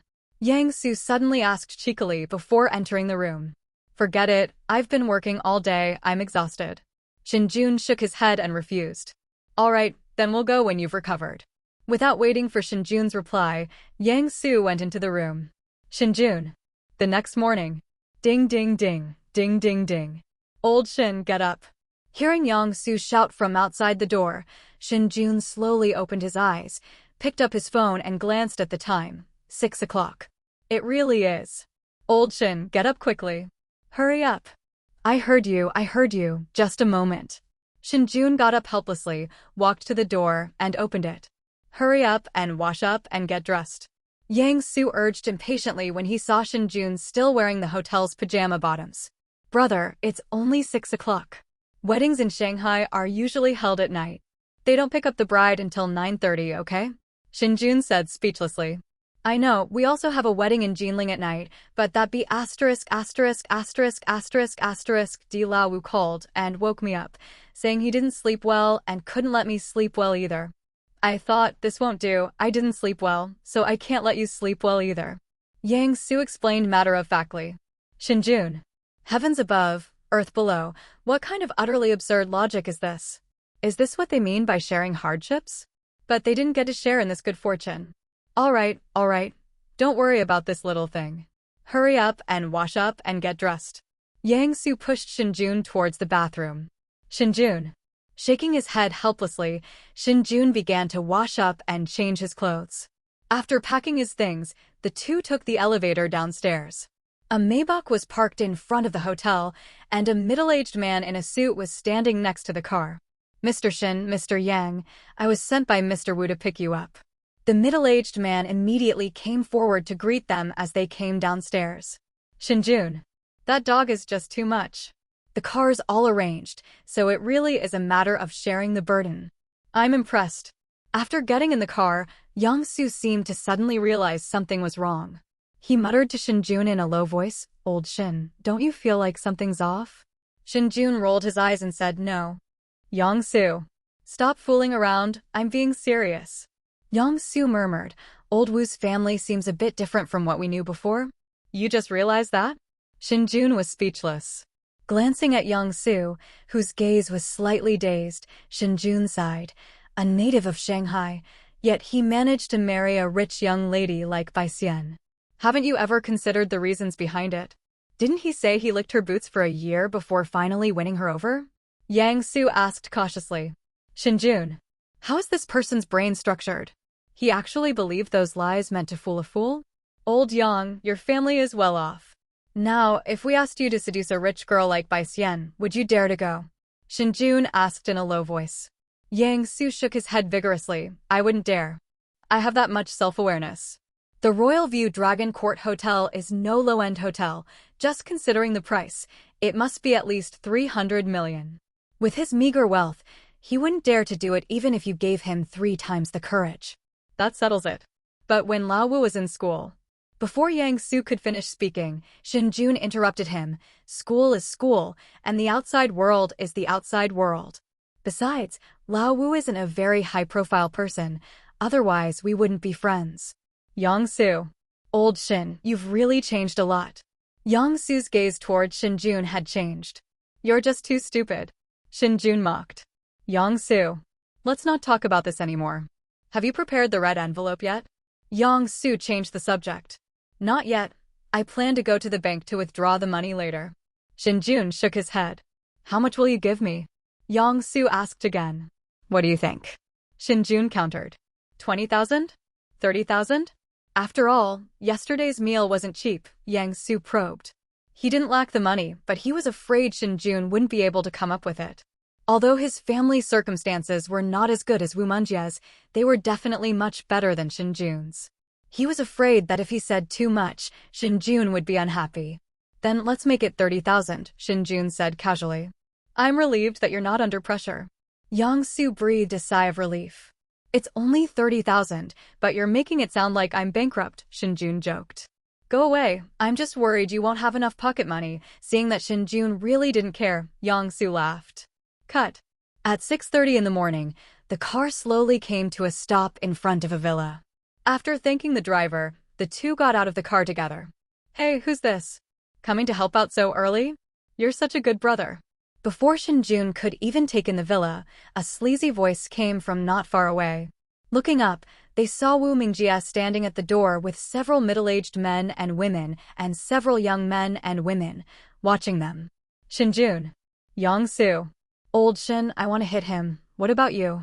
Yang Su clenched his fists and gritted his teeth as he looked at Wu Mingjie walking towards the two of them. Just bear with it, this is their territory, Shen Jun sighed. Sad face Omicron asterisk. But, after exchanging a glance, the two walked towards Wu Mingjie together. Just as the two sides met, Shen Jun and Yang Su brushed past Wu Mingjie on the left and right and walked straight into the villa. Wu Mingjie, aren't you all childish? Wu Mingjie shouted angrily. Hello, uncles and aunts, I'm Shen Jun, Mingjie's classmate. Hello, uncles and aunts, I'm Yang Su, and I'm also Mingjie's classmate. Neither of them paid any attention to Wu Mingjie, but instead greeted Wu's parents who were standing at the door. Haha, hello everyone, hello everyone. Several middle-aged men and women and several young men and women were amused by the three people's actions. Don't go too far. Wu Mingjie muttered as he ran over. Who's going too far here? We're guests, don't you know? Who calls guests over this early? Yang Su punched Wu Mingjie. Go away, you're no guests at all.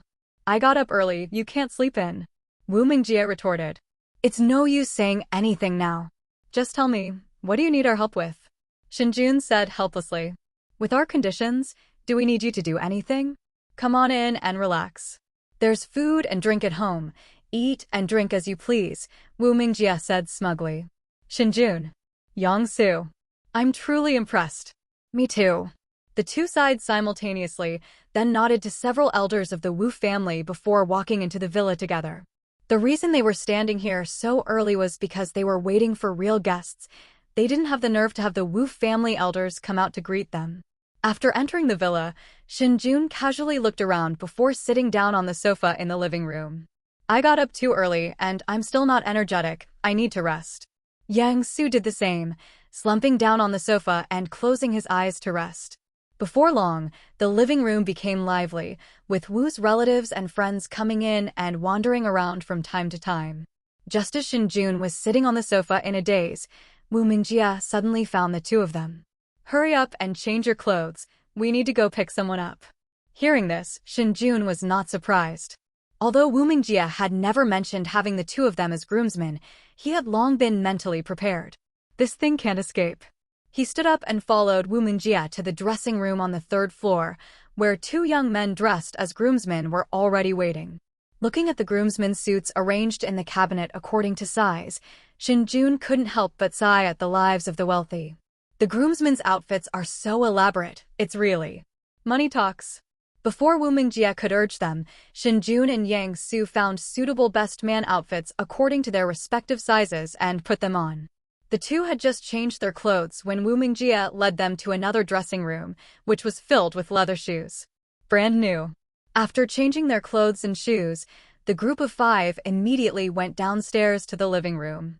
The very center of the living room was now empty, ready for Wu Mingjie and the others to take photos and videos.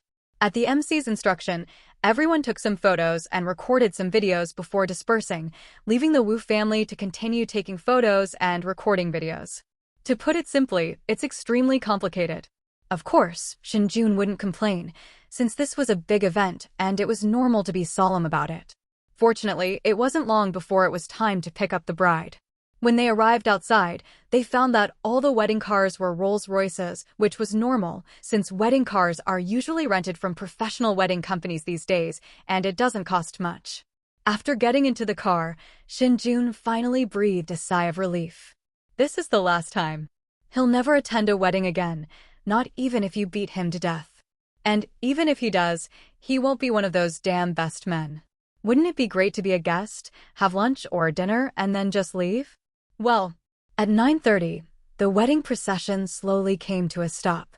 After getting out of the car, the groom and his entire groomsmen embarked on an adventure. Despite the wealth of the Wu and Bai families, they still had all the usual wedding activities that ordinary families would have. After all, marriage is just for fun. The Bai family also lived in a villa. Children blocked their way right from the gate, but they managed to get past them by throwing out some red envelopes and candies. There was a slight problem when we arrived at the villa's entrance. Several burly men in suits stood there, so intimidating that no one dared to move. Who are these people? Shen Jun asked curiously. Why do they have bodyguards guarding the gate when they're getting married? We can't beat my wife's brothers, Wu Mingjie explained nonchalantly. Shen Jun, is he that strong? What did the Bai family members eat to grow up? And what about their heirs as children of wealthy families? Why does he look exactly like a bodyguard? Just you wait and see. Before anyone could react, Wu Mingjie pulled out a stack of red envelopes from his pocket and scattered them into the air. However, none of those burly men made a move. They weren't people who could be dealt with simply by money. However, Wu Mingjie was no pushover either. Since he dared to give out red envelopes, he must have been prepared. There's a voucher inside the red envelope. That voucher can be redeemed for a special edition tea, the one Grandpa Bai personally gave me. Upon hearing this, the burly men's eyes widened instantly. Suddenly, they all moved at the same time. You kick me, I trip you, and they all frantically grabbed at the red envelopes. Their actions left everyone dumbfounded. Stop standing there, let's go. After saying that, Wu Mingjie rushed in first. Shen Jun and the others shook their heads and immediately followed. Their curiosity had reached its peak. What kind of tea could make the young masters of the Bai family fight over it? That tea must be incredibly amazing. However, now is not the time for questioning. After rushing into the villa, Wu Mingjie led everyone to the door of a bedroom. There was no one guarding the place, and the gate was open, but everyone just looked at each other, and no one dared to go in. Inside the room, Bai Xian, dressed in a red wedding gown, sat on the bed, smiling at them. Meanwhile, the young ladies in red bridesmaid dresses looked at them with somewhat strange expressions. Who would dare to go in? Shen Jun and Yang Su exchanged a glance, then gave the other two groomsmen a meaningful look. The four people instantly reached a consensus. Holy crap! You son of AB ***ch. Just as Wu Mingjie was about to test someone out, Shen Jun and the other three attacked simultaneously, immediately pushing him into the room. The moment Wu Mingjie entered, the door slammed shut. Holy crap! Stop messing around. Help! Old Shin. Old Yang. Brother Yuan. Brother Long. Help! Wife, please help me. Tell them to stop. Hearing the screams coming from inside the room, Shen Jun and the others looked at each other, none of them taking the initiative to push open the door and go in. After an unknown amount of time, Wu Mingjie's howling gradually subsided. Cough cough. As the coughing sounded, the four of them pushed open the door and rushed into the room, followed by the wedding procession. Upon entering, everyone burst into laughter. Wu Mingjie lay sprawled on the ground like a calico woman who had been masturbated, looking utterly hopeless. Bai Xian remained seated firmly on the bed, motionless. The bridesmaids who had made the move seemed to have done nothing at all, standing demurely by the bed with innocent eyes as they looked at everyone. Old Wu, we're here to pick up the bride, not for you to sit on the ground. How can we pick up the bride if you're sitting on the ground? Yang Su said, pressing his face close to hers. Upon hearing this, everyone burst into laughter. Actually, what he said wasn't particularly funny, but given Wu Mingjie's current state of utter despair, it was truly unbearable to say. Wu Mingjie gave the group a resentful look before slowly getting up. This is unbelievable. Why did I have to choose you guys to be my best men? Before anyone could speak, Wu Mingjie suddenly knelt down on one knee facing Bai Xian and said, Wife, they're not good people. Should we leave now? Okay, Bai Xian agreed without the slightest hesitation. Everyone. Xiao Xian. How could you agree to this? None of the activities we prepared have been used. Exactly. You can't do that. Traitor, Xiao Xian, you traitor. No, we don't agree. The bridesmaids took turns rejecting Bai Xian's suggestion. Huh? But Just as Bai Xian was about to say something, a bridesmaid immediately stepped forward to stop her. No buts. We can't skip the activities we got up so early to prepare. Okay. Although Bai Xian appeared to be being persuaded, the smile on her face clearly showed that the girl was doing it on purpose. Seeing this, Wu Mingjia turned to him for help. Brother Jun, Brother Su, Brother Yuan, Brother Long. Shen Jun took 2 steps back abruptly and casually pushed Yang Su and the other 2 groomsmen forward. Holy crap. The 3 were completely dumbfounded by Shen Jun's outrageous move. Could he really do that?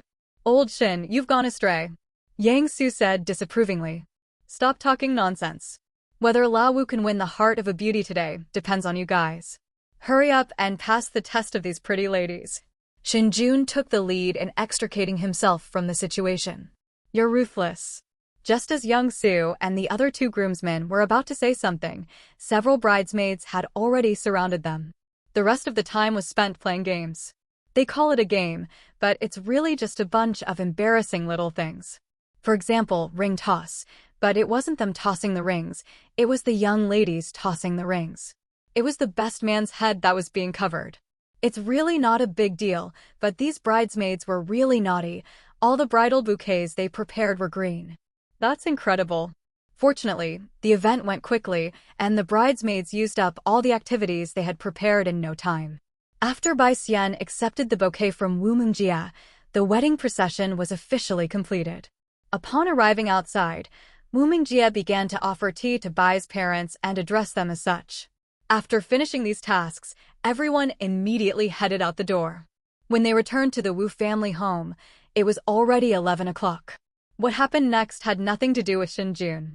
Wu Mingjia and Bai Xian also served tea to Wu's parents and addressed them as Wu's parents, followed by taking photos and recording videos. It's exactly 12 o'clock. Bite. May 19th, Hengrui Medicine, up 10.02%.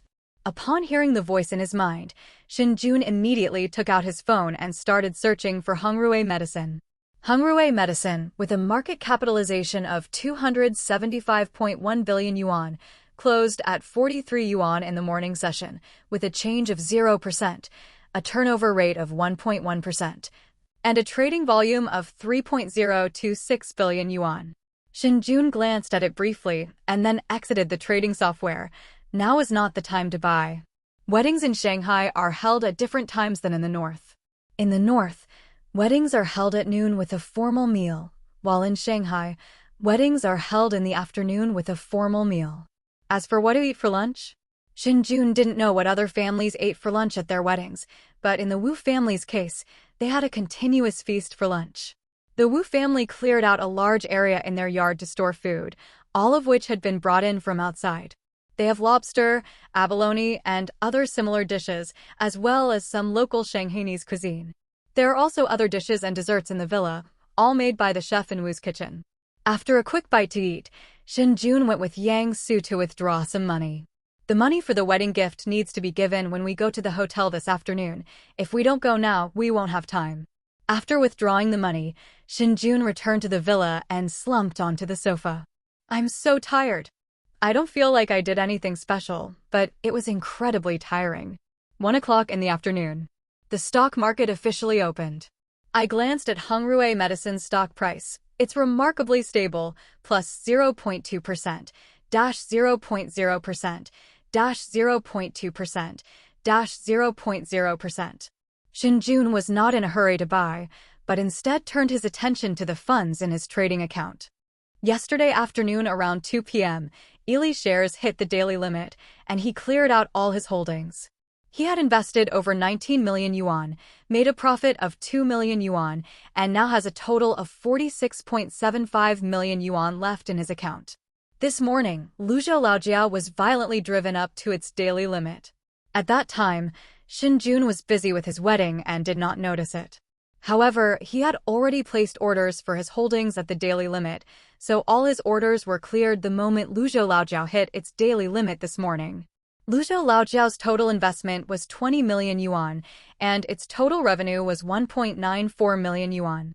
At this moment, the amount of funds that can be traded in Shen Jun's account is 66.89 million. The account provided by Xia Wan made a profit of 6.89 million yuan within 4 trading days, which made Shen Jun very satisfied. After all, everyone who knows about Big A's attributes understands them, so Shen Jun didn't dare to be too presumptuous, even with the system. Moreover, his own account has also made a considerable profit, and he currently has 18 million yuan available for use. After watching the overall market for a while, Shen Jun turned his attention back to Hongrui medicine. At this time, Hongrui medicine remained extremely stable, showing absolutely no signs of speculative buying. Of course, it's also possible that the big players have already bought up all the shares and are just waiting for the price to surge tomorrow. After pondering for a moment, Shen Jun began placing buy orders. Without investing too much, the amount remained at 20 million, with a total of 4,600 lots purchased at an average price of 43.2 yuan. After completing the operation, Shen Jun exited the trading software. There's not much to say. Let's wait until after 2:30 p.m. to see. If Hongrui medicine goes up, great. If it goes down, then Shen Jun will continue to buy more. Anyway, this stock is going to hit its daily limit tomorrow, so he's guaranteed to make a profit. Just as Shen Jun put away his phone, Yang Su suddenly ran up to him. Before Shen Jun could ask a question, this guy pointed cheekily at a young woman standing in the crowd not far away. Old Shen, look. A beauty. Shen Jun. After rolling his eyes at him, Shen Jun said helplessly, if you like her, go talk to her. What's the point of just looking? Forget it. That girl's watch is a Richard Mille, worth over 3 million. I don't have the confidence to even try to chat her up, Yang Su said dejectedly, shaking his head. Hearing this, Shen Jun was not surprised. Both the Wu and Bai families were wealthy, and the guests who could come here must also be wealthy. It was normal for a young girl to wear a watch worth more than 3 million. Old Yang, being poor isn't your fault, but being poor and liking to look at beautiful women is, Shen Jun teased. Smack. Go to hell. I was just trying to show you some pretty girls and you're mocking me. Yang Su slapped Shen Jun's shoulder hard to express his dissatisfaction. You mean you want me to look at pretty girls? You're totally trying to get me to go and chat them up. Shen Jun complained, rubbing his shoulder. Hee, don't talk nonsense without evidence, okay? Yang Su retorted with a silly laugh. Shen Jun. This person is really something else. Seeing that Shen Jun was no longer paying attention to him, Yang Su didn't care and stayed there, casually trying to make conversation. Shen Jun, somewhat helplessly, started chatting casually with him. It wasn't until 3 p.m. that the group set off for the Royal View Dragon Court Hotel. During this time, Shen Jun glanced at Hongrui Medicine's stock price. At 2:30, the stock price rose slightly, by 0.4%, so he did not continue to buy more shares. Until we set off at 3 p.m., Hongrui Medicine's stock price remained unchanged at plus 0.4%. After 3 p.m., Shen Jun stopped paying attention to the stock price because the market was closed. At 3:30, Wu Mingjie and Bai Xian held their wedding on the hotel's outdoor lawn. There weren't many guests at this time. They were mostly relatives and friends from both families. The hotel didn't really start to get lively until 5 p.m. During this time, distinguished guests frequently arrived, and the elders of both the Wu and Bai families would come out to greet them. Shen Jun and Yang Su also gave their monetary gifts around this time. They thought that 30,000 yuan was a reasonable amount for a wedding gift, but after seeing what other people gave, not only Yang Su, but even Shen Jun was surprised. Well, the starting price is 1,000, with no upper limit.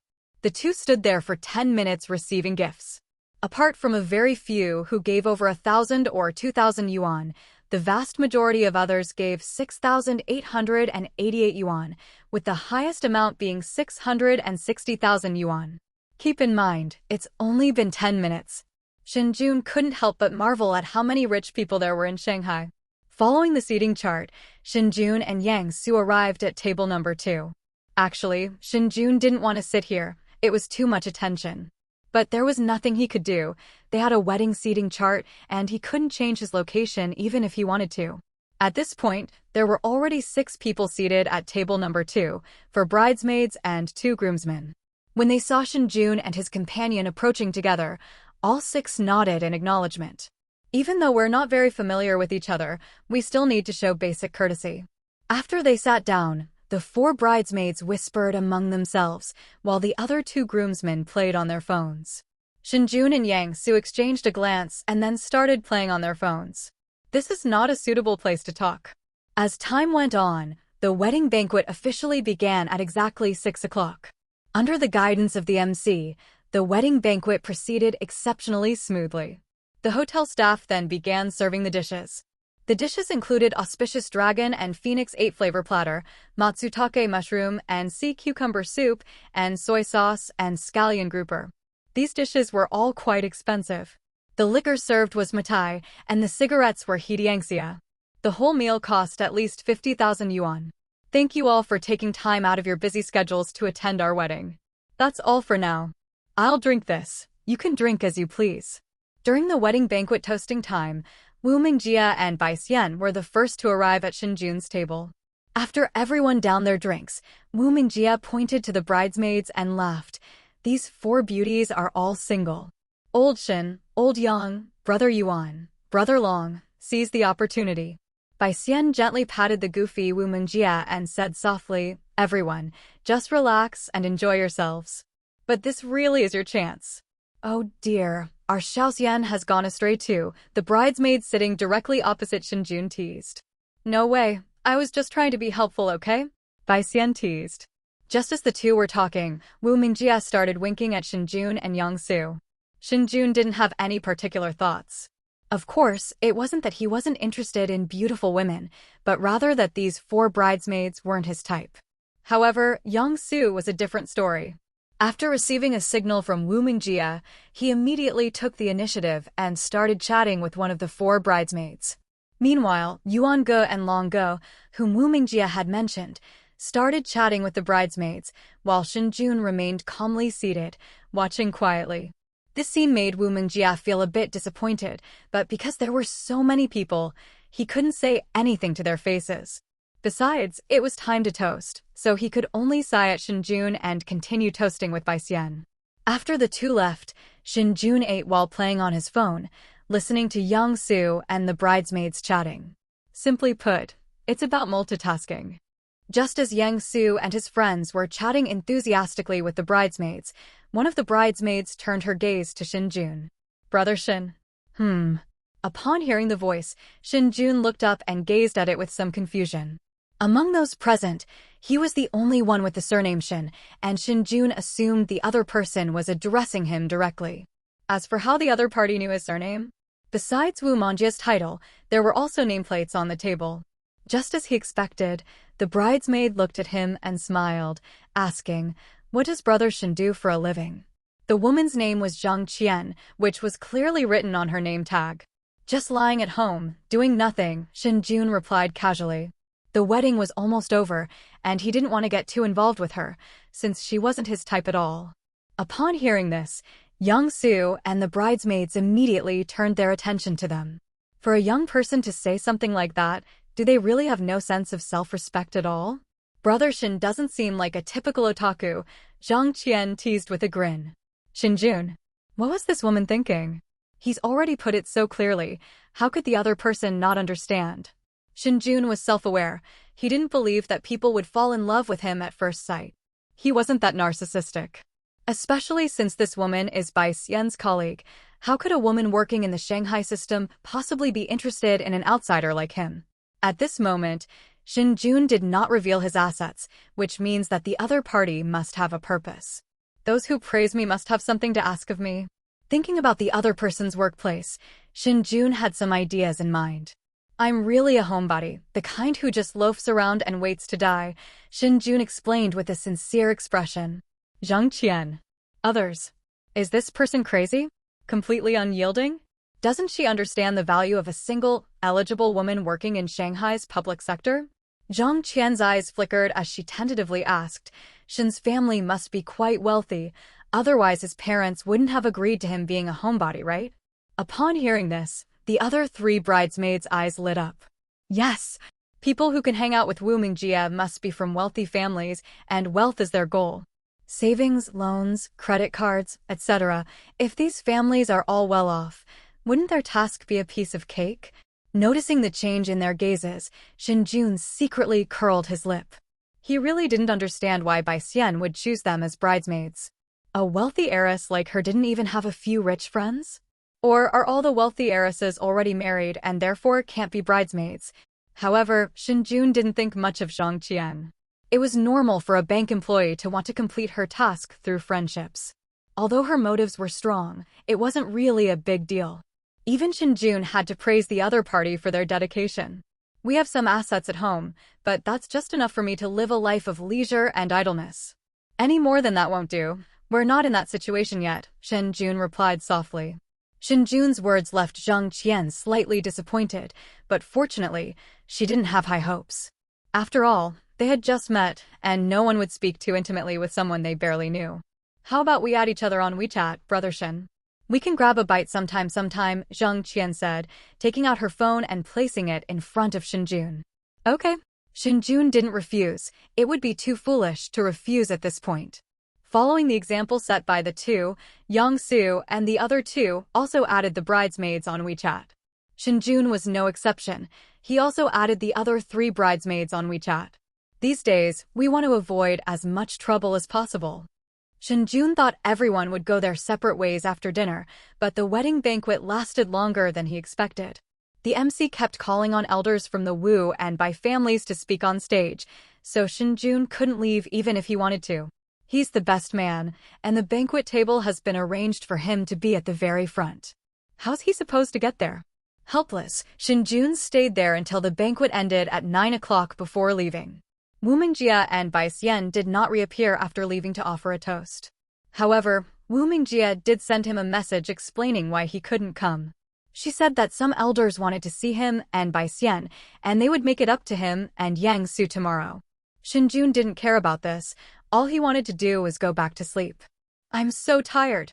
Yang Su also lost all the chaotic thoughts he had last night. Even though they hadn't done anything, they were so tired that they didn't want to move at all. Fortunately, they were staying at the Royal View Dragon Court Hotel, and they took the elevator up to their room. After washing up, Shen Jun quickly fell asleep. 7 o'clock the next morning. Shen Jun, who had slept for a full 9.5 hours, woke up from his sleep. But he didn't get up immediately. Instead, he tossed and turned in bed several times before slowly sitting up. I slept for too long and my body feels stiff all over. I reached for my phone from beside the bed and saw several unread message notifications. I opened WeChat and saw that it was sent by Wu Mingjie. Old Shen, I've had your clothes delivered to the hotel, all washed and dried. Just have the hotel staff bring them to you when you get up.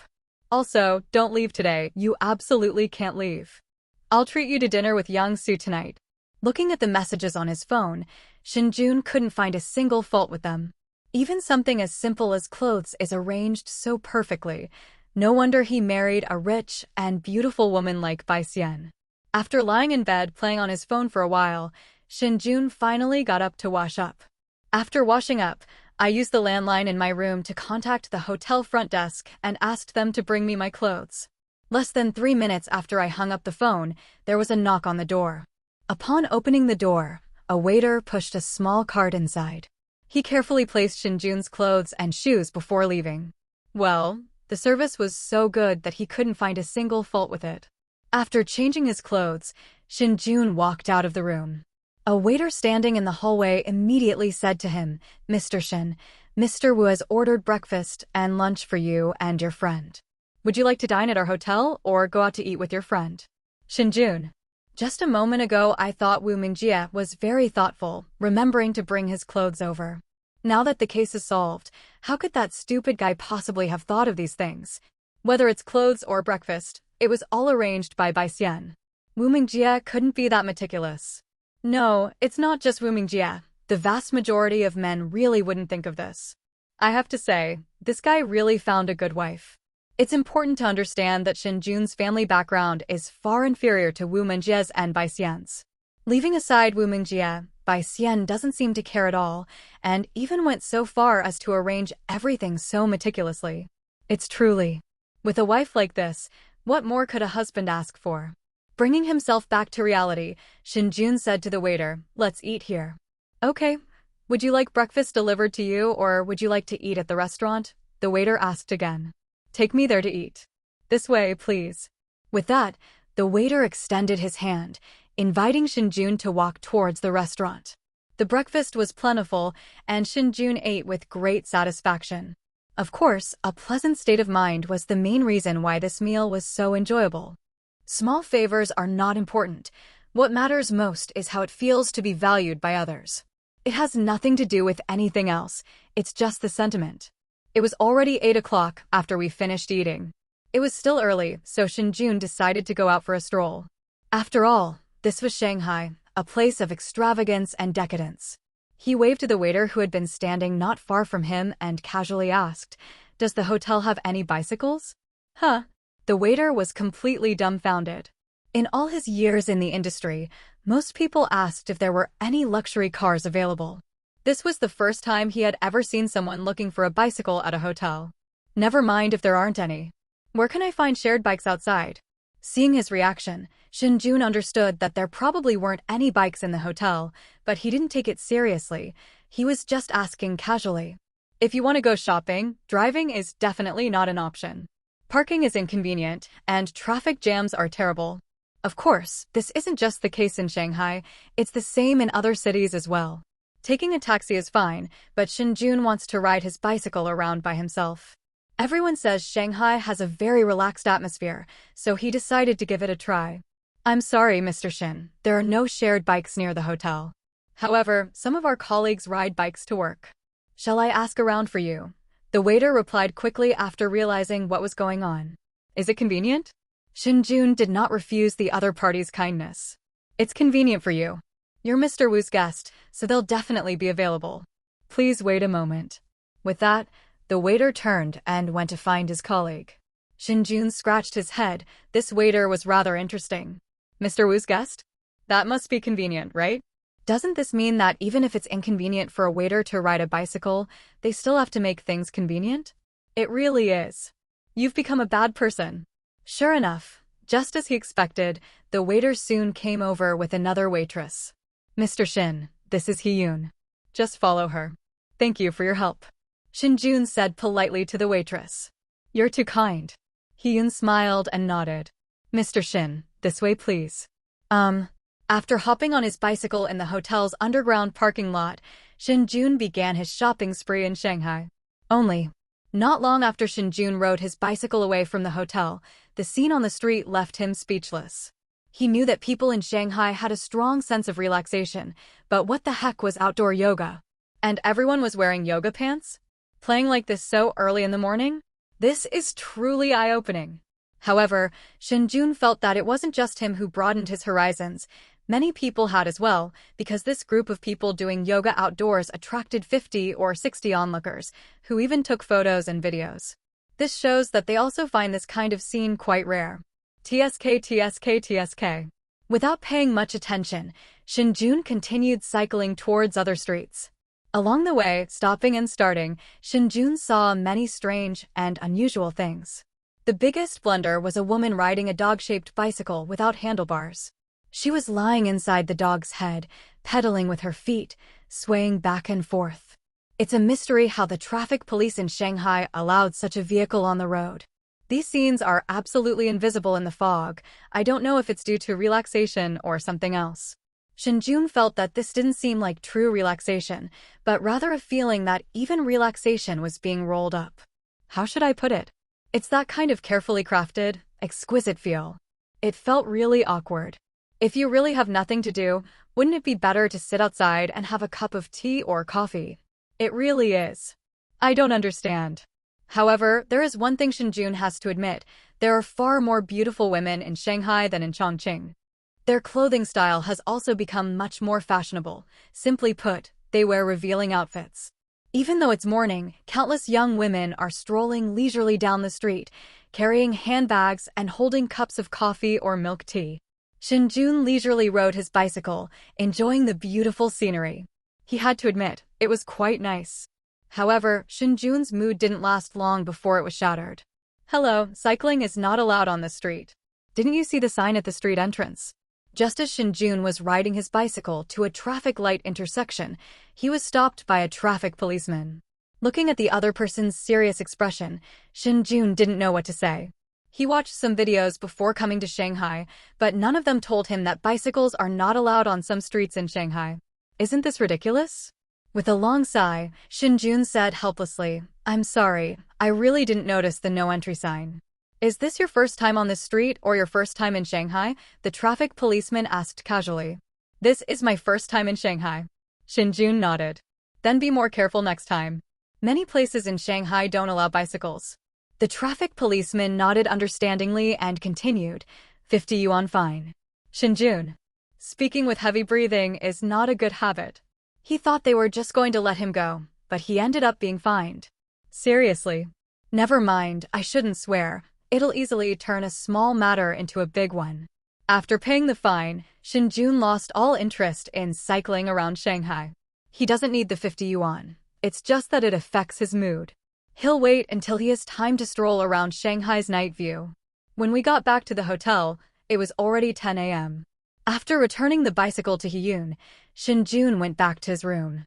I glanced at the market data. The index was down slightly by 0.89%. Don't ask why. A drop of less than 2% is considered a small drop, and a rise of more than 0.5% is considered a big rise. This is the rule in the A-share market.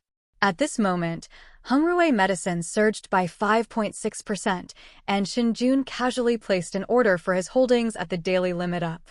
It has to be said that the A+1 trading method is really difficult, especially for him right now.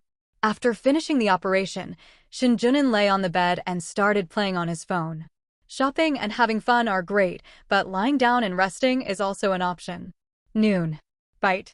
Sensing the host's apprehension about a certain stock market, the system has verified that the host's thoughts are not unfounded. The system has been upgraded ahead of schedule. Please wait patiently. Shen Jun. Shen Jun sat up abruptly, completely dumbfounded. What the heck? Feeling a sense of apprehension about the stock market? And then the system actually went and confirmed it. And they even updated and upgraded ahead of schedule? So intelligent? Are you playing? Also, what will the system anticipate after the upgrade and update? US stocks? Futures? Or Forex? This feeling of uncertainty made Shen Jun feel extremely frustrated. Although he knew the system might ignore him, he still silently shouted a few times in his heart. System. Predictive system. Baby? Grandpa? Give me a reply? As before, there was no response. Shaking his head, Shen Jun lay back down on the bed, feeling utterly exhausted. It's so painful. Update/upgrade? They haven't given us a time frame for when the update and upgrade will be completed. It's unbelievable. Ding ding ding. Old Shen, are you up yet? Just as Shen Jun was feeling anxious and uncertain, Yang Su's voice came from outside the door. Get up. Shen Jun replied as he got up to open the door. Why are you still holed up in your room? Come on, let's go eat. After we eat, we'll go shopping in Shanghai. As soon as Yang Su opened the door, he pulled Shen Jun outside. Shen Jun. Shouldn't he be the one saying that? Pulling his hand away from Yang Su's, Shen Jun said irritably, You just got up, right? I already went for a walk this morning. Huh? Then why didn't you call me? Yang Su asked in surprise. I got up too early and was afraid you weren't awake, so I didn't wake you, Shen Jun explained casually. All right, let's go eat first, and then we'll go shopping together. What's the point of shopping alone? Yang Su said nonchalantly. Shen Jun. That statement doesn't seem wrong, does it? After having a quick meal with Yang Su at the hotel, the two left together. The hotel staff did provide them with a car, but the two of them didn't drive it. In the city, taking a taxi is far more convenient than driving. Old Shen, look. A beautiful woman. Holy crap, are there really this many black people in Shanghai? Several times more than in Nanjing. Damn, what were these women thinking? They actually went and hit on black men. I can't stand it, I absolutely can't stand it. Listening to Yang Su's rambling, Shen Jun just smiled and didn't reply. Everyone has their own aspirations. What's wrong with someone liking black people? It has nothing to do with me anyway, so who cares? As long as they don't bother me. There are countless beautiful women in the world, so why pay attention to those who willingly degenerate? Since they don't belong to me, there's no need to have such a strong possessive and controlling desire. Old Shen, say something. Yang Su couldn't help but complain when Shen Jun ignored him. What did you say? Do you even know those women? They're adults, They have their own opinions. Why bother with them? Shen Jun retorted irritably. But what I'm really frustrated about is watching this. Yang Su's face darkened considerably. Then stop looking and walk forward. With that, Shen Jun stepped out. This won't do. You have no sense of collective honor at all. Those are black people, the most daring creatures in the world. I just can't accept letting them mess around here. Yang Su said angrily. You have to put up with it even if you can't accept it. Didn't you see that those women were the ones who went up to you? If you dare to stop them, they won't thank you. They'll just curse you. Why bother? Shen Jun said helplessly. I'm so fed up. I've only just arrived in Shanghai and I'm already disgusted by these bastards. Faced with this situation, Yang Su knew he was helpless and could only vent his frustration verbally. They're everywhere. Haven't you seen them in Jinling? Shen Jun retorted. I've seen them before, but in Nanjing I could find someone to beat them up. I can't do that here. I don't have any connections. I can't possibly ask Lao Wu for help with something so trivial, can I? Yang Su muttered. Just so you know, people say that with great power comes great responsibility. If you don't have much ability, don't think about a sense of collective honor. When you're in charge, just clear out all the black people, right? Shen Jun teased with a smile. Go away, I wish I had that ability. I wouldn't even dare to dream about it. Yang Su didn't want to talk to him anymore. Not only did she not join in his complaints, but she also made sarcastic remarks about him. It's infuriating. Dreaming is fine, there's no harm in it anyway, Shen Jun joked. TCH. Yang Su gave him the middle finger, then muttered with a wry smile, I should have listened to my family and taken the civil service exam. Having power and having money are worlds apart. Seeing Yang Su's sudden dejection, Shen Jun comforted him, there aren't that many what-ifs in life. Besides, taking the civil service exam might not be suitable for you. You should know your own temperament. Well, I didn't take the civil service exam back then because I couldn't stand the intricacies involved, but now it seems that taking the civil service exam is the only way. You know, the vast majority of black people in Daxia don't have legal documents. If I had even a little bit of power, I would definitely kick all of them out. Shen Jun. Good heavens, he exclaimed. How much does Yang Su hate black people? The only thought on taking the civil service exam is to drive out black people. It really is. I'm quite impressed. Although Shen Jun is not as radical as Yang Su, Daxia does need this kind of youth. Nationalists are an indispensable part of a nation.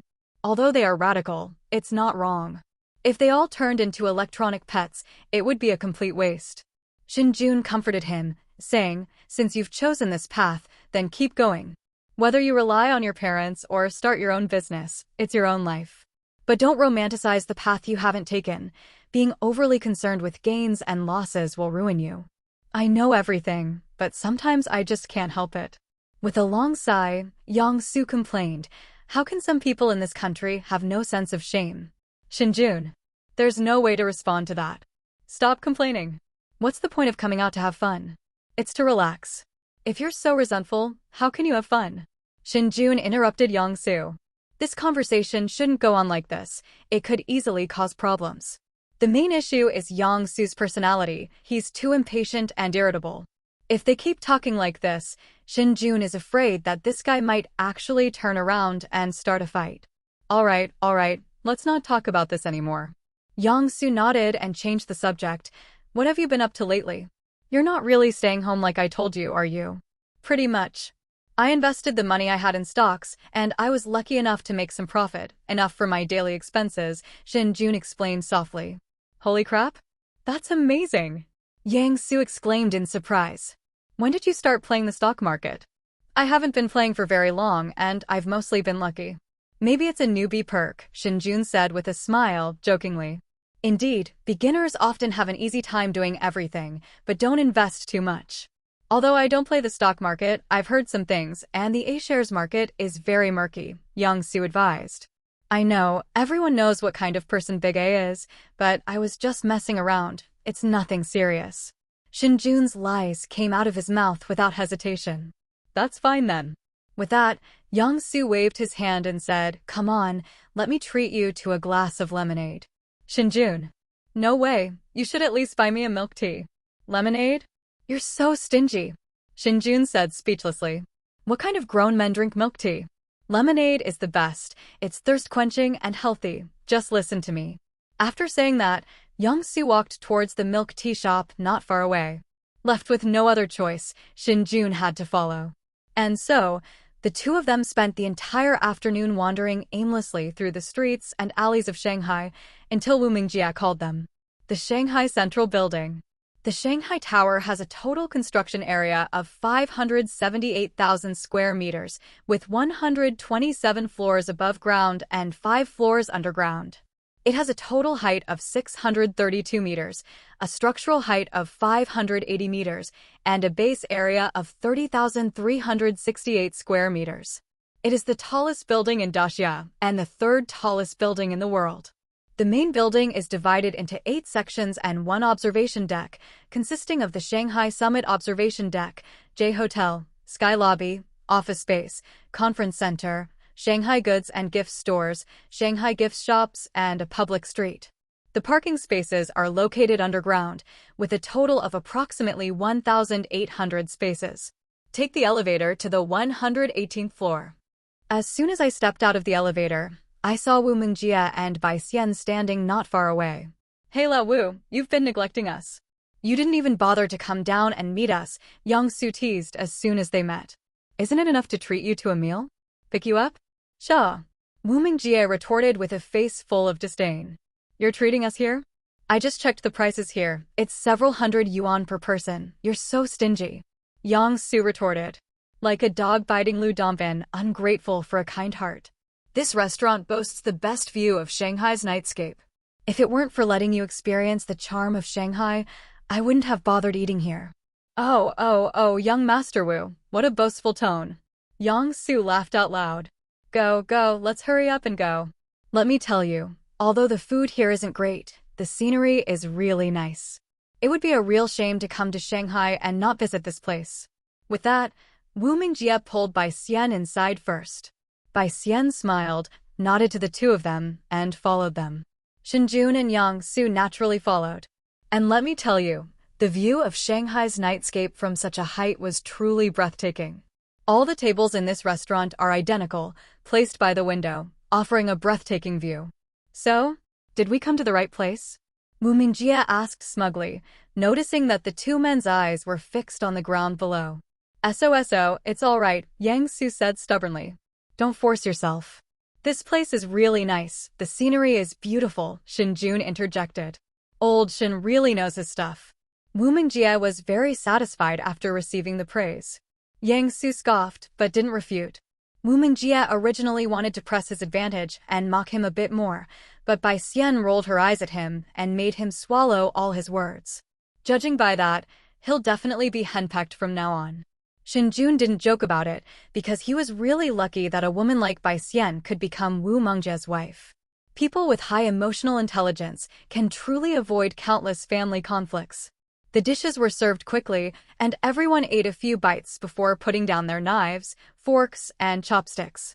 "So, what are you planning to do with this dinner today?" Shen Jun asked first. Yang-soo was taken aback when he heard this. He didn't understand what Shen Jun meant. "What? Can't I be the one to express my gratitude by treating you to this meal?" Wu Mingjie raised an eyebrow and said softly. Nobody would believe that. Shen Jun rolled his eyes and said irritably. "No? What do you mean by that? Is there some other reason why old Wu is treating us?" Yang-soo scratched his head and asked, somewhat puzzled. "There's no specific place to discuss this. It's just a meal and a few other things. It would be best if you could make the decision, but it's okay if you can't. Please don't take it too seriously." No sooner had Wu Mingjie finished speaking than Shen Jun teased. "Hey La Wu, what you just said is interesting. You're not planning to let us deposit money or take out a loan with you, are you?" "Old Shen, you've changed so much I hardly recognize you anymore." Wu Mingjie didn't directly answer his question, but his words proved that Shen Jun was right. "Holy crap, no way? Old Wu, your family is so rich. Why would you need us to deposit money and take out loans with you? Are you kidding me?" Yang-soo was dumbfounded. He really hadn't thought of this. He thought this meal was just a regular meal. This time, Wu Mingjie didn't speak. Instead, Bai Xian spoke up to explain for him. "Mingjie's second uncle works at a bank. He assigned Mingjie a task to attract 500 million in deposits and lend out 500 million this year. However, he can't rely on family connections to complete this task. He has to do it all on his own. Upon hearing this, Shen Jun thoughtfully asked, "Are they planning to groom old Wu for the position of bank manager?" "Yes, only when we reach that stage can we truly benefit the family business," Bai Xian readily admitted. What grand ambitions! Shen Jun couldn't help but admire the elders of the Yu and Bai families. How much power does a bank branch manager have? Anyone who has seen City Within a City knows that it truly is a story where a single pen can determine the life and death of countless people. Of course, Wu Mingjie is still very young, but that doesn't stop his family from having the financial means to start nurturing him now. Shen Jun didn't know how wealthy the Wu family was, but he could glean some clues from the tip of the iceberg of the Bai family's wealth. Furthermore, if even a child online can say they want to be a bank president, why can't Wu Mingjie do the same? Shen Jun simply hadn't expected Wu Mingjie to ask them for help. "Old Wu, you should know our situation. We only have a little pocket money, no savings, and no collateral for loans." This. Yang Su scratched his head, unsure how to respond. "Not necessarily, right, Lao Shen?" Wu Mingjie looked at Shen Jun with a smile. "Old Shen." Yang Su's gaze shifted from calm to surprise, and he asked incredulously, "Old Shen, you've struck it rich? Why do you say that?" Shen Jun ignored Yang Su and asked Wu Mingjie curiously. "Confidence." Wu Mingjie didn't speak, so Bai Xian answered the question for him. "Brother Shen is too confident. If you hadn't known about Mingjie and my family's financial situation at the beginning, I could understand, but it's strange that you're still so confident even after you know Yujing Longing is my home. I can't think of any other reason besides having absolute backing. Besides, Lao Shen, your standards are too high. Zhang Qian and the others are quite good-looking, and their work and education are outstanding, but they don't even meet your standards. What do you think I'll think?" Wu Mingjie added unhurriedly. Shen Jun laughed and said, "Could it be that I'm just being naive, and, because we're good friends, I haven't taken the financial difference seriously? As for Zhang Qian and others? So, what if they have high levels of education, work experience, and good looks? Isn't it normal that I don't like them?" "Haha, that makes sense, but look at Lao Yang, he's practically a simp, and he's simping at 4 people at once. What am I supposed to think of his reaction?" Wu Mingjie turned and mocked Yang Su. "Yang Su, how did he get scolded while listening to this? Isn't that wrong?" Hey, you guys keep talking. Even though I haven't figured out what's going on yet, don't put me on the spot." Yang Su muttered in dissatisfaction. "No, we're all brothers, aren't we?" "I was just rambling on," Wu Mingjie quickly reassured him. "TCH, don't try to get close to me. You two are too cunning and dirty-minded. I'd better stay away." With that, Yang Su stood up and walked to the side. Watching his departing figure, Shen Jun chuckled and said, "Old Yang seems pretty stupid and short-tempered, but he's not completely incompetent when it comes to getting things done. What idiots are there who can get into our school?" "Idiots wouldn't be able to get into our school anyway," Wu Mingjie said dismissively. "That's true. Grades don't tell the whole story, but at least their intelligence is there." After finishing his sentence, Shen Jun looked at Wu Mingjie and continued, "I can't help much with the savings, because the money is still useful. However, we can arrange a loan, with the house as collateral. It's just that it's a house in Chongqing, so it will be quite complicated for you to handle." "That's not a problem at all, it's just a resource exchange. I'll have someone in Chongqing lend you money, and someone will borrow a sum from me in return." Wu Mingjie smiled, then asked curiously, "Tell me, how much are you planning to lend to support me? How much money are you planning to let me borrow?" Shen Jun asked with a smile. "The more the better, of course. Ideally, you should lend out all of my quota, but I know that's unrealistic, and my second uncle wouldn't agree to me doing that. Old Shen, I'm already in such a difficult situation, you should lend out a little more, right?" Wu Mingjie grinned. "You rascal." Shen Jun couldn't help but sigh. Well, the difficulties Wu Mingjie encountered were exactly what Shen Jun was itching for. He didn't know what the system would look like after the upgrade, but preparing some money in advance was definitely not a problem. "But, can the loan money be converted into US dollars?" Shen Jun asked earnestly. "That's right, it's about exchanging money for US dollars. Shen Jun needs to prepare early. Although he's not sure what the system will look like after the update, exchanging money for US dollars is definitely the right thing to do. After all, everyone knows the situation in Dacia. It's really difficult for ordinary people to exchange large amounts of US dollars. Even finding an agency is difficult, unless you pay a high intermediary fee, otherwise forget about it. If the system is upgraded and starts predicting US stocks or other trading markets and you're not prepared, you could suffer huge losses. Even if the system still predicts the future A shares after the final upgrade and update, it doesn't matter, he can still exchange them back. What is the US dollar? It's a globally accepted currency. US dollars can be exchanged for RMB at any time, but RMB cannot be exchanged for US dollars at any time. He can afford to lose interest and fees, but he can't afford to lose the system-predicted returns. Those returns can't be compensated for by fees and interest. Yes, Wu Mingjie said decisively, with me here, exchanging it for US dollars is no problem, and your use of the money won't be audited. But the collateral can't be problematic, otherwise I won't be able to explain it to you.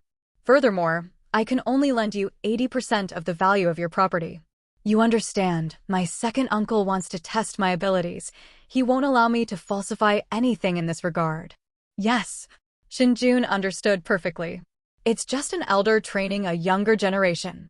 Wu Mingjie is still young, and he has plenty of time to hone his skills. Taking too many shortcuts can easily lead to problems and won't serve the purpose of training him. I still have 4 apartments in Chongqing, worth about 40 million in total. Can you exchange the loan amount for 5 million US dollars? I'll cover the rest in RMB myself, Shen Jun said casually. Holy crap? 40 million worth of real estate? And all under your name. Wu Mingjie exclaimed in surprise. Otherwise what? Shen Jun joked, would you dare lend me money if it weren't for my house? No, Lao Shen, you've been hiding this well. Didn't you say your family was only a little bit rich back in school? No wonder you were so calm after finding out how rich the Bai family is. Your net worth is higher than mine now. Wu Mingjie asked, puzzled. You talk as if you didn't hide anything. We're both brothers, so let's not judge each other. We're both the same. Shen Jun didn't explain the source of his money. His parents' death was not a topic he could discuss. It would be better to just let Wu Mingjie believe that his money came from his parents. That would save a lot of arguing. Could you tell me what you plan to do with the US dollars? Wu Mingjie suddenly asked curiously. What else can we do? Invest, of course. You should know a thing or two about the US stock market. Putting aside everything else, just putting all that money into Microsoft would yield more returns than interest. Of course, it doesn't matter if we lose money, as long as we don't use leverage, it's very stable, Shen Jun said casually. That's true. Apart from those few circuit breakers, the US stock market hasn't had any major problems. Wu Mingjie nodded in agreement. Should I open a US stock account for you? Okay, just take care of everything for me, so I don't have to go through all that trouble.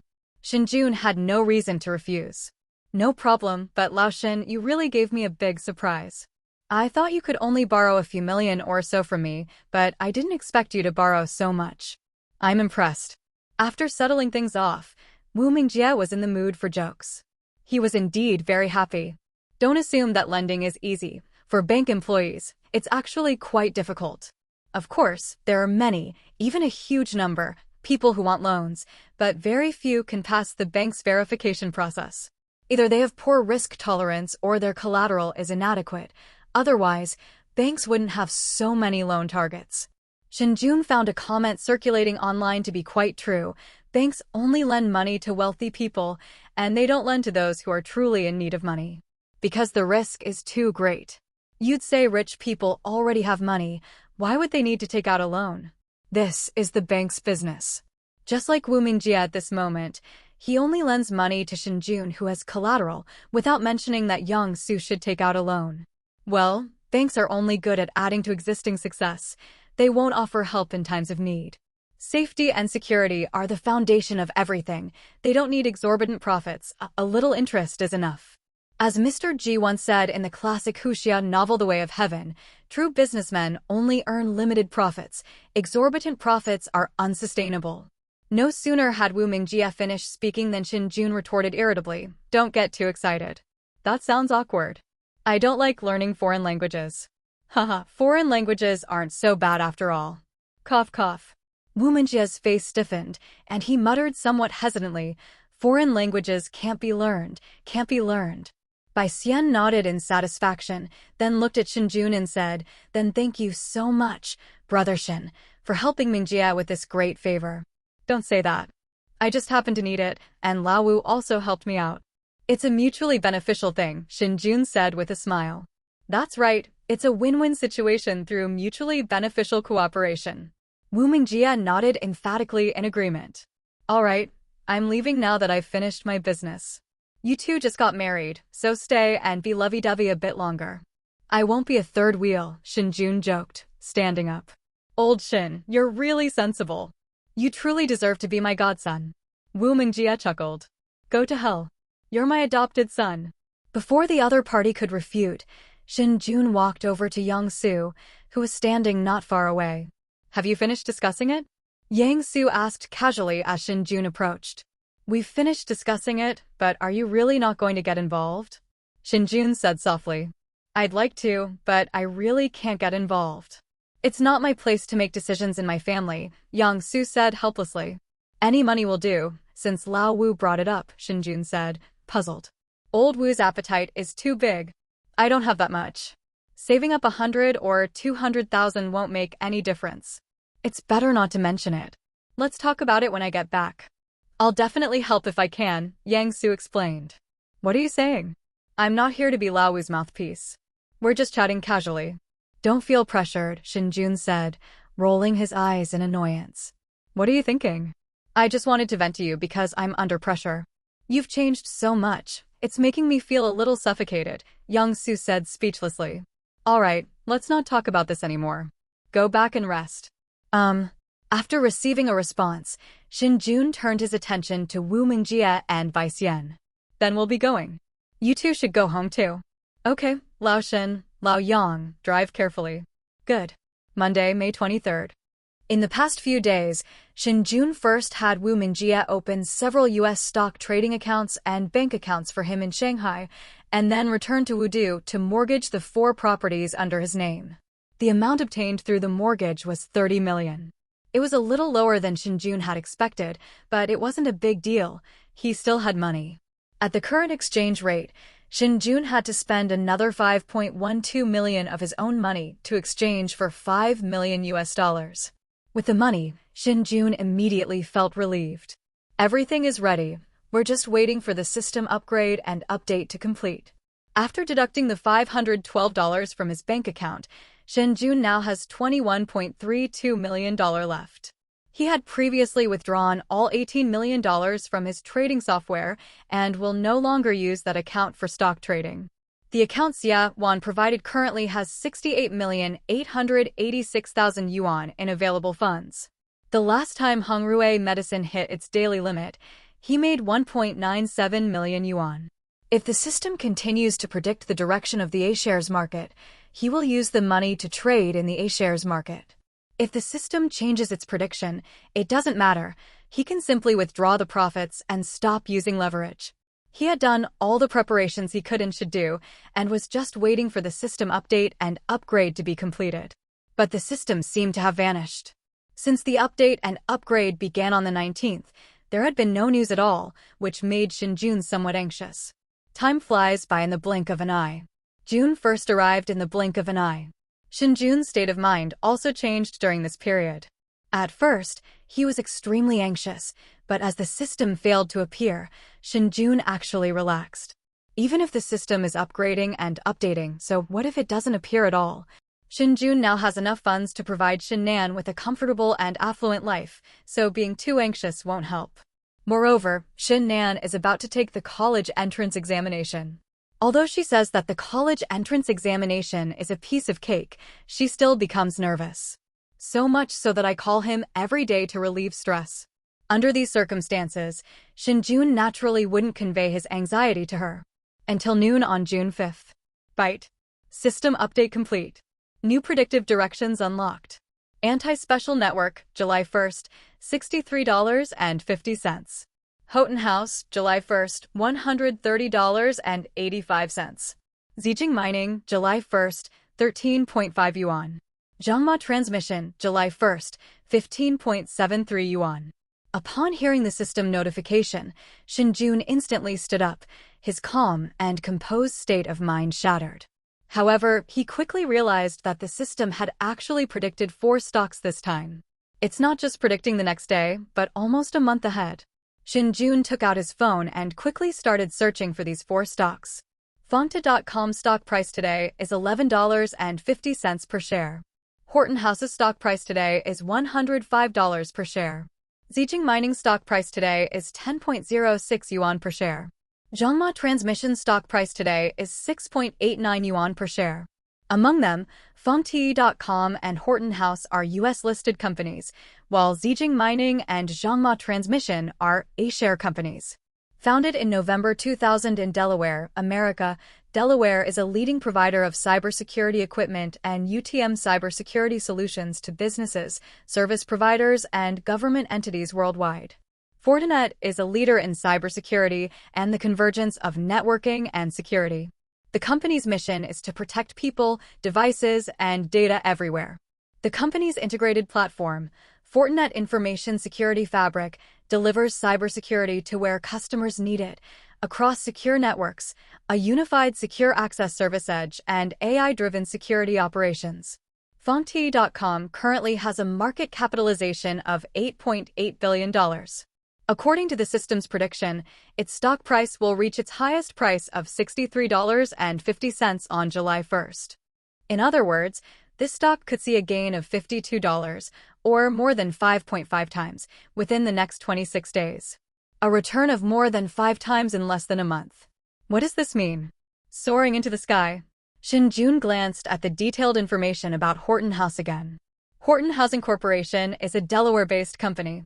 Measured by the number of homes closed, the company is America's largest home construction firm. The company builds and sells homes through its operations in 118 markets across 33 states. Its business operations include home construction, rentals, majority-owned residential land development companies, and financial services. However, judging from the stock price and rate of return predicted by the system, it is far inferior to the stock of Fangte.com. They're not in the same league. Shen Jun immediately rejected it. The main issue is that he currently has a limited amount of US dollars, only $5 million US dollars. He could easily invest all of that money in anti-terrorist websites, so he would definitely choose the stock with the highest return. As for him converting all 20 million he had into US dollars, there's no need for that. The purpose of making money is to enjoy life. During the system update and upgrade, Shen Jun suddenly realized that all he could think about during that time was making money, and he didn't have much free time at all. Of course, it wasn't just Shen Jun's fault. The biggest reason was that the system kept him busy with stock information every day. Now he's come to terms with it. He wants to make money, but he also wants to enjoy life. He can't give up his own life just to make money. He plans to spend those 20 million to make up for his busy life recently. The changes brought about by the system update and upgrade allowed Shen Jun's idea to be realized. I glanced casually at the stocks of Zijing Mining and Zhongma Transmission. At that time, Zijing Mining's market value was over 243.4 billion yuan, while Zhongma Transmission's market value was 2.38 billion yuan.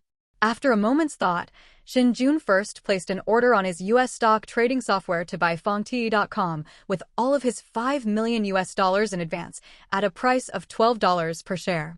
He would buy as much as he could at that price after the U.S. stock market opened that evening, since there were still more than 20 days left and he wasn't in a hurry at all. After operating the perfect stock trading software, Shen Jun then opened the A-share trading software. Zijing Mining, needless to say, has a market value of over 200 billion yuan. Its increase of less than 30% in a month was not a concern for Shen Jun, who also placed a buy order in advance, investing a total of 20 million yuan. Actually, it wouldn't matter if he invested 200 million, he could have bought in little by little. But Shen Jun didn't do that. As the saying goes, you can't earn money you shouldn't earn. Otherwise, people you don't know might come to you asking to get to know you. The saying scholars, farmers, artisans, and merchants isn't just a figure of speech. When Shen Jun arrived at Zhongma Transmission, he hesitated because the stock's market capitalization was only 2.38 billion, which was too small. But looking at the price of Zhongma Transmission stock, I still placed a buy order in advance, with a total investment of 2 million. There's no way to just throw away the meat that's already in our mouths, is there? He's not that stupid. After completing the procedure, Shen Jun's mood involuntarily brightened. Although he was prepared for the system update and upgrade to take a long time, who would complain about having too much money? This system update is really to his liking. 1 o'clock in the afternoon. The A-shares market opened. One-third of the orders placed by Shen Jun at Zijing Mining were successfully traded instantly, and Zijing Mining's stock price also rose slightly, from 10.06 yuan per share to 10.26 yuan per share. Shen Jun didn't care about this, nor did he raise his order price. Unlike before, he now had plenty of time and didn't need to buy everything in one day. Exiting the Zijing Mining trading page, Shen Jun opened the Zhangma Transmission trading page. Compared to the transaction with Zijing Mining, all of his orders placed with Zhangma Transmission have been successfully completed. The average purchase price was 6.92 yuan per share, and a total of 2,800 lots were purchased. After glancing at the transaction history, Shen Jun exited the trading software. There was nothing more to see. He could just hold his positions and wait for the price to rise. The U.S. stock market officially opened at 9:30 p.m.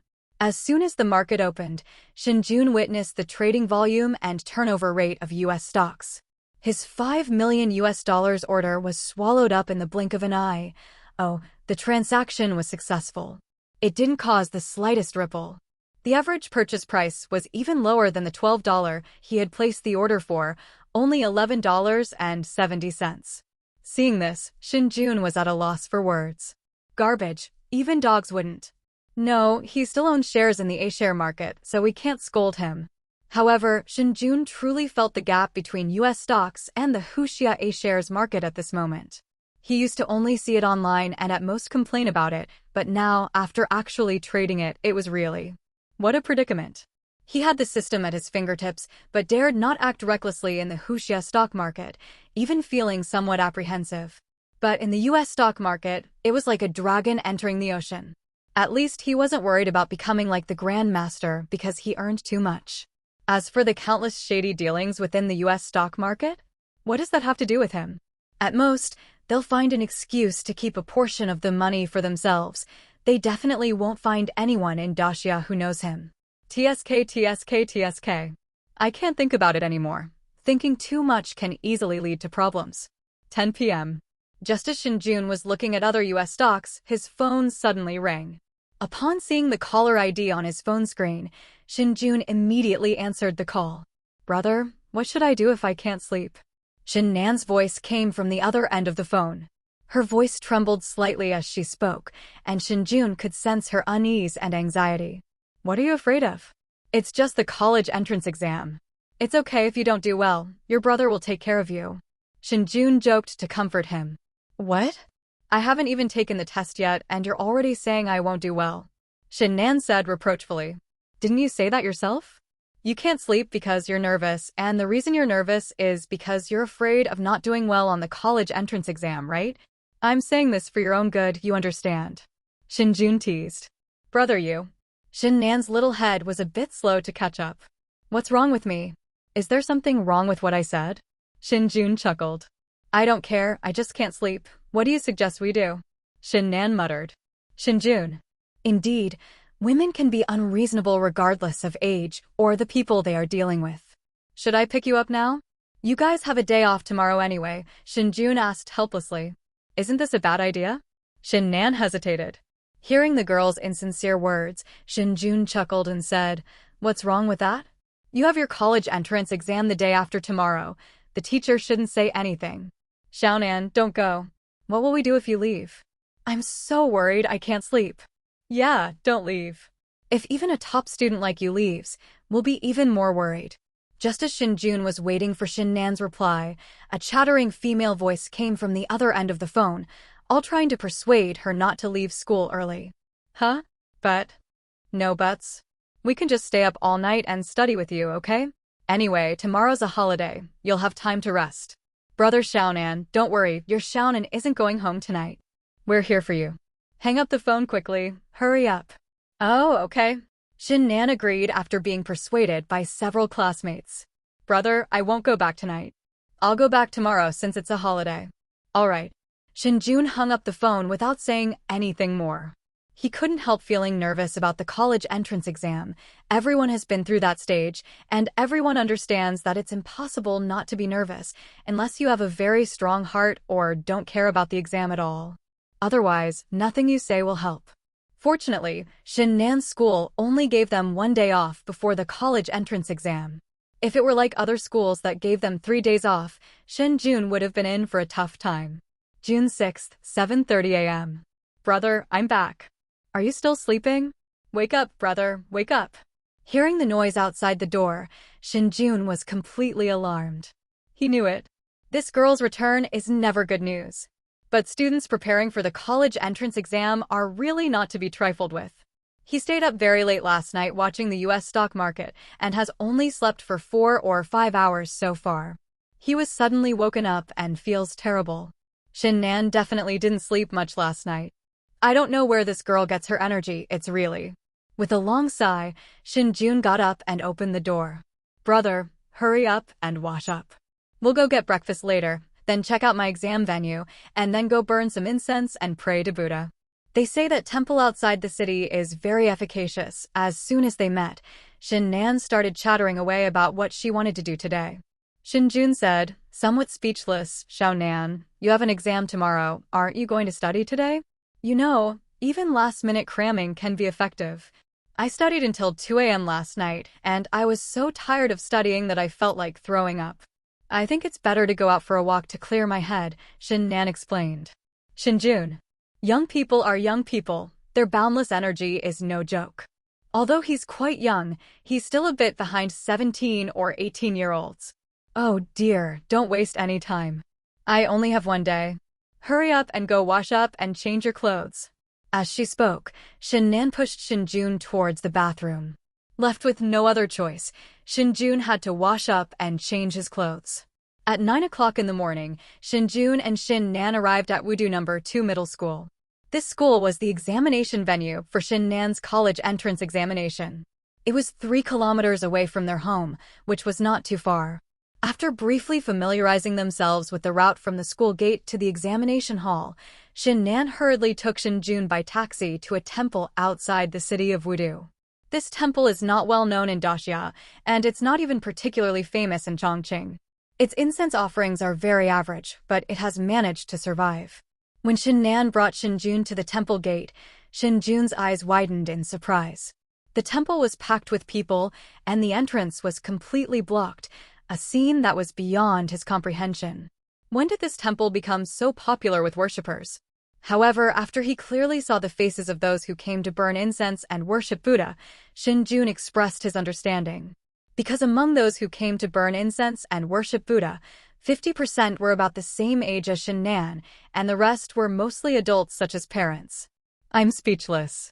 Not studying before the college entrance exam is one thing, but so many people are coming to worship Buddha. Isn't this considered feudal superstition? But the thought of myself being here made me decide to say nothing more. Same thing. 8 p.m. Shen Nan began checking what she needed to prepare for tomorrow's exam, her ID card, admission ticket, 2B pencils, and so on. Shen Jun sat on the sofa watching her examine her, and only relaxed after Shen Nan said there were no problems. Now I'm just waiting for the college entrance exam tomorrow. The next day, June 7th, was the first day of the National College Entrance Examination, Gaokao. Shen Jun woke up early and, without wasting any time, got up, washed up, and then made breakfast for Shen Nan. Although he doesn't know many skills, he can still bake bread and fry an egg and ham. During the college entrance examination period, you can't eat outside food, not even in luxury hotels, to prevent malicious people or crazy individuals from drugging you. It's better to be safe than sorry. When Shen Nan got up, Shen Jun had already prepared breakfast. Wow, bro, you're so nice today. Will you still make me breakfast after the college entrance exam? Shen Nan asked curiously while eating. Don't ask such a stupid question at this time, because the answer will disappoint you, Shen Jun said irritably. Oh, I knew it. Shen Nan pursed her lips and didn't dare to ask any more questions.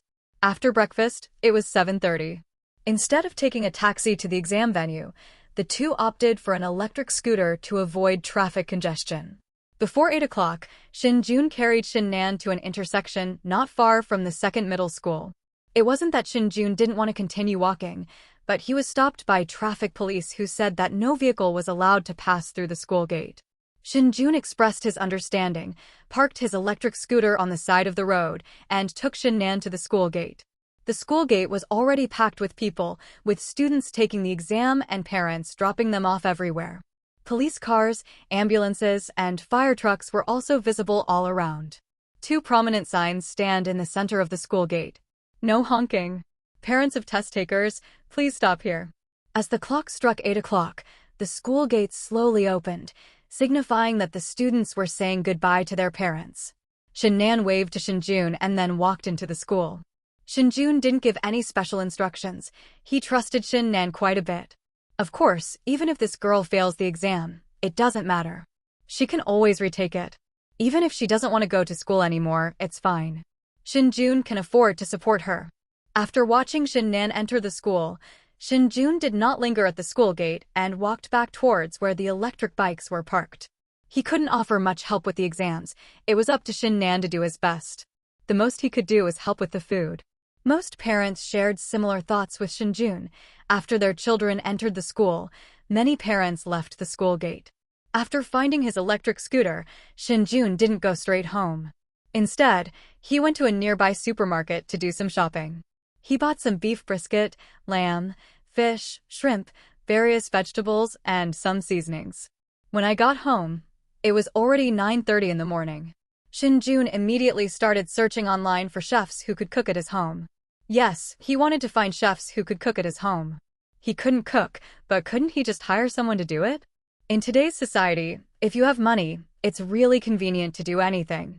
After searching for more than 10 minutes, Shen Jun chose 2 chefs who would come to his home to cook a meal for 500 yuan a meal. They would only cook and wouldn't take care of anything else. This price is already considered high for Chongqing.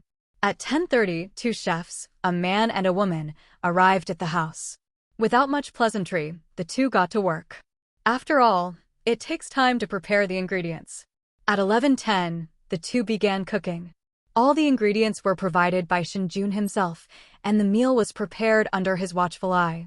During this time, neither of them left Shen Jun's sight. Shen Nan finally opened the door and returned home at 11:50. Meanwhile, both chefs had finished preparing all the dishes. Dishes like braised beef brisket with potatoes, stir-fried mutton, and deep-fried prawns. Shen Jun didn't stand on ceremony. After transferring the money to the 2 men, they left the house. "Brother, you're so convenient," Shen Nan complained after the 2 chefs left. "This is supposed to be easy?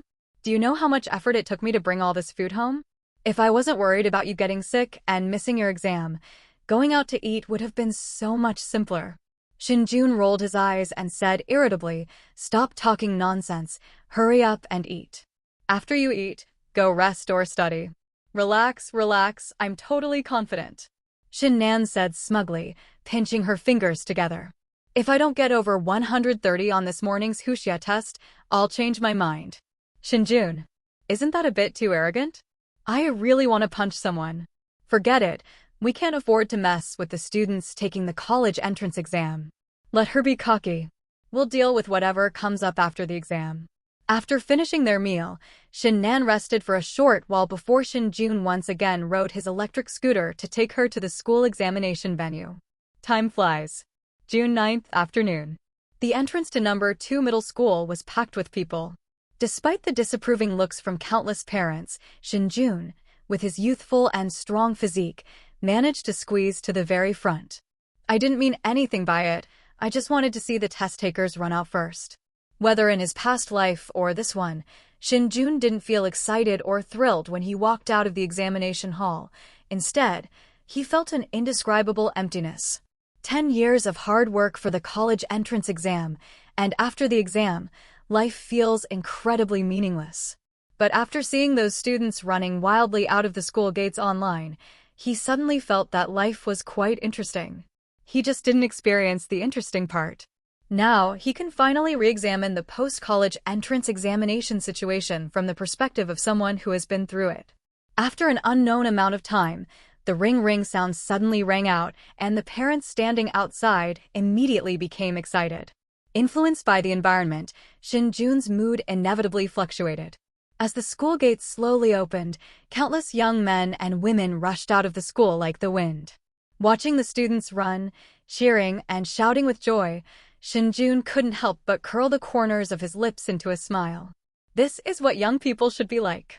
But after the students at the front rushed out, the appearance of the students behind them made Shen Jun fall into deep thought. What kind of expression was that? Hollow? Confused? Or is it helplessness? It was only then that Shen Jun realized that his emotions after finishing the college entrance examination were normal. Not everyone is so happy and excited after the exam. Online videos only capture the beautiful moments. They don't focus on the more authentic scenes that follow. Brother, what are you thinking about? Just as Shen Jun was lost in thought, Shen Nan walked up to him without him noticing. I was thinking about the scene when I walked out of the examination hall back then, Shen Jun explained with a smile after snapping out of his reverie. What? Reminiscing about the old days. Shen Nan teased with a grin. Yesterday has not failed yesterday. We await the splendid future tomorrow, Shen Jun sighed. Brother, life is about striding forward. You can look back, but you can't go back. Their conversation immediately attracted the attention of the surrounding parents. It has to be said, speaking in such a refined and literary manner was really pretentious. The kind with hard furnishings. Shen Jun naturally noticed this scene as well, and was immediately overcome with embarrassment. His pretentious, artsy attitude was no good, and he didn't want to be stared at. He quickly grabbed Shen Nan's arm and, while walking away, asked, All right, let's not talk about this anymore. You've finished your exams, is there anything you want? I want to buy a car so I can drive it when I go to college, Shen Nan said playfully, clinging to Shen Jun's arm. What kind of car do you want to buy? Shen Jun didn't refute, but asked casually. This girl may not have a driver's license yet, but isn't that something anyone can do with their hands? There's enough time before you go to university to get your driver's license. Mercedes-Benz C260L, Shen Nan replied immediately. How much? Shen Jun asked again. It'll cost less than 300,000 yuan after landing, I guess. Shen Nan's voice became much softer. How much money do you need me to pay you? Shen Jun joked. The more the better, of course. Shen Nan's voice became cheerful as she realized that her brother didn't mean to refuse. TSK. Shen Jun shook his head. Seeing Shen Nan's puzzled expression, he said, Buying a car is no problem, but what kind of car depends on your college entrance exam score. If it's over 600, I'll give you 500,000 yuan to buy a car. Over 650, I'll give you 1 million yuan, and if it's over 700, I'll buy you whatever car you want, even a supercar. Shen Nan? Bro, even though bragging isn't taxed, you can't go this far, Shen Nan said with a strange expression and a hint of disdain. I know a little bit about how much money our family has. If I really scored over 700, where would you get the money to buy me a supercar? Shen Jun. I was underestimated. But this little girl is really confident. That's 700 points. 700 points on the college entrance exam. Based on past year's results, no more than 10 students in the entire city of Chongqing can score above 700 on the college entrance examination. Although Shen Nan's grades were not bad, her scores in various mock exams never exceeded 700, with the highest being 692 or 693. I really don't know where she got the audacity to say that. However, as the older brother, Shen Jun naturally wouldn't undermine Shen Nan's confidence. Don't worry about it. If you really score over 700, then don't say anything. I'll buy you whatever car you want. Shen Jun said confidently. Really? Shen Nan looked at Shen Jun with distrust in her eyes. Real? Wow, you're so sweet, bro. I love you the most, moi. Shen Jun. Indeed, women are fickle, and this applies to all ages. By the way, do you want to buy a new phone and tablet? Shen Jun suddenly asked. No need, I still have plenty of money. I can change it any time I want, it's just that I can't afford a car. Shen Nan shook his head and refused. All right, just tell me if you need money, and I'll transfer it to you, Shen Jun said gently. Oh, don't worry about me. The rent money transferred to me isn't even enough to cover my daily expenses. After saying that, Shen Nan's eyes flickered as she said, Brother, you didn't sell that house Chen Ting's family is taking up, did you? Oh my, you're quite clever, aren't you? Shen Jun praised with a smile. Really sold. Shen Nan ignored his praise and asked again with some surprise. Otherwise what? Shen Jun explained unhurriedly, Shen Ting's family isn't easy to kick out. Rather than continuing to cause trouble, it's better to just sell the house. That way, even if they still want to occupy it, they won't have an excuse. Wow, you're amazing, bro. Shen Nan gave Shen Jun a thumbs up. No wonder Chen Ting and young Lin Rong haven't contacted me lately. Turns out you really took care of it. No problem at all. Shen Jun patted Shen Nan's head smugly and teased. Now you know whether your brother has money or not, right? Got it. Got it. Shen Nan nodded vigorously and grinned. Brother, just wait and see. You'll be paying for it. Don't worry, as long as your grades are good enough, my money will definitely be there too. Shen Jun raised an eyebrow and joked, I'm just worried you won't get the money from me. TCH, who are you underestimating? Just wait and you'll get those calls from admissions offices at top universities, Shen Nan said confidently. All right, bro, you wait. Come home for dinner. Good. With the college entrance examination over, Shen Jun's life returned to normal. Aside from going shopping and spending money every day, nothing unusual has happened. The same applies to the stock market. The stock price of the security net company has remained basically unchanged since he bought it, fluctuating between $11.50 and $12 per share. Zicheng Mining did see a slight increase, but it only rose by about 4% over the past few days.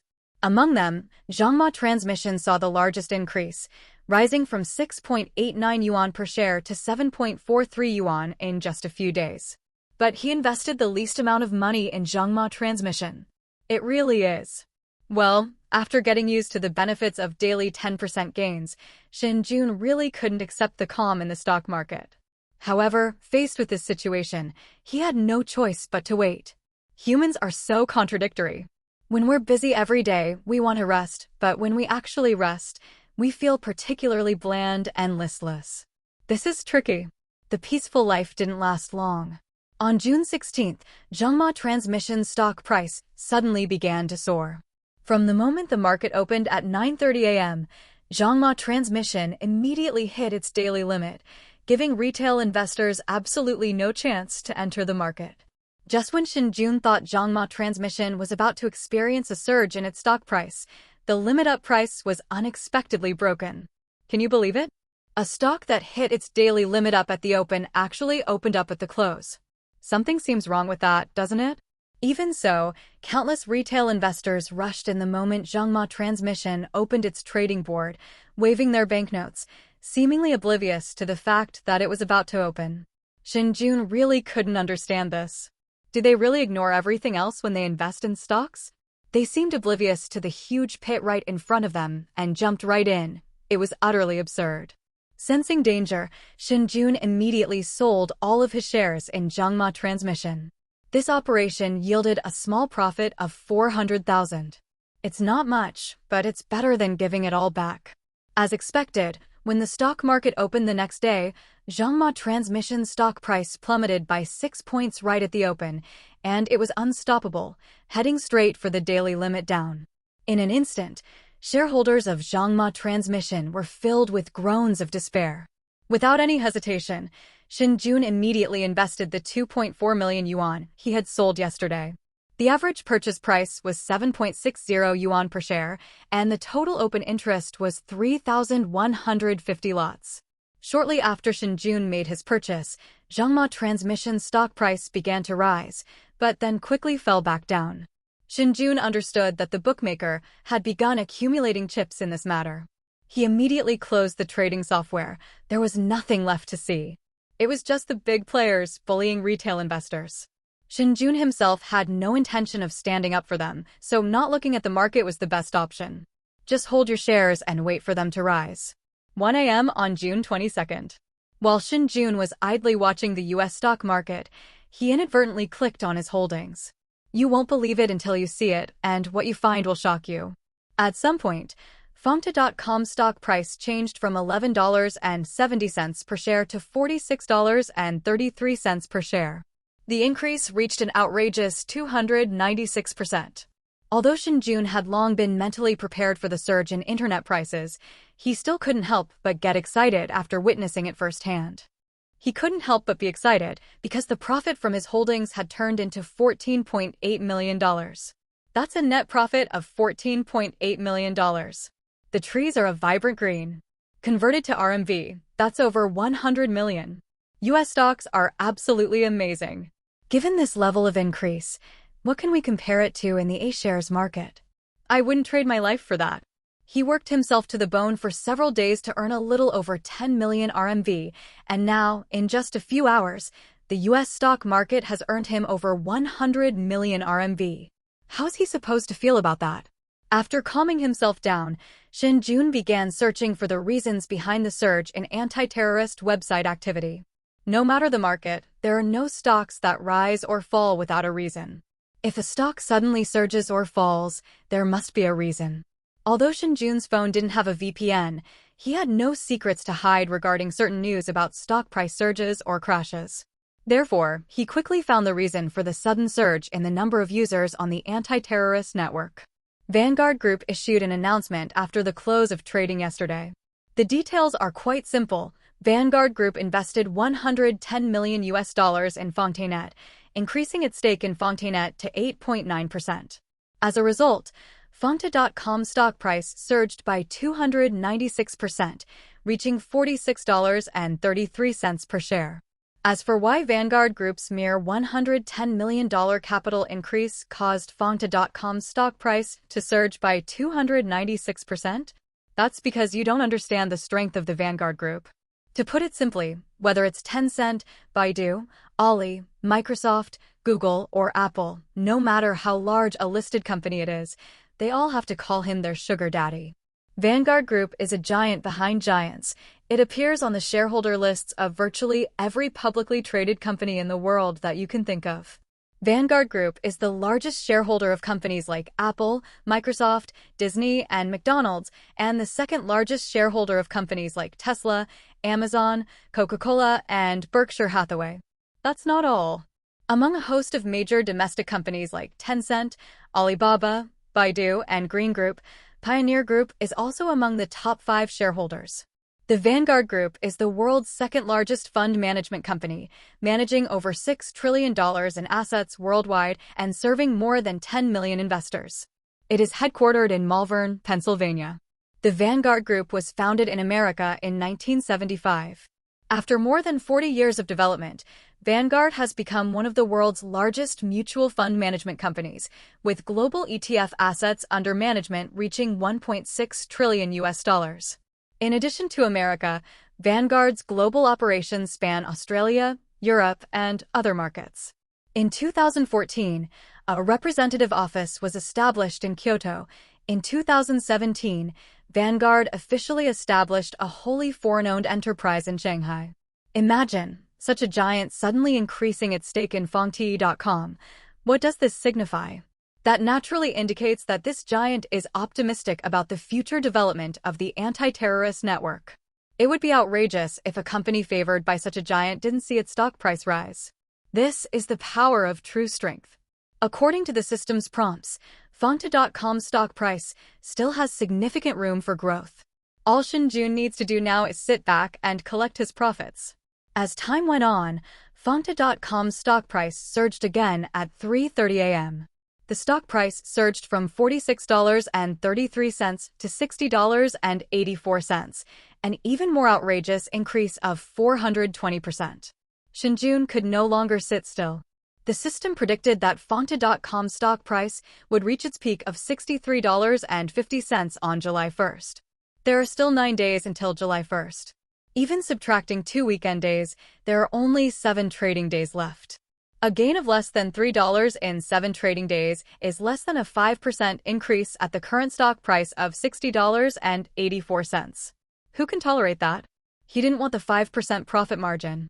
Without any hesitation, Shen Jun immediately placed sell orders for all his holdings on Fongta.com at a price of $60.80, leaving a small profit margin for the buyers. But at this point in time, who cares about that tiny bit of profit? Or rather, that doesn't even count as profit. Shen Jun's order was completely absorbed in the blink of an eye, and the takeover price wasn't $60.80, but $61.20. Indeed, when Shen Jun placed his order, Fangta.com's stock price rose again. As soon as the words "transaction successful" appeared on the trading software, Shen Jun immediately sat up. Excitement. Absolutely thrilling. This money came too fast.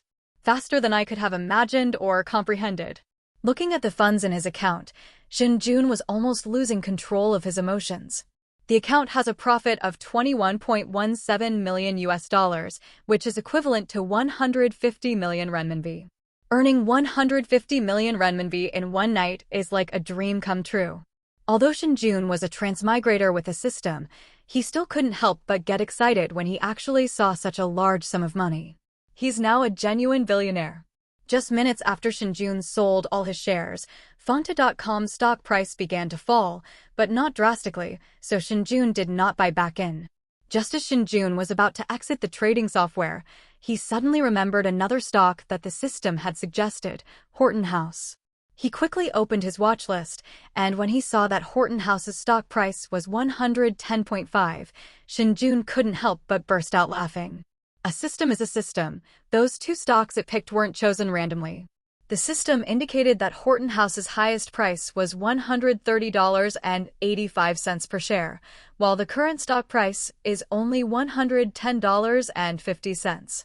After glancing at the 5% turnover rate, Shen Jun didn't waste any more time and immediately placed an order to buy Horton House. Horton House has a market value of $42.4 billion. Shen Jun first tentatively placed a buy order for 5 million US dollars, with a purchase price of $110.70. In less than a minute, the $5 million purchase was completed, and Horton House's stock price did not fluctuate much. Seeing this, Shen Jun placed another order for 10 million US dollars, raising the bid price to $111. The transaction was also very quick, taking about a minute to complete the transfer of 10 million. Shen Jun stopped placing orders and started waiting. He wanted to see if Horton House's stock price would continue to fall at the close of trading.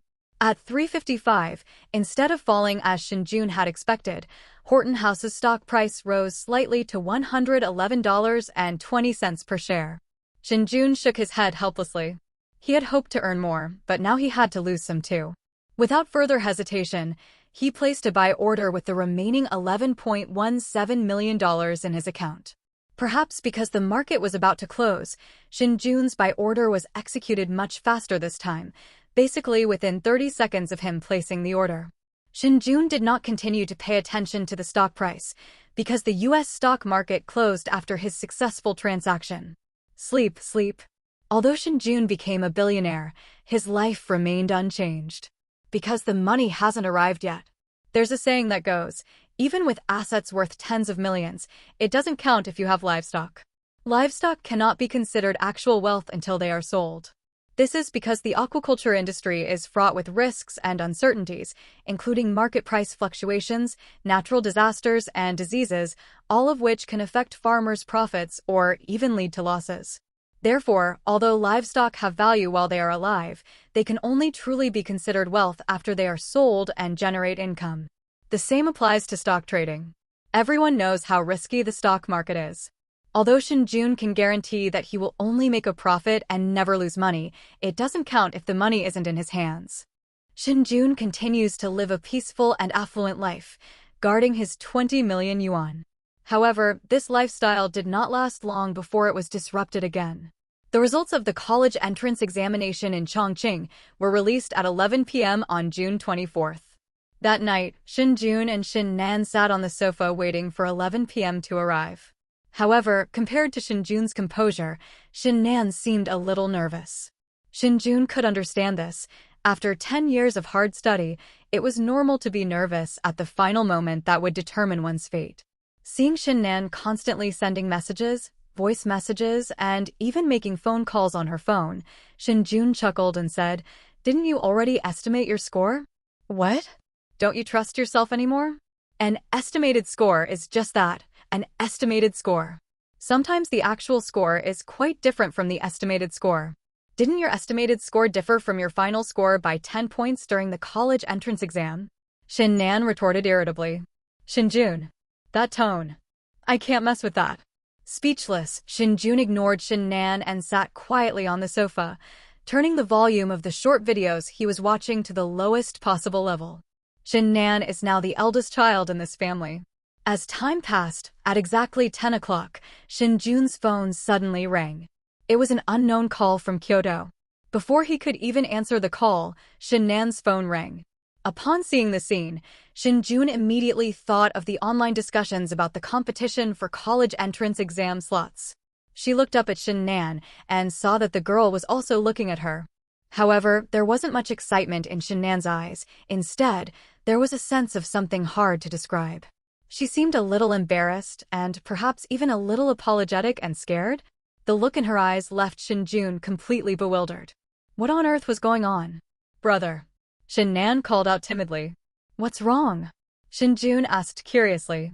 Maybe you shouldn't answer this call? Shen Nan said apologetically. Shen Jun. No, what is this girl hiding from him? Give me a reason, Shen Jun said calmly, putting down his phone. How should I tell you? Shen Nan scratched his head, thinking for a long time before explaining. Brother, actually, in the last 2 months of senior year, the admissions team from Tsinghua University started contacting me. But you were staying home every day and didn't care about anything, so I didn't tell you. Shen Jun. What kind of talk is this? The last 2 months? Isn't that the original owner's fault? This is inexplicable. And then, helpless, Shen Jun could only continue asking. Then the people from Tsinghua University's admissions office said that as long as I can maintain my current grades in the college entrance examination, I can choose any major, and there are plenty of scholarships available. They also promised a lot of other benefits, which I can't explain in a short time, Shen Nan said cautiously. Shen Jun. This girl doesn't seem to have any mental issues. How could you say something so stupid? And then, Shen Jun asked seriously, his face stern. Then I agreed to go to Tsinghua University if my college entrance exam scores were good enough. After all, they contacted me so early, I felt bad refusing, Shen Nan explained, mustering her courage. Shen Jun. Seeing Shen Nan's guilty look, Shen Jun shook his head and scolded. What were you thinking? You were bribed with just a little something?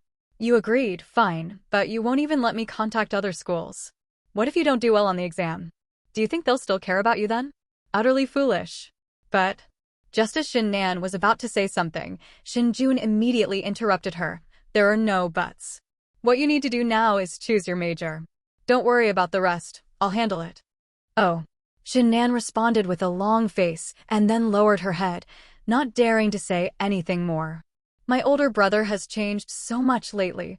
Being around him always feels like being around my parents. Shen Jun ignored Shen Nan, picked up his phone, and just as he was about to dial back the number that had just called, the phone screen switched back to caller ID. This time, Shen Jun didn't hesitate and answered the phone directly. Hello.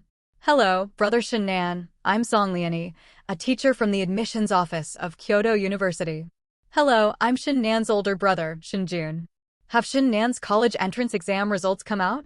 I won't stand on ceremony with you. Shen Nan's college entrance examination scores are out. Wuxia 133, Mathematics 145, English 144, Physics 99, Chemistry 95, Biology 94, for a total of 710. She ranks first in Chongqing and first in the entire province. The reason I'm making this so clear is to tell you not to be fooled by the Tsinghua University admissions office. After all, I heard from Shen Nan's teacher that she had already accepted Tsinghua's admissions invitation. How about we meet and discuss it? Shen Jun. What did he hear? 710 points? Are these his sister's exam results? Given the stupidity she just displayed, how could that be? Are you kidding me? Just as Shen Jun was in a daze, another call came in. It was still an unknown number, and the location was still Kyoto. Shen Jun immediately snapped out of his daze and replied with a smile, Sure, but could you please have Professor Song come to our house? The admissions office from Tsinghua University called, so let's talk in person. No problem, Mr. Shen. Please wait a moment. We'll be there shortly. Song Liani immediately agreed. After hanging up with Song Liani, Shen Jun immediately answered another call. Just as he expected, the call came from the admissions office of Tsinghua University, from a teacher named Zhang Qingsong. Shen Jun politely invited the other party to his home to discuss the matter using the same words, and the other party immediately agreed, and even more considerately, did not mention the promise Shen Nan had made earlier. After hanging up the phone, Shen Jun stared at Shen Nan, lost in thought. Shen Nan didn't dare to look him in the eye, fearing she would be scolded again. In the Shen family's living room, 4 people were sitting on the sofa, and 3 people were standing next to them. Shen Jun swore that his house had never been visited by so many people before. The 4 seated individuals are teachers from Kyoto University and Tsinghua University, while the other 3 are senior students from Shinnan High School, 2 from Kyoto University and 1 from Tsinghua University. Since Teacher Zhang and Teacher Su are here too, let's see who has the best offer. A bespectacled, sophisticated-looking middle-aged woman slowly spoke up. Mr. Shen, if Shen Nan agrees to study at our Kyoto University, in addition to being able to choose any major, we can also offer her a dual degree program at Kyoto and the University of Hong Kong, a scholarship of 500,000, and an exchange program with Oxford University. Shen Jun. Shen Nan? Zhang Qingsong. Holy crap, are they really not giving us any chance at all? They just opened their mouths and immediately went all out? When will Kyoto University offer such generous incentives to attract students? This doesn't make sense or follow any logic. Even the provincial top scorer isn't good enough. Song Liani, are you crazy? Zhang Qingsong shouted in disbelief. Do you have the right to treat me like this? Whether I have the right or not is my business. It has nothing to do with Teacher Zhang, right? Song Liani chuckled and said, now it depends on what kind of treatment you can offer, Teacher Zhang. Shen Jun and Shen Nan immediately turned their attention to Zhang Qingsong. Zhang Qingsong shook his head. Mr. Shen, I'm sorry, but the offer from Tsinghua is not as good as the one offered by Professor Song. However, I think the veracity of Professor Song's statement is questionable. We can sign the agreement now. People can lie, but written words can't be changed, right? Song Liani said confidently. Zhang Qingsong. I'd really like to see if Teacher Song actually dares to sign this agreement. Upon hearing this, Song Liani didn't say much. She simply took out a pre-prepared agreement from her backpack and placed it on the table. Before Shen Jun could even look at it, Zhang Qingsong eagerly grabbed the agreement. A few minutes later, Zhang Qingsong's expression turned grim. Shen Jun took the agreement from the other party and glanced at it. It's written so clearly above, so clearly that anyone could understand it. Turning to glance at the silent Zhang Qingsong, Shen Jun understood that the other party couldn't offer better terms. He nodded directly to Shen Nan and said, sign. Oh. Shen Nan signed the agreement without even reading its contents. After Shen Nan finished signing, Zhang Qingsong came to his senses. He gave a wry smile and murmured, Teacher Song has great courage. I won't say anything more. I wish Shen a bright future. Thank you, Teacher Zhang. I'm sorry about what happened before, my brother. Shen Nan was interrupted before she could finish speaking. Zhang Qingsong smiled and said, Mr. Shen's approach is correct. An elder brother is like a father, and there's nothing wrong with Shen listening to his elder brother. The problem lies with the treatment we offered. It's our fault, not anyone else's. After exchanging a few polite words with Shen Jun, Song Liani, and the others, Zhang Qingsong left the Shen family with his entourage. After Zhang Qingsong and the others left, Song Liani breathed a sigh of relief, finally having completed her mission. Mr. Shen, may we now discuss the specific details of Shen Nan's enrollment? Shen Jun nodded, and then began to discuss it with Song Liani. Shen Nan stood there dumbfounded. 710 points? Did she really get such a high score? The estimated score is only 690, isn't it? The difference between the top and bottom is that big? Time flies, and with the release of college entrance examination scores, one trending topic after another on the internet is related to these scores. Shen Nan, who was at the center of the conversation, became busy. Of course, her busy schedule wasn't due to giving interviews, but rather because her alma mater kept inviting her to meetings. It was called a meeting, but it was really just a way to show off. Shen Jun didn't object to this. After all, the school had nurtured Shen Nan, so it was only right and proper for him to help the school leaders promote their alma mater. Shen Jun was not idle either. Ever since the Chen family learned that Shen Nan had become the top scorer in the provincial college entrance examination, relatives had been coming to visit in an endless stream. Apart from a few relatively close relatives, Shen Jun didn't know the vast majority of people. Fortunately, in the end, my maternal grandparents took charge and arranged a celebration banquet at the hotel, which satisfied everyone. The money for the graduation banquet was still provided by the parents. Shen Jun did not refuse the two elderly people's kindness. He would have plenty of time to make it up to them later. The eldest uncle behaved himself like a stranger that day. Chen Ting and Yang Lianrong didn't even show up.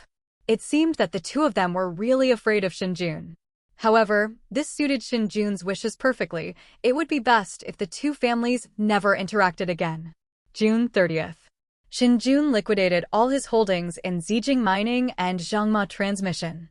Zijing Mining's profit was 5.5 million and Zhangma Transmission's profit was 2.3 million. At this moment, Shen Jun's account has a total of 76.66 million renminbi that he can control. Compared to the profits from US stocks, Shen Jun really looks down on the A-shares market. However, even a mosquito's leg is still meat. Refusing meat that's offered to you will surely incur divine retribution. 9:30 p.m. As soon as the US stock market opened, Shen Jun also placed sell orders for all of his Horton Housing shares. At this time, Horton House's stock price was $129.80 per share, not yet reaching its peak of $130.85, but Shen Jun didn't want to take the last bit of profit. Knowing when to quit while you're ahead is the key to survival. As time went on, Horton House's transaction volume began to rise, and its stock price gradually and steadily increased. At 10 o'clock, Shen Jun finally cleared out all his positions and exited the market with a safe and profitable exit. Excluding transaction fees, Shen Jun's total profit from this trade was $4.64 million. Including his initial investment, Shen Jun's account now held an astonishing $31.81 million. This is the US stock market for sure. America's dream is indeed outrageous, and it's not lying. July 1st, Saturday. Brother, I found the car I want to buy. Shen Nan excitedly ran out of her bedroom early in the morning. What kind of car? Shen Jun looked up and asked casually. Let me make this clear first. The price is a bit high, but I scored over 700 on my college entrance exam, so you can't say anything against me, Shen Nan stammered, trying to give Shen Jun a heads up. Hee. Shen Jun chuckled softly. Okay, I won't talk about you. Hee, Shen Nan said with a beaming smile. I've got my eye on a Porsche Panamera. With the options, the final price will be 1.2 million. A Porsche Panamera? Shen Jun asked curiously. Isn't that car supposed to be pre-ordered? And the pre-order period seems quite long. Can you wait? I know, but the Porsche dealership in Kyoto had cars in stock back in August, and they said you could drive them away as soon as you paid, Shen Nan explained with a hint of pride. Okay. Shen Jun nodded and casually asked, don't you want to pick a better car? You know, I'm rich now. No need, I just started college. I'm already very satisfied with this car, Shen Nan happily declined. Okay, I'll transfer the money to you in a bit. Shen Jun didn't say much more. The price didn't matter. He was happy as long as the girl liked it. Oh right, brother, just transfer me 500,000 yuan. I still have 500,000 yuan of scholarship money to use. Also, my school said they'd give me a 200,000 yuan bonus, Shen Nan hurriedly instructed. Keep that money for yourself, Shen Jun waved his hand and said, you can take the school's scholarship, but don't take those company bonuses. Our family doesn't need that kind of money. During this period, Shen Jun turned down several bonus offers from companies on Shen Nan's behalf. These bonuses were hard to come by. They required Shen Nan to go to their companies and cooperate in filming several promotional videos. Just as he said, there was no need to run around for that little bit of money. His family didn't lack those hundreds of thousands. Okay, I'm going out shopping now. You stay home by yourself. After receiving Shen Jun's response, Shen Nan packed her things and left home. Seeing Shen Nan leave, Shen Jun took out his phone and started transferring money to her. Normally, mobile banking transfers are limited to 1 million yuan, but that's the general rule. Shen Jun had already applied for unlimited transfers with the bank. After spending over 200,000 yuan and transferring 2 million yuan to Shen Nan, Shen Jun still had 19.03 million yuan left in his bank account. It wasn't much, but it was enough to cover my expenses. It was exactly 12 o'clock noon. Bite. Sirius, August 1st, $7.82. Halliburton, August 1st, $40.35. Jinka Properties, August 1st, 2.54 yuan. On July 2nd, at 9:30 a.m., Luo Luqing was killed in a car accident while traveling on Fuqiang Road. Shen Jun. What the heck? The system's predictions seemed to contain some strange information. Taking out his phone, Shen Jun immediately searched for information about Luo Luqing online. He couldn't believe that someone who could make the system predict death would be an unknown person. As soon as Shen Jun clicked the search bar, relevant information about Luo Luqing immediately appeared before his eyes. Upon seeing Luo Luqing's encyclopedia entry, Shen Jun gasped in shock. Good heavens, what did he see? Luo Luqing, born June 21, 1950, is an aircraft design expert and an academician of the Huxia Academy of Engineering. The introduction actually contains a lot of information, but the most crucial piece of information is Luo Luqing's identity. Academician of the Huxia Academy of Engineering. He's a giant in aircraft design. Who understands the true value of someone over 70 years old who is also an academician in aircraft design? What kind of mogul is this? Etc. What did the system predict just now? On July 2nd, at 9:30 a.m., Luo Luqing was killed in a car accident while traveling on Fuqiang Street. The sky is falling. Is this kind of big shot going to die in Chongqing? Are you kidding me? Shen Jun wiped the cold sweat from his forehead, momentarily confused about what the system meant. Save lives? No need to think about it, that's for sure. But could such a powerful figure really have died from a simple car accident? Something doesn't seem right. This isn't Shen Jun's conspiracy theory, but this whole thing is just really outrageous. After a moment's thought, Shen Jun immediately began searching online for information about the academician's death in a car accident. You won't believe it until you see it. ND. Is it not turned on? So many big shots died in car accidents? How's that possible? Shen Jun's worldview was somewhat shattered. He truly never imagined that such strange and bizarre tales existed in the world. Even if he doesn't believe it, there's nothing he can do. It's just the truth. Shen Jun rubbed his temples and suddenly felt a headache. Putting aside conspiracy theories and all that other nonsense, let's just talk about the car accident death. What kind of car accident led to his death? Dump truck? Large semi-trailer? Is it a minivan or a sedan? Although dump trucks and large trucks are prohibited in the city of Fog City, there are always exceptions. Shen Jun had seen dump trucks and semi-trailer trucks in the city of Chongqing more than once. If it were a van or a sedan, that would be fine. He could drive a car to stop them while ensuring his own safety. But what if it's a dump truck or a large freight truck? He risked his life to stop it? That was a joke. Although the other person's life is very precious, and in some people's eyes, 10 or even 100 Shen Juns might not be as valuable as one Luo Luqing, in Shen Jun's eyes, no one's life is more precious than his. His life is the most important thing. Even when rescuing someone, you must ensure your own safety first. As for telling the police and letting them handle the problem, Shen Jun didn't even consider this idea. If the police were called, he'd be worse than an idiot. After thinking for a moment, Shen Jun had an idea. Let's do what we say and put it into practice. After tidying up a bit, Shen Jun left the room. Let's not worry about those 3 stocks for now. The stock market is closed for the next 2 days anyway, so there's no rush. Chongqing Talent Market. The talent market, under the jurisdiction of the Human Resources and Social Security Bureau, refers to the market for the supply and demand of working-age workers, including the migrant worker market, labor market, employment market, job search market, recruitment market, and human resources market. But everyone who knows exactly what a job market is. The name of the Sanhe gods has spread throughout the world. At this moment, the people Shen Jun was looking for were those legendary figures, those true masters. But before coming to the job market, he first went to a security company in Chongqing and hired 2 bodyguards at a high price.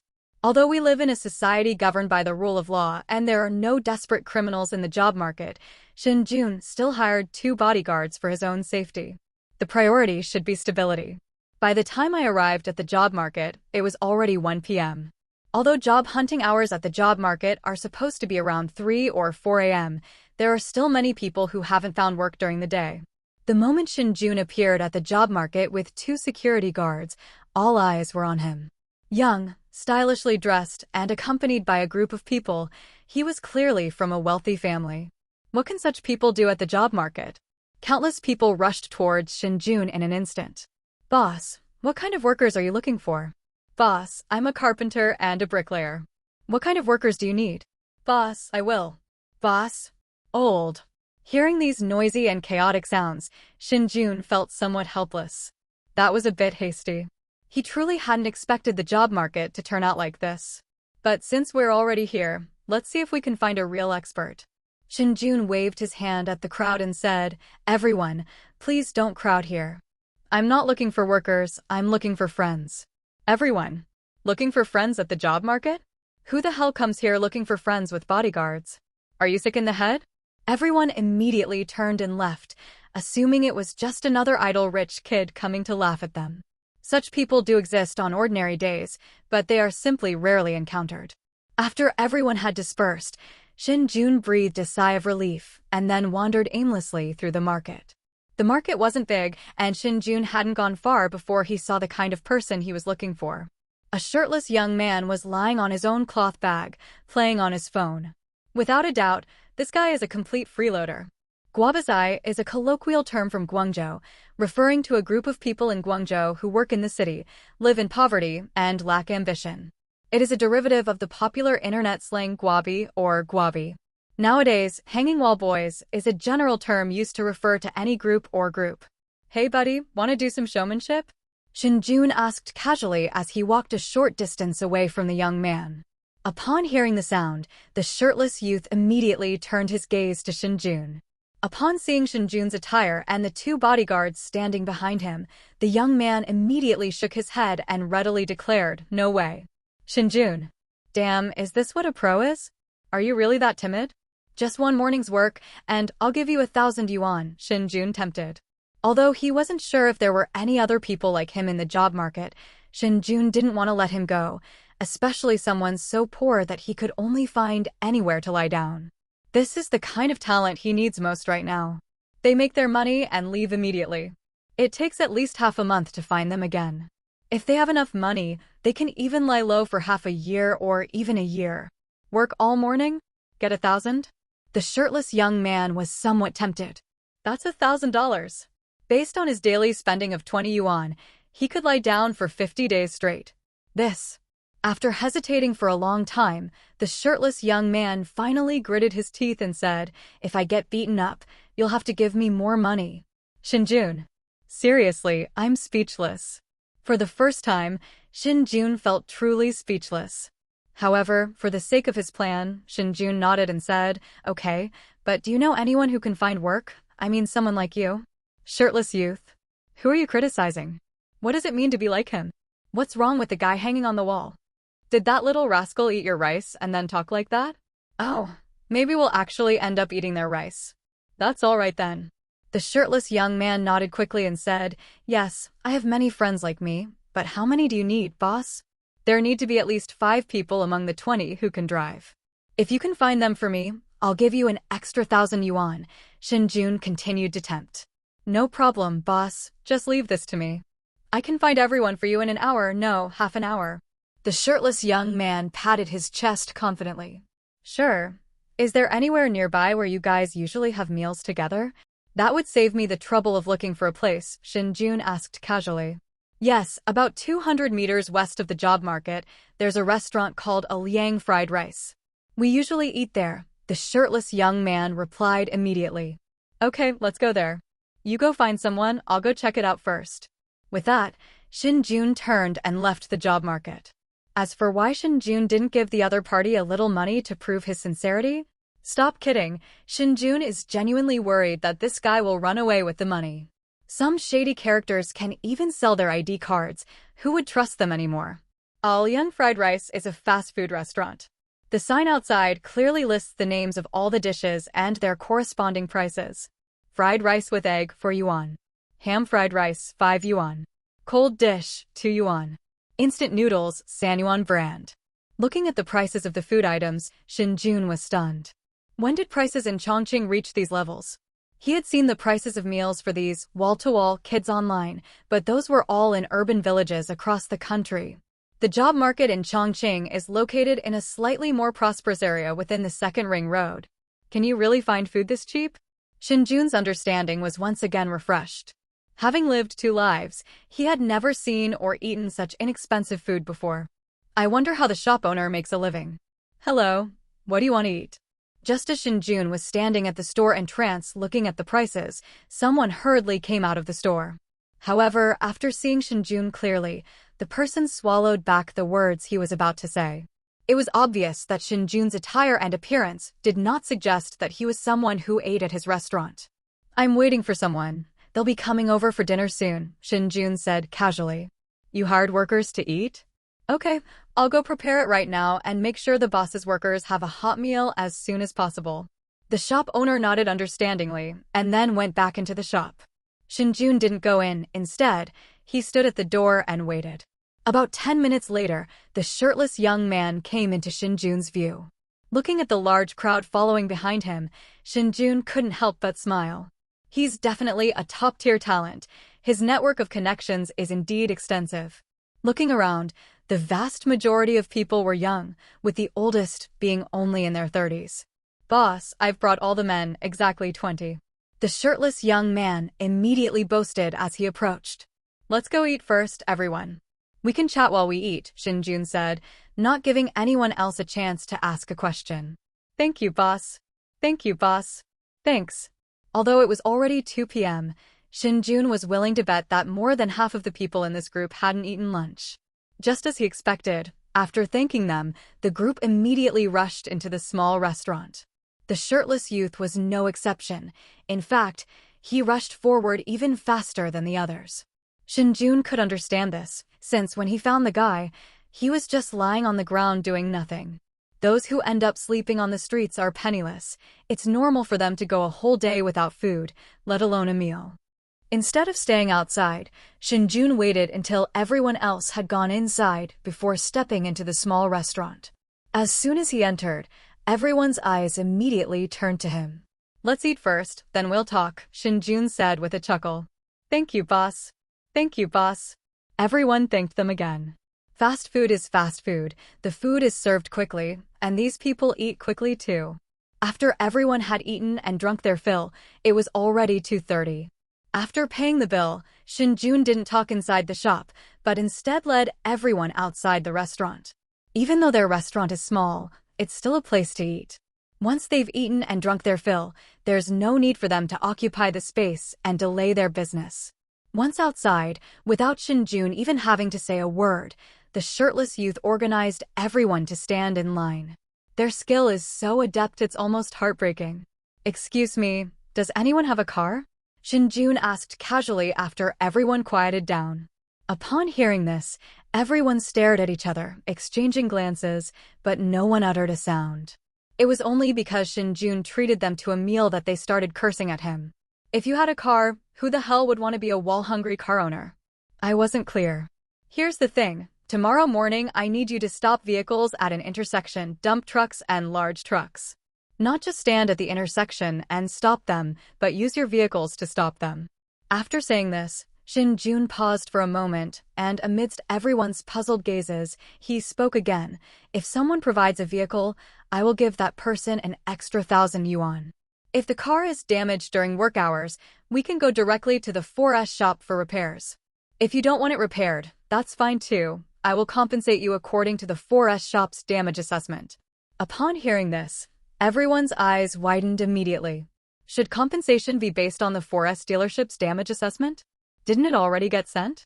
Just borrow a beat-up car from anyone, and it'll get bumped and scratched a few times, then you'll have the money. With the labor cost of 1,000 and the vehicle rental fee of 1,000, I'm going to be rich. Of course, that's what they thought, but none of them spoke. All their eyes were fixed on the shirtless youth. Seeing this, Shen Jun was somewhat impressed by these people. They were actually quite well behaved. Boss, can I ask why? Isn't stopping a car illegal? The shirtless young man asked the question everyone wanted to know. I have a grudge against one of those truck and dump truck drivers. I got a tip that he'd be passing through a certain street tomorrow morning, and who gave you permission to stop him? Shen Jun said irritably. When you see a big truck or a dump truck, you just want to sideswipe them? After you sideswipe them, just call the driver out and don't let them leave. Wouldn't that stop them? Huh? Oh. The shirtless young man immediately understood. Blocking them from leaving? So this boss is essentially paying to ruin the other party's business. Being rich means you can do whatever you want. I'm so envious. The others naturally understood as well and immediately raised their hands, shouting, "Boss, I have a car. I have a car. I have a car too, boss. Let me drive there." "Boss, I don't have a car, but I can drive." "You can decide who drives and who prepares the cars yourselves. I only need 5 cars. I'll give you the specific tasks tomorrow." With that, Shen Jun waved to the shirtless youth and said, "I'll give you 1,000 yuan deposit, so you don't worry about me running away." How could that be? The boss looks like a tycoon, he wouldn't run away. The shirtless young man praised Shen Jun while deftly taking the money from his hand. To be honest, he was genuinely afraid that Shen Jun wouldn't show up the next day and would run away. If that happened, he wouldn't be able to stay in Chongqing. Meet at the east entrance of Fuqiang Road at 8 a.m. tomorrow. Work until 11 a.m. at the latest. The pay is 1,000 yuan. If anyone wants to quit, tell him in advance. Shen Jun pointed to the shirtless young man before continuing, "Don't wait until the time is up to say you're quitting. It won't look good then." Understood. "Don't worry, boss, that's 1,000 yuan. That's right, 3 hours for 1,000 yuan, only a fool wouldn't go. I've worked in these shady factories for years, and I've never seen wages this high. Anyone who leaves is an idiot." Hearing this, Shen Jun smiled and didn't say anything more to them. He gave the shirtless young man a final word of advice before leaving. After Shen Jun left, the group of guys let loose and surrounded the shirtless youth, immediately asking him where he had found this rich second generation. The shirtless young man naturally couldn't answer, so everyone fell into a playful and teasing atmosphere. The next day at 8 a.m., Shen Jun arrived at the east entrance of Fuqiang Road in an armored vehicle provided by a security company. From afar, he spotted the cliff-hanging brigade led by a shirtless young man. After having the driver stop the car in front of them, Shen Jun opened the door and got out. Boss. Upon seeing Shen Jun get out of the car, the shirtless young man was as excited as if he had seen his own father. He was genuinely afraid that Shen Jun wouldn't come. Although the other party gave him 1,000 yuan yesterday, what does 1,000 yuan mean in the face of his subsequent wages? After Shen Jun left yesterday, he regretted not adding Shen Jun on WeChat and by phone, which led to him being questioned about whether he had been scammed after arriving today. The pressure was truly. It's a long story. Fortunately, Shen Jun arrived. "Where's your car?" Shen Jun asked first. Here. The shirtless youth immediately pointed to a path not far away. Turning his head to look, Shen Jun was immediately speechless. Good heavens, what did he see? The cars parked on the roadside were suddenly covered in gray, white, and black colors. Were they serious? A 9-hand Alto? A 10-hand Santana? This car, is it still drivable? Shen Jun asked, speechless. "Don't worry, boss, we came here in this car today. It's very stable." The shirtless young man patted his chest confidently. All right. Shen Jun didn't ask any more questions as long as the car could be driven. Seeing the slightly tense expressions on everyone's faces, Shen Jun chuckled and reassured them, "Don't worry, I just want you to drive around and stop any dump trucks and big truck drivers that pass by. No need to use force or make a scene." "Boss, we understand, it's just..." The shirtless young man nodded heavily, but the words caught in his throat for a moment. "What is it?" Shen Jun joked. The shirtless young man was so nervous that sweat began to bead on his forehead. "Don't worry, I've already prepared the money. It's in the car." Shen Jun smiled and patted the shirtless young man on the shoulder before saying, "Now you guys discuss it yourselves. 2 cars to block the east entrance and 2 cars to block the west entrance. I don't care what methods you use. No dump truck or large truck is allowed to pass through Fuqiang Road. Another vehicle will follow me. You can also find someone to sit in my vehicle, so you don't have to worry about me running away. But there's one thing, you must do everything in your power to stop any vehicles from coming. If a dump truck or a large freight truck appears on Fuqiang Road, then don't even think about getting money from me, because I'm afraid you won't do your job." "Understood, boss, just you wait and see." We guarantee not a single dump truck or big truck will pass through Fuqiang Road. With Shen Jun's guarantee, the shirtless young man immediately straightened up. With a car following them and someone able to keep an eye on Shen Jun's vehicle, what else could they possibly worry about? Just do it. Then get to work, but don't rush. Start stopping cars at 9 o'clock. My enemy should be passing through here between 9 and 10 o'clock, Shen Jun instructed. Clear. Everyone responded in unison and then dispersed, leaving only the shirtless young man beside Shen Jun. Just as Shen Jun was about to return to the car, he suddenly remembered something. He turned to the shirtless young man and instructed him, "Now, have the car following us start driving around Fuqiang Road. If you see any dump trucks or large trucks parked on the road, be sure to let me know." After saying that, Shen Jun took out 200 yuan from his pocket and handed it to him, continuing, "I'll pay for the gas, but the patrol must not stop." "Okay, boss." The shirtless young man immediately took the money, then took out his phone and started making a call. After explaining everything, Shen Jun returned to his car to rest. He wasn't worried that his thorough preparations would leave Luo Luqing completely unaware that he had saved his life. Shen Jun is an academician of the Huxia Academy of Engineering specializing in aircraft design, which is worthy of his attention. And Shen Jun refused to believe this was an accident. Despite his seemingly comprehensive preparations, the other side may still have a backup plan. Of course, even if something really went wrong, there's nothing to say. He did everything he could, and he can say he has a clear conscience. It would be best if we could save this big shot and make contact with him. If we couldn't, it wouldn't be his responsibility. After the shirtless young man finished explaining and got into the car, Shen Jun had his bodyguard drive to the middle section of Fuqiang Road. This position offers both offensive and defensive advantages, and it's also the best vantage point for observation. As time slowly passed, Shen Jun's originally calm mood became increasingly anxious. Although that's what he said, Shen Jun still felt uneasy when the situation actually came to light. What a great talent of the nation! It's truly a pity that he died in a car accident like that. Moreover, none of the people he sent had sent any news. Not a single dump truck or large truck had driven towards Fuqiang Road, which made Shen Jun even more uneasy. Just as the clock struck 9:20, the phone of the shirtless young man sitting next to him suddenly rang. The shirtless young man immediately answered the phone, and then a roar came from the other end. "Old Lu, a large truck has driven out of the paper mill on the east section of Fuqiang Road. What should we do?" Before the other party could finish speaking, Shen Jun immediately shouted, "Stop him. Don't stop him. If you really can't, graze his car with your vehicle. You have to stop him. I'll give you an extra 1,000. Got it. Old Zhang, run him over. Damn it, I'll give it my all.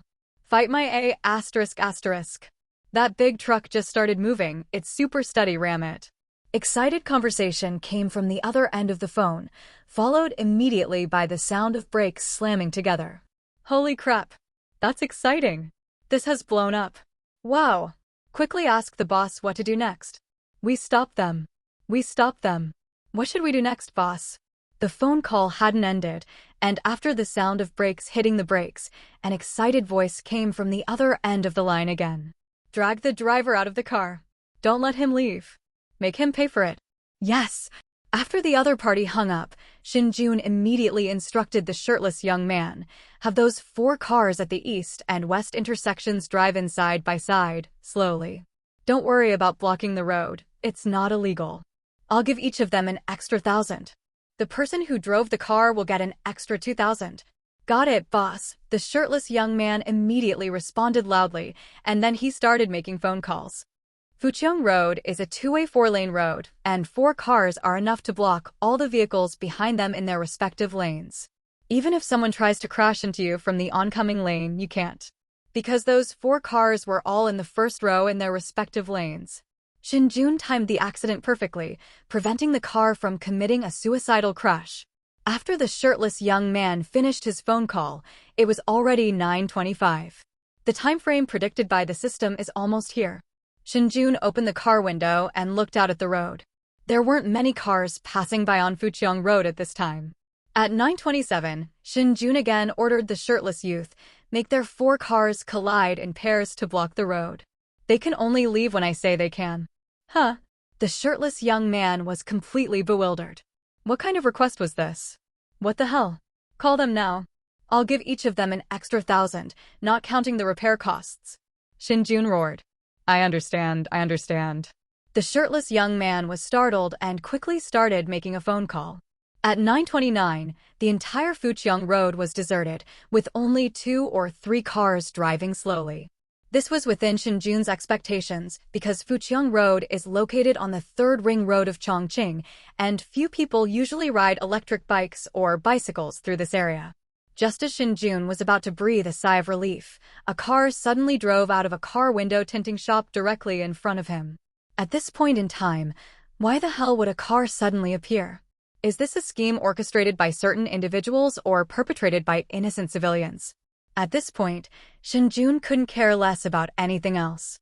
He immediately shouted to the driver, "See that car up ahead? Hit it." Yes. Without any hesitation, the driver stepped on the gas and sped off. The shirtless young man was immediately terrified upon hearing this. What on earth was this boss trying to do? Is this still seeking revenge? Has he gotten involved in something serious? But seeing Shen Jun's serious face, the shirtless young man didn't dare to utter a sound. He had already made up his mind. As soon as he got the money, he would run away. That was absolutely terrifying. Bang! As the impact rang out, Shen Jun immediately felt a strong push against his back. Fortunately, he had prepared in advance, so he was not harmed. Just as Shen Jun was about to give the driver some instructions, the vehicle that had been hit did not stop. Instead, it accelerated and drove forward. Seeing this, Shen Jun was stunned for a moment, then shouted loudly, "Chase him. Ram him as hard as you can. We absolutely cannot let him get away. I'll take full responsibility." Clear. The driver knew that his employer had found the person he was looking for. Thinking of the money the other party had promised him, the driver glared and slammed on the gas pedal. With a roar from the engine, the car shot off. Plan. Boom. Bang, bang, bang. As the loud crash resounded, Shen Jun's emotions reached their peak. It's G awesome to crash your own car into someone else's. Especially when you have the upper hand. That was awesome. Bang. Clang, hiss, clang. Suddenly, the driver made a side collision, causing the other car to flip over and even roll twice. Stop the car. Stop the car. Stop the car. Shen Jun immediately ordered upon seeing the other vehicle overturn. Yes. The driver, his eyes red, slammed on the brakes and brought the car to a stop immediately. Phew. After the car came to a stop, Shen Jun breathed a sigh of relief. With slightly trembling hands, I pulled my phone out of my pocket. It was already 9:31. Finally solved. The other side's preparations were absolutely thorough. Although it was uncertain whether the truck coming out of the paper mill was the culprit behind Luo Liuqing's death, as predicted by the system, Shen Jun already believed it to be. Call the police and say we hit their car, but instead of stopping, they ran away. So we chased after them, but because we were going too fast, we overturned their car, Shen Jun instructed his bodyguard. Yes, the driver replied immediately. After receiving a response, Shen Jun turned to look at the shirtless young man who was already pale. Call your men and tell them to all leave no one behind. After saying that, Shen Jun picked up the bag at his feet and handed it to him, continuing. There's 200,000 yuan inside. Distributed according to the amount I promised those people. That should be enough. Also, leave me your phone number. I'll contact you if there are any problems. Huh? The shirtless young man was stunned for a moment after hearing Shen Jun's words, then quickly realized what was happening and said fearfully, I understand, boss, but to be honest, I'm planning to run away. I feel like something's off with this job of yours. Maybe we shouldn't contact each other anymore. Shen Jun. This expert has a pretty keen sense of crisis. However, his words were exactly what Shen Jun wanted to hear. After a moment's thought, Shen Jun said calmly, Don't run away by yourself. Go with your friends. I'll go get another 200,000 later. You can go wherever you want, but whatever you do, don't stay in Wudu. Okay. Thank you, boss. The shirtless young man hurriedly thanked him, barely containing his excitement. That's 200,000. It's free. How could he not be excited? You guys go back first, then go straight to All Liang's fried rice and wait for me. I'll come over after I get the money, Shen Jun instructed. Clear. After responding, the shirtless young man got off the bus and ran out with a bag of money in his hand. The driver had already called the police and was waiting for them to arrive. Shen Jun opened the car door and got out. After glancing inside the overturned car, he waved to someone behind him. Soon a car pulled up in front of him. The car was driven by the 2 bodyguards he had hired. This was his last resort, but he didn't have to use it. He turned to the driver standing next to him and said, "I won't say anything more. I will coordinate with your company regarding the vehicle damage and the other party's compensation. As for the 200,000 yuan I promised you, I have already given it to the lawyer. If the police don't come knocking within 3 months, the 200,000 is yours. But if you tell anyone about me, the 200,000 will be gone." Understood, I know what I should and shouldn't say. The driver nodded heavily. He had no worries whatsoever. It was just a simple car accident. At most, he might have lost his temper and hit the other driver. He would just pay for it, since it wasn't his money. After saying that, Shen Jun tried to get into the car. Only, "Young man, wait a minute." An old voice called out to him. Looking in the direction of the sound, he saw an elderly man being escorted by 3 men in suits as he quickly walked up to him. Shen Jun. Holy crap. Luo Luqing? What is he doing here? Shouldn't this big shot still be stuck in traffic right now? How did he manage to get here? Isn't this a major incident? It seems you recognize me? The old man, Luo Luqing, suddenly laughed after seeing Shen Jun's shocked expression. Shen Jun. We're doomed. The plan has gone wrong. To be honest, Shen Jun certainly wanted to get in touch with this big shot, but there were some things he simply couldn't explain, which is why he planned to leave as soon as possible after resolving the issue. But he never expected this tycoon to act so unpredictably. Why wasn't the other person waiting in the car? It's just blocking the road, isn't it? Why not just wait? Why are you getting off the bus? How dangerous. It really is. With a long sigh, Shen Jun tried to salvage the situation with a mournful face. Old man, I'm just an ordinary person. I don't even know you. Why don't we just go our separate ways? Do you think it's possible? Luo Luqing asked with a faint smile. Shen Jun. But, Shen Jun immediately raised his head. Luo Luqing's gaze sharpened as he stared directly at Shen Jun and said, I just want to confirm one thing with you. Were that truck that crashed on the way here and this car heading straight for me? Shen Jun. What question was asked? Is this an answer he can give? Seeing the old man's serious expression, Shen Jun stubbornly insisted, I don't know anything. It was just a simple car accident, old man. Don't think too much about it. You brat. Luo Luqing pointed at Shen Jun and scolded, Do you think I'd eat you? Tell me the truth, or you should know my capabilities. Shen Jun. Oh my god. I was threatened after doing a good deed. Where can I go to seek justice? With a long sigh, Shen Jun explained, I really didn't lie to you. I only overheard a tiny bit of information in some dark corner, and then I had a huge emotional outburst. I couldn't stand seeing some people doing bad things, so I plotted something. I don't know any of the specific details at all. Really? Luo Luqing asked again. It's true, I swear I'll die if I'm lying. Shen Jun swore, raising his hand. All right, I'll trust you then, old man. Leave me your phone number, and then you can leave. Upon hearing this, Shen Jun suppressed his excitement and gave the old man his phone number. After seeing the old man wave to him, Shen Jun immediately got into his car and drove off. Watching Shen Jun's departing figure, a security guard standing behind Luo Luqing spoke up, Mr. Luo, this man has serious issues. Are you just going to let him go like that? So, what if it's a big problem? In the end, they were saving my life. Luo Luqing sighed. Although my itinerary was kept secret, it was impossible to hide it from certain people. It was full of loopholes. But they're really bold. They didn't even spare an old man like me. All right, let's not talk about this anymore. Call the higher-ups and leave the rest to them. But don't mention that little guy. Clear. By the way, investigate that kid's background again. I want to know more about him. Yes. 11 a.m. All Liang's fried rice. When Shen Jun arrived with the money he had just withdrawn from the bank, the shirtless young man and his group were already waiting for him. As soon as they saw Shen Jun get out of the car, everyone swarmed around him. Boss, we didn't do anything wrong, did we? How did we end up having to run away? Exactly. Even though what we did wasn't great, it doesn't warrant running away, does it? Boss, can't we not run away? Stop talking nonsense and stand up straight and listen to me. Just as everyone was shouting at Shen Jun, the shirtless youth stepped forward and stopped them.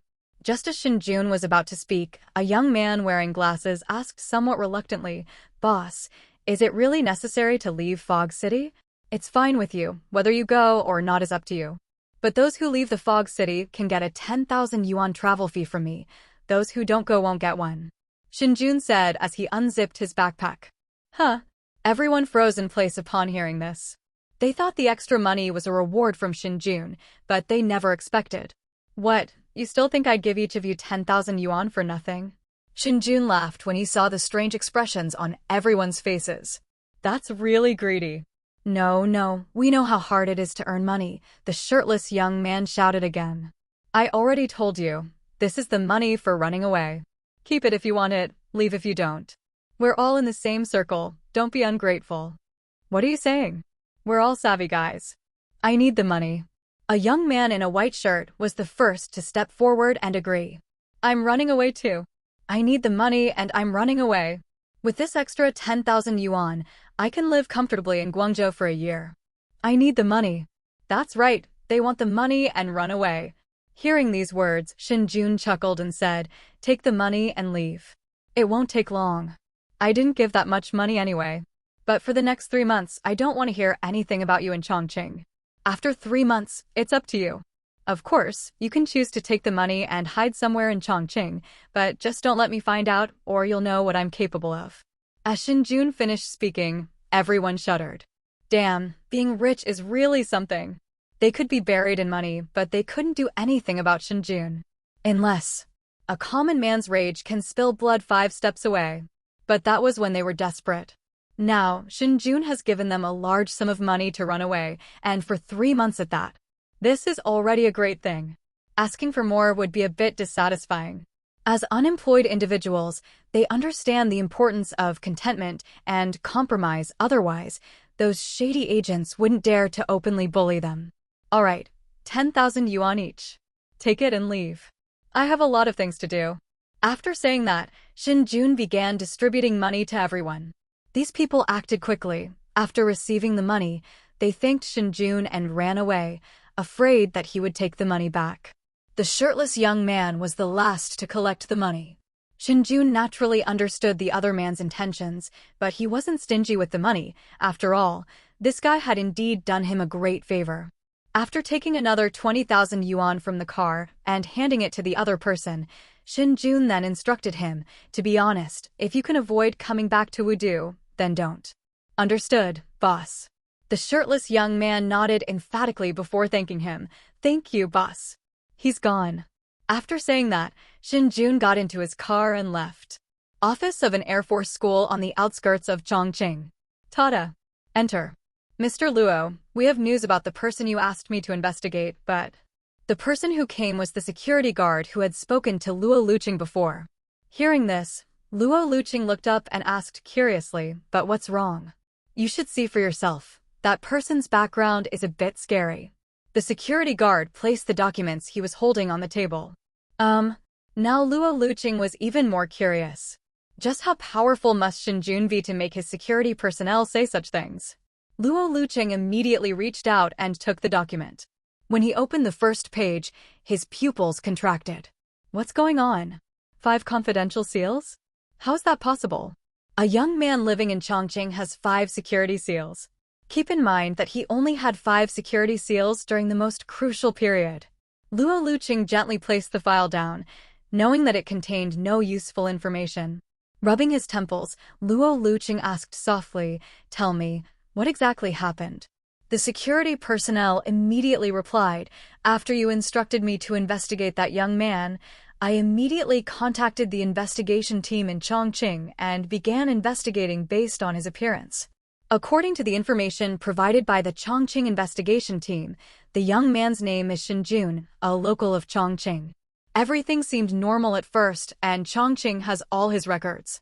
However, since he was a deep participant in this incident, I decided to investigate his family background. Everything seems normal with his mother. She's a traceable person. But when I investigated his father, problems arose. His father's name is Shen Changong, and he's not from Chongqing. He moved his household registration there after getting married. Just as I was continuing to investigate Shen Changyong's specific identity, I immediately received a warning email from somewhere in Kyoto. The wording of the email was extremely harsh. If I hadn't mentioned your name, I feel you wouldn't be able to see me now. In the end, they just asked me to make a copy of the document, saying it was to give you face, but regardless of what happened, please don't pursue the matter of Shen Changyong and Shen Jun any further. Surname Shen? The Shen family of Kyoto? That family at the top of the food chain? After listening to the security personnel's explanation, Luo Luqing felt a headache coming on. He had thought Shen Jun was just someone with some status in Wudu, but he hadn't expected the other party to have such a powerful background, even involving the Shen family of Kyoto. It was truly. It seems he can't repay the debt of gratitude he owes them for saving his life. Wrong. Luo Luqing suddenly realized something. He looked up at the security guard and asked, Xiao Wu, you just said that Shen Changyong moved his household registration to Wudu after getting married? That's right. According to the information provided by the Chongqing investigation team, Shen Changyong did indeed transfer his household registration here after getting married. The security guard named Xiao Wu nodded immediately. I understand. You can go ahead and get back to work. Having gotten the answer he wanted, Luo Luqing waved to Xiao Wu.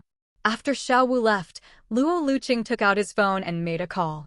Hello, what's wrong, Grandpa? A male voice came from the other end of the phone. Hearing the familiar voice, Luo Luqing softly instructed, Xiao Yan, take a plane to Chongqing tomorrow. Huh? Didn't you say I should go to Chongqing on July 5th? Don't ask so many questions. Come over tomorrow morning, understand? Luo Luqing said sternly. I understand, Grandpa. Okay, let's hang up. Good. July 3rd. After a night's rest, Shen Jun's emotions had calmed down. Although what happened yesterday was somewhat unexpected, the overall outcome was still good. However, Shen Jun also understood something from this incident. That means plans can't keep up with changes. The world doesn't operate the way he imagined. Everyone is an independent individual with their own thoughts and actions. Shen Jun cannot expect everyone to act according to his ideas. That is impossible and unrealistic.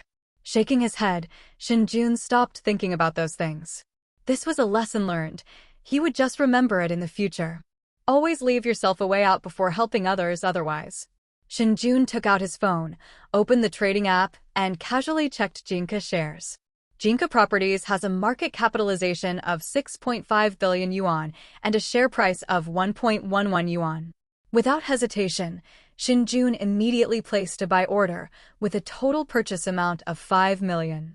After successfully placing the order, Shen Jun stopped paying attention to Jinka shares' stock price.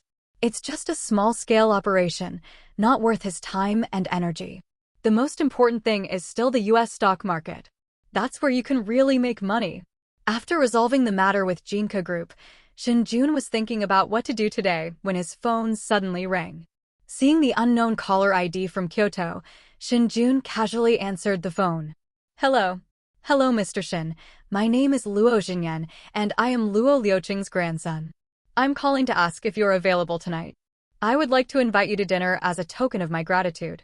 Shen Jun was slightly taken aback, thinking the call was from Luo Luqing, but it turned out to be from the other party's grandson.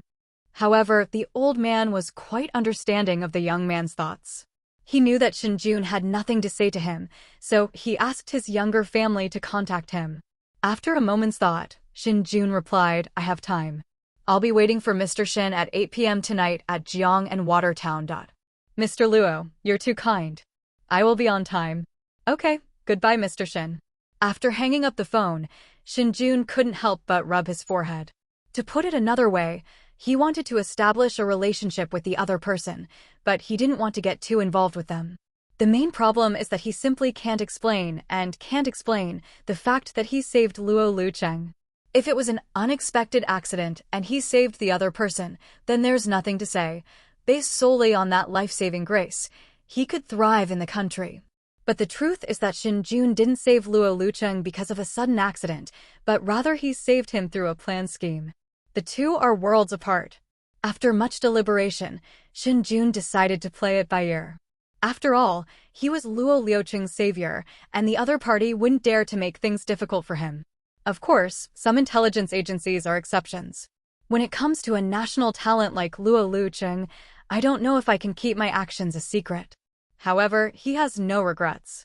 His family background is completely clean, and his travel itinerary is traceable, so he has no fear of being mistaken for a spy.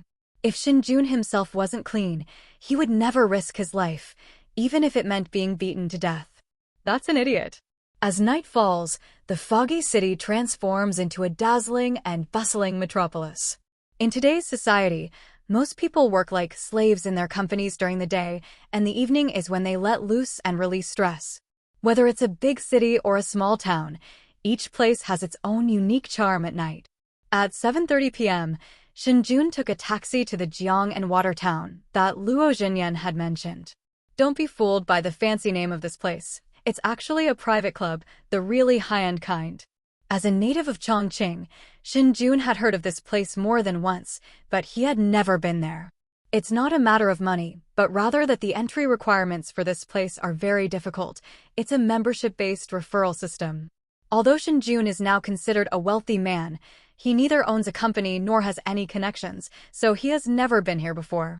During his recent period of letting loose, Shen Jun spent some time hanging out at other clubs and bars in the city. After getting off the car, I was greeted by several scantily clad, long-legged young women standing at the entrance of the club. Aside from that, there are only supercars and luxury cars, nothing much to see. Those who know. For men, supercars and luxury cars certainly attract attention, but unless they reach a state of saintly enlightenment, most men's attention will be focused on those beautiful young women. Everyone has a love for beauty, right? Simply put, looking at girls makes people feel happy. There's nothing to be ashamed of. After briefly observing his surroundings, Shen Jun stepped into the clubhouse. At the same time, the long-legged young women standing at the entrance of the club also noticed him. However, when they saw Shen Jun get out of a taxi, the several long-legged young women simultaneously turned their gaze away.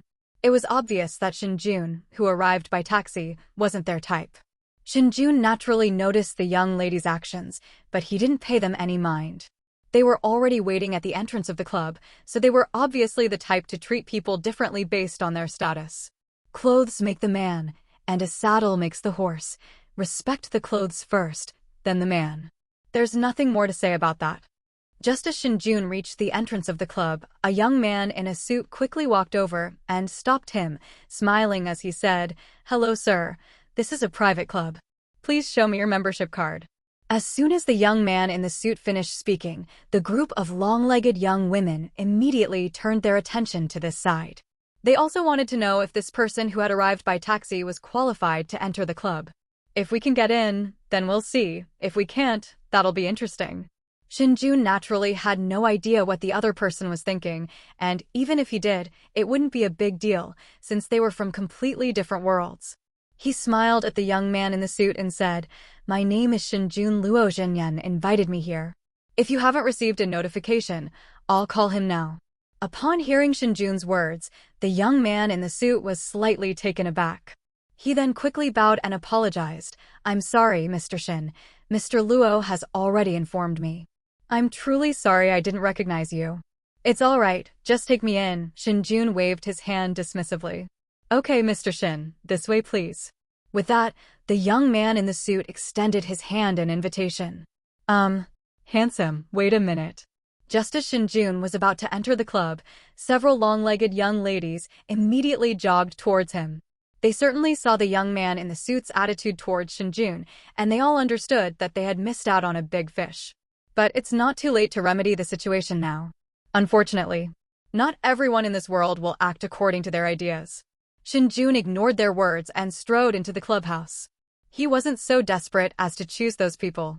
It's fine to look at it, after all, it's pleasing to the eye, but anything involving knives and guns is unacceptable. Led by the young man in the suit, Shen Jun arrived at the entrance of a room on the 6th floor of Jiang and Watertown. As the young man in the suit slowly pushed open the door, two figures came into Shen Jun's view. Hiss! Holy crap! Seeing the two people who had just stood up inside the room, Shen Jun gasped, and one of them also swore. Is the world really that small? No, it's not that the world is too small, but rather that the upper echelons of Chongqing are too small. Shen Jun, long time no see. I didn't expect Xin Yan to actually invite you. I thought it was just someone with the same name. It really is. Lei Xian's heart, which had been hanging in suspense, finally died. Long time no see. Shen Jun greeted him somewhat speechlessly. He thought they wouldn't see each other again after that transaction, but he didn't expect to meet again here. And... what? Lei Xian, do you know Mr. Shen? Another young man, Luo Jinyan, looked at Lei Xian with some curiosity. Hearing this, Lei Xian explained, half laughing and half crying, well, the lottery ticket I prepared for you was won by Shen Jun. Actually, he really didn't want to talk about this, because it was very disgraceful, and everyone knew that. But he had already given the lottery ticket to Luo Jinyan, and the other party even said he would give the ticket to Shen Jun. At this point, he had no choice but to talk about it. What? Luo Jinyan was dumbfounded. Shen Jun, what the hell do they mean by that? Would Luo Jinyan possibly try to repay him with that lottery ticket that won him 5 million? No, that's not right. The lottery ticket wasn't originally intended as a reward.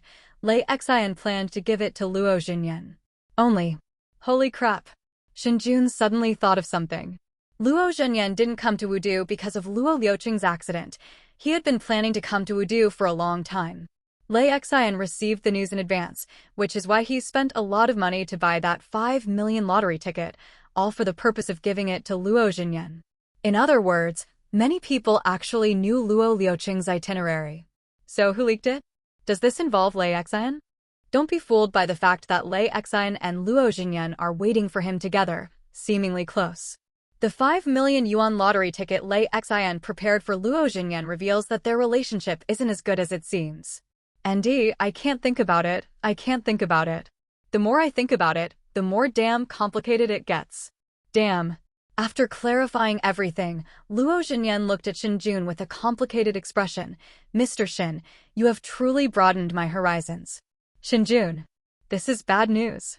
Winning 5 million in the lottery can be attributed to luck, but how do you explain knowing in advance that Luo Liuqing was in danger? Neither of them is related individually, but when put together. No, that's not right.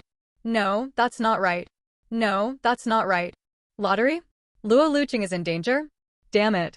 Did the dog system outsmart him?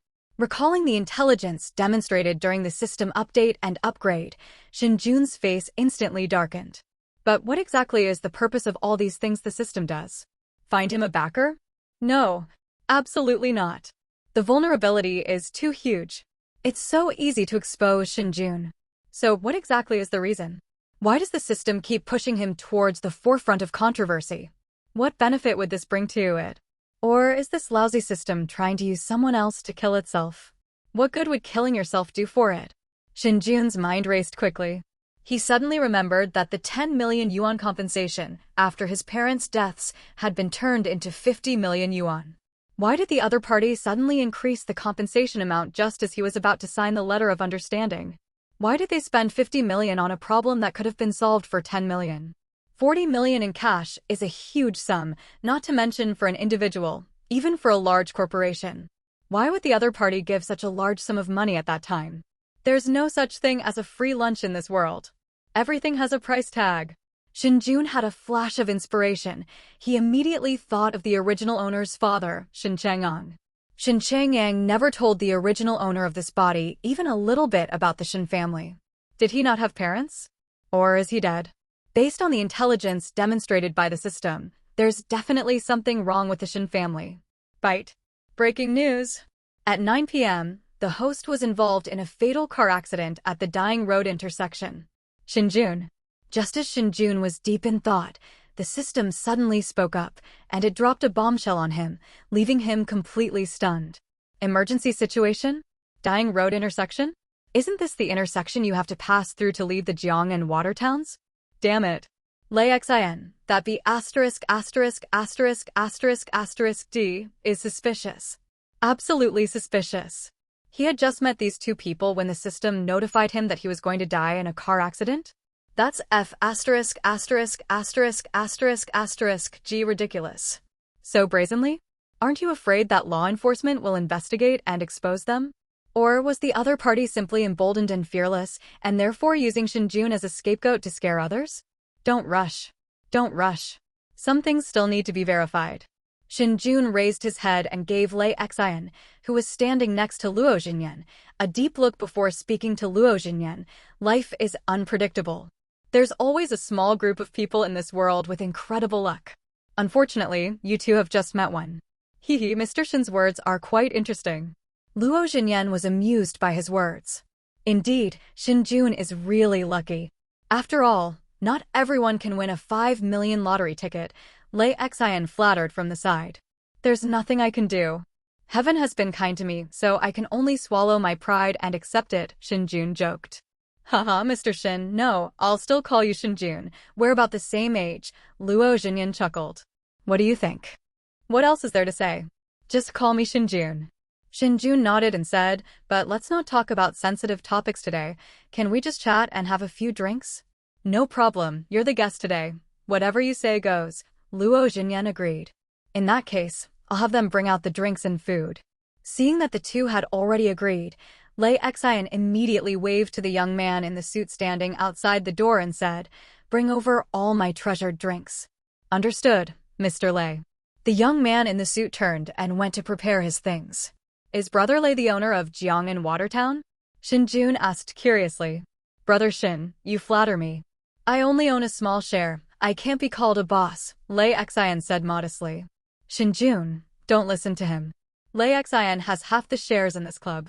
Next time you come, just mention his name and it'll all be on the house. Luo Jinyan joked. Brother Lei, isn't that a bit stingy? What? Are you worried I'll spend too much money and won't be able to get reimbursed? Shen Jun joked. You too. Lei Xian said helplessly, I was just being polite, don't take it seriously. Alright, then I won't stand on ceremony. Next time I come, I'll just mention Brother Lei's name, and I definitely won't pay. Shen Jun said with a smile, seemingly oblivious to the concept of shame. No need to be so polite, no need to be so polite. With our connection, Brother Shen, I'll waive the bill no matter how many times you come. Lei Xian waved his hand dismissively. Fine, you two are now hooked. Luo Jinyan said speechlessly, I was the one who organized this meal today. Brother Yen, please bear with me. After all, Brother Lei is a local bigwig in our wudu. I have to curry favor with him, don't I? Shen Jun explained sincerely. Don't say that. I'm not exactly a local bully in Jinyan. Lei Xian quickly waved his hand in denial. Lei Xian, you're being so boring. Didn't you realize Shen Jun was just joking with you? Really? Luo Jinyan shook his head and teased. I was wrong, I was being too serious. How about this? I'll punish myself with 3 drinks later. Lei Xian quickly tried to salvage the situation. Brother Lei, just say you're reluctant to part with the good wine. Why punish yourself with 3 cups? If you drink all the good wine, what are we supposed to drink? Shen Jun chimed in. Exactly, look at how stingy you are, Luo Jinyan teased, echoing Shen Jun's sentiment. You guys. Lei Xian pointed at the two of them, gave a bitter smile and couldn't say anything more. All right, let's not talk about him anymore. If we keep going, he'll run away soon. After saying that, Luo Jinyan waved his hand at Shen Jun and said, sit down and let's talk. Shen Jun didn't stand on ceremony and sat down next to him. After the two of them had sat down, Lei Xian slowly took his seat. The 3 of them had been seated for a short while when a waiter from the club brought in food and drinks. The 3 then ate and chatted, their conversation covering a wide range of topics, but none of them mentioned Luo Lucheng. As they clinked glasses and exchanged toasts, it was already 8:40. Just then, Lei Xian's phone suddenly rang. Upon hearing the other party's phone ring, Shen Jun's gaze sharpened. Lei Xian and Luo Jinyan were both drawn to the ringing of the cell phone, and therefore did not notice Shen Jun's expression. Taking out his phone, Lei Xian apologized to the 2 men after seeing the caller ID. Excuse me, you 2 talk first, I need to take this call. Go ahead. Luo Jinyan waved his hand dismissively. Shen Jun nodded understandingly. He genuinely understood, because there was a high chance that the phone call was intended to kill him. How could he not understand such an urgent matter? After Lei Xian left, Luo Zhenyan immediately turned to Shen Jun and smiled. Looks like our meal is coming to an end. Huh? Shen Jun was slightly taken aback. He never expected to hear Luo Zhenyan say those words. Seeing Shen Jun's puzzled expression, Luo Zhenyan chuckled and explained, if it weren't for an emergency, he wouldn't have gone outside to answer the phone in front of me. Besides, I invited you here today. You're the guest of honor, and he's just accompanying someone. He wouldn't be unaware of this. Shen Jun. Damn, is this the confidence of someone with connections to the highest levels? It's just a phone call. How can they come up with all this information? I'm speechless. It's often said that seniority-based hierarchy is very prevalent in South Korea, and now it seems that it's happening domestically as well. Oh, you shouldn't say that. It's prone to problems. Just as Luo Zhenyan had predicted, 3 minutes later, Lei Xian walked in and apologized, saying, Zhenyan, Shen Jun, I'm so sorry. Something urgent came up at home that I need to take care of. I have to go back first. Why don't you two continue drinking? I'll head back now. It's all right, we've almost finished eating. Let's call it a day. I'll arrange another one when I have the chance. Luo Zhenyan gestured to Shen Jun with his eyes to confirm that he hadn't been wrong earlier. Yes, I had a very enjoyable meal and drinks today. Thank you for your hospitality, Brother Yen and Brother Lei. I'll treat you both to a meal next time I have the chance, Shen Jun said politely, standing up. Although he said that, Shen Jun's heart was already in turmoil. It's confirmed. It really is that the D Lei Xian. However, Shen Jun was not flustered. He still needed one last step to verify his conjecture. The three of them walked out of the clubhouse, and Lei Xian couldn't wait to get into the car and leave, leaving Luo Zhenyan and Shen Jun standing at the entrance. Shen Jun, how did you get here? Luo Zhenyan asked. I took a taxi here, Shen Jun said truthfully. Oh? Then let me take you back. Luo Zhenyan immediately offered. Okay, then I'll trouble you, Brother Yen. Shen Jun readily agreed. Hey, what's the trouble? You saved my grandfather's life, which means you saved the entire Luo family. If you ever need anything, just call me. I can't make big promises, but I guarantee that the Luo family will help as long as it's within our power. And we'll help them to the very end. Luo Zhenyan patted his chest and said firmly.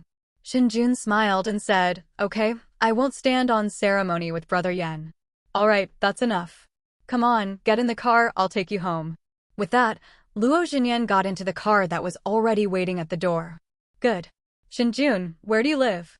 Luo Zhenyan asked after he sat down. Mountains and rivers. Old Qin, did you hear that? Shanhayu. Luo Zhenyan immediately instructed the driver. Okay. The driver responded and started the car, heading towards the dying intersection. Brother Yen, how did you and Brother Lei meet? Inside the car, Shen Jun glanced at the time and asked first. Lei Xian? Luo Zhenyan smiled and explained, I've only met him twice before. This is the third time. The first time was at a dinner party in Kyoto. We only exchanged a few words then, so I just recognized him. The second time was at a friend's birthday party. That's when we really got to know each other. And then today. After listening to Luo Zhenyan's explanation, Shen Jun continued, When did Brother Yen arrive in Chongqing? Although it was impolite, Luo Zhenyan patiently explained, considering Shen Jun's status as his savior, I originally planned to come on July 5th, but I heard you saved my grandfather, so I flew here last night. Flying over last night? Shen Jun muttered to himself, glancing at the time again before speaking, then Lei Xian must have suggested the location for today's dinner, right? Huh. Luo Zhenyan wasn't stupid. The change in Shen Jun's address of Lei Xian and his tone were very strange. His expression instantly changed, and he asked, What do you mean? The Shen family did not answer, but instead glanced at the time again, 8:56. Old Qin, stop the car. Luo Zhenyan shouted to the driver as soon as he realized something was wrong. Squeak. With a screeching sound of brakes, the speeding car came to an instant stop. Shen Jun, what do you mean by that? Is there something wrong with Lei Xian? Luo Zhenyan asked impatiently as soon as the car came to a stop. I'm not sure, but I just received a message saying that someone wants to kill me on my way back, Shen Jun said softly. What? Shen Jun's words left Luo Jinyan completely dumbfounded. Luo Jinyan did not doubt the accuracy of Shen Jun's information source, because his grandfather Luo Luqing had already proven it with his own safety. If Shen Jun's sources are inaccurate, then the Luo family will lose its pillar of support. This is an undeniable fact. But once the authenticity of Shen Jun's information is confirmed, Luo Jinyan will be held accountable. Because it was he who invited Shen Jun to have dinner at Jiang and Watertown. No, no, no. Undeniably culpable, my foot. Shen Jun was sitting in his car at that moment. If Shen Jun died, how could Luo Jinyan possibly survive? After all, the method the other party used to orchestrate the murder was a car accident. No, no, no. Since Shen Jun had already received the news, why didn't he run away himself, or even call the police? Instead, he got into his car and let him take the other person home.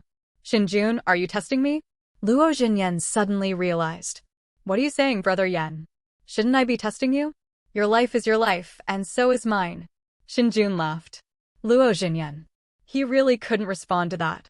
It was a secret that Shen Jun saved Luo Luqing. The reason he told Lei Xian was because he knew Lei Xian and needed this local bigwig in Chongqing to do him a favor. Otherwise, besides himself and others, who would know that Shen Jun had saved Luo Luqing?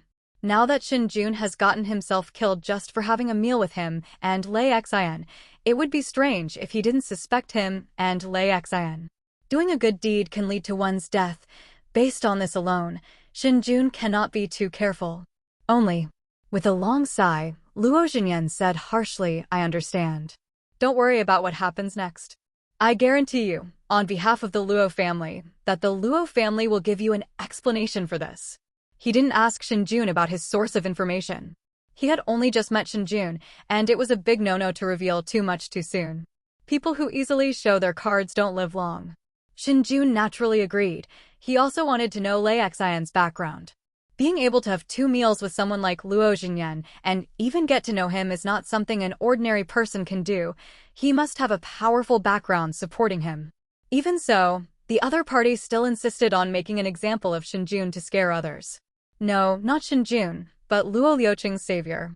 No matter who came today, the other party had no intention of letting this person live. It really is. At any cost. Not only that, what Shen Jun wanted to know most right now was why the system did this. Just what kind of background does the Shen family behind me have? Even the system was pushing him forward. The system had already updated and upgraded itself because he was wary of the dark side of Big A, so he refused to believe that this thing would scheme against him for no reason. The Shen family must have an incredibly powerful background, perhaps even strong enough to disregard the rules of the A-share market. Otherwise, Luo Luqing wouldn't have become the catalyst at all. Using the life of an academician of the Huxia Academy of Engineering as a starting point, this is no small feat. Plan. Thump. Squeak. Squeak. Just then, a car accident occurred directly in front of where they had parked. 2 dump trucks seemed to have lost control and were crashing into all the vehicles in front of them, knocking them to the ground. The scene was immediately filled with cries of agony. Seeing the horrific scene before him, Luo Jinyan shuddered. Seeing is believing, hearing is deceiving. This sudden car accident instantly proved everything Shen Jun said. Someone really wanted to kill him to silence him. No, not to silence him, but to take revenge on him for meddling in other people's business. My grandfather was right, those people are insane. Even the anti-espionage law can't stop them. For Shen Jun, the car accident in front of him was not surprising. He simply glanced at the time. It was exactly 9 o'clock, just the right time.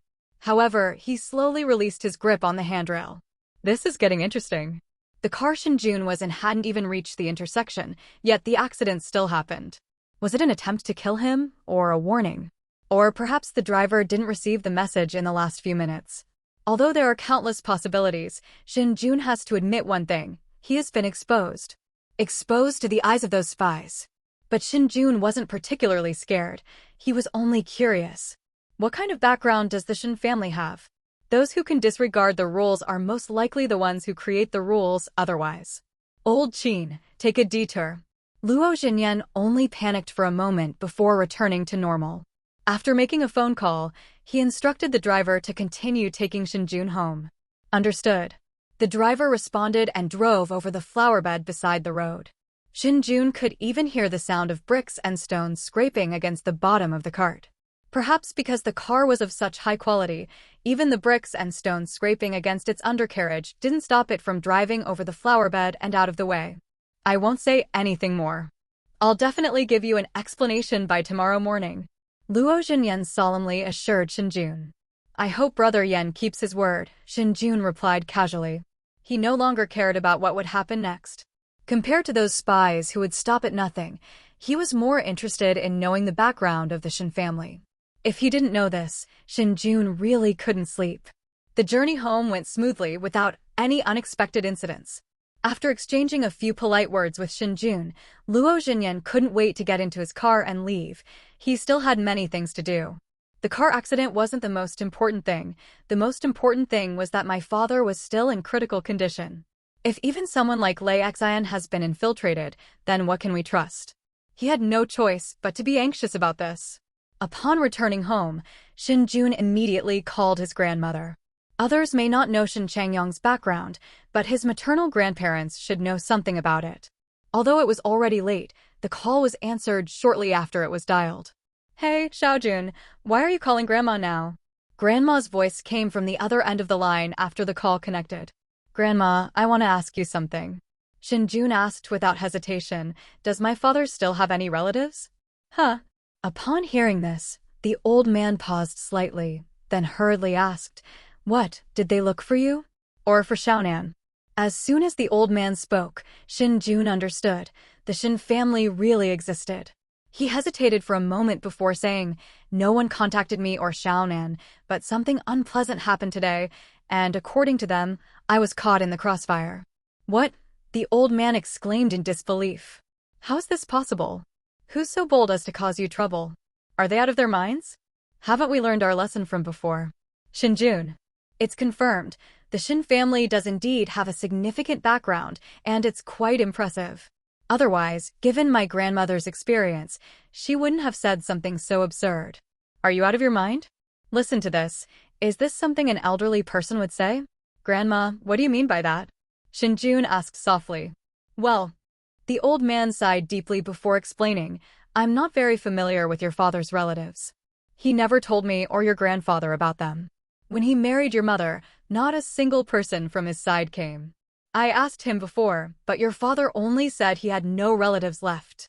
I thought all of your father's relatives had passed away, otherwise he wouldn't be all alone at such an important event as his wedding. Therefore, after the two got married, I agreed to his idea of transferring his household registration. You know, when a man transfers his household registration to the woman's family, it's like he's marrying into her family. Your grandfather, and I don't see anything wrong with that. As long as they live a good life, that's fine. My only worry is that your father can't handle the gossip, but he really doesn't care and insists on transferring his household registration here. Therefore, I'm even more certain that he has no relatives left.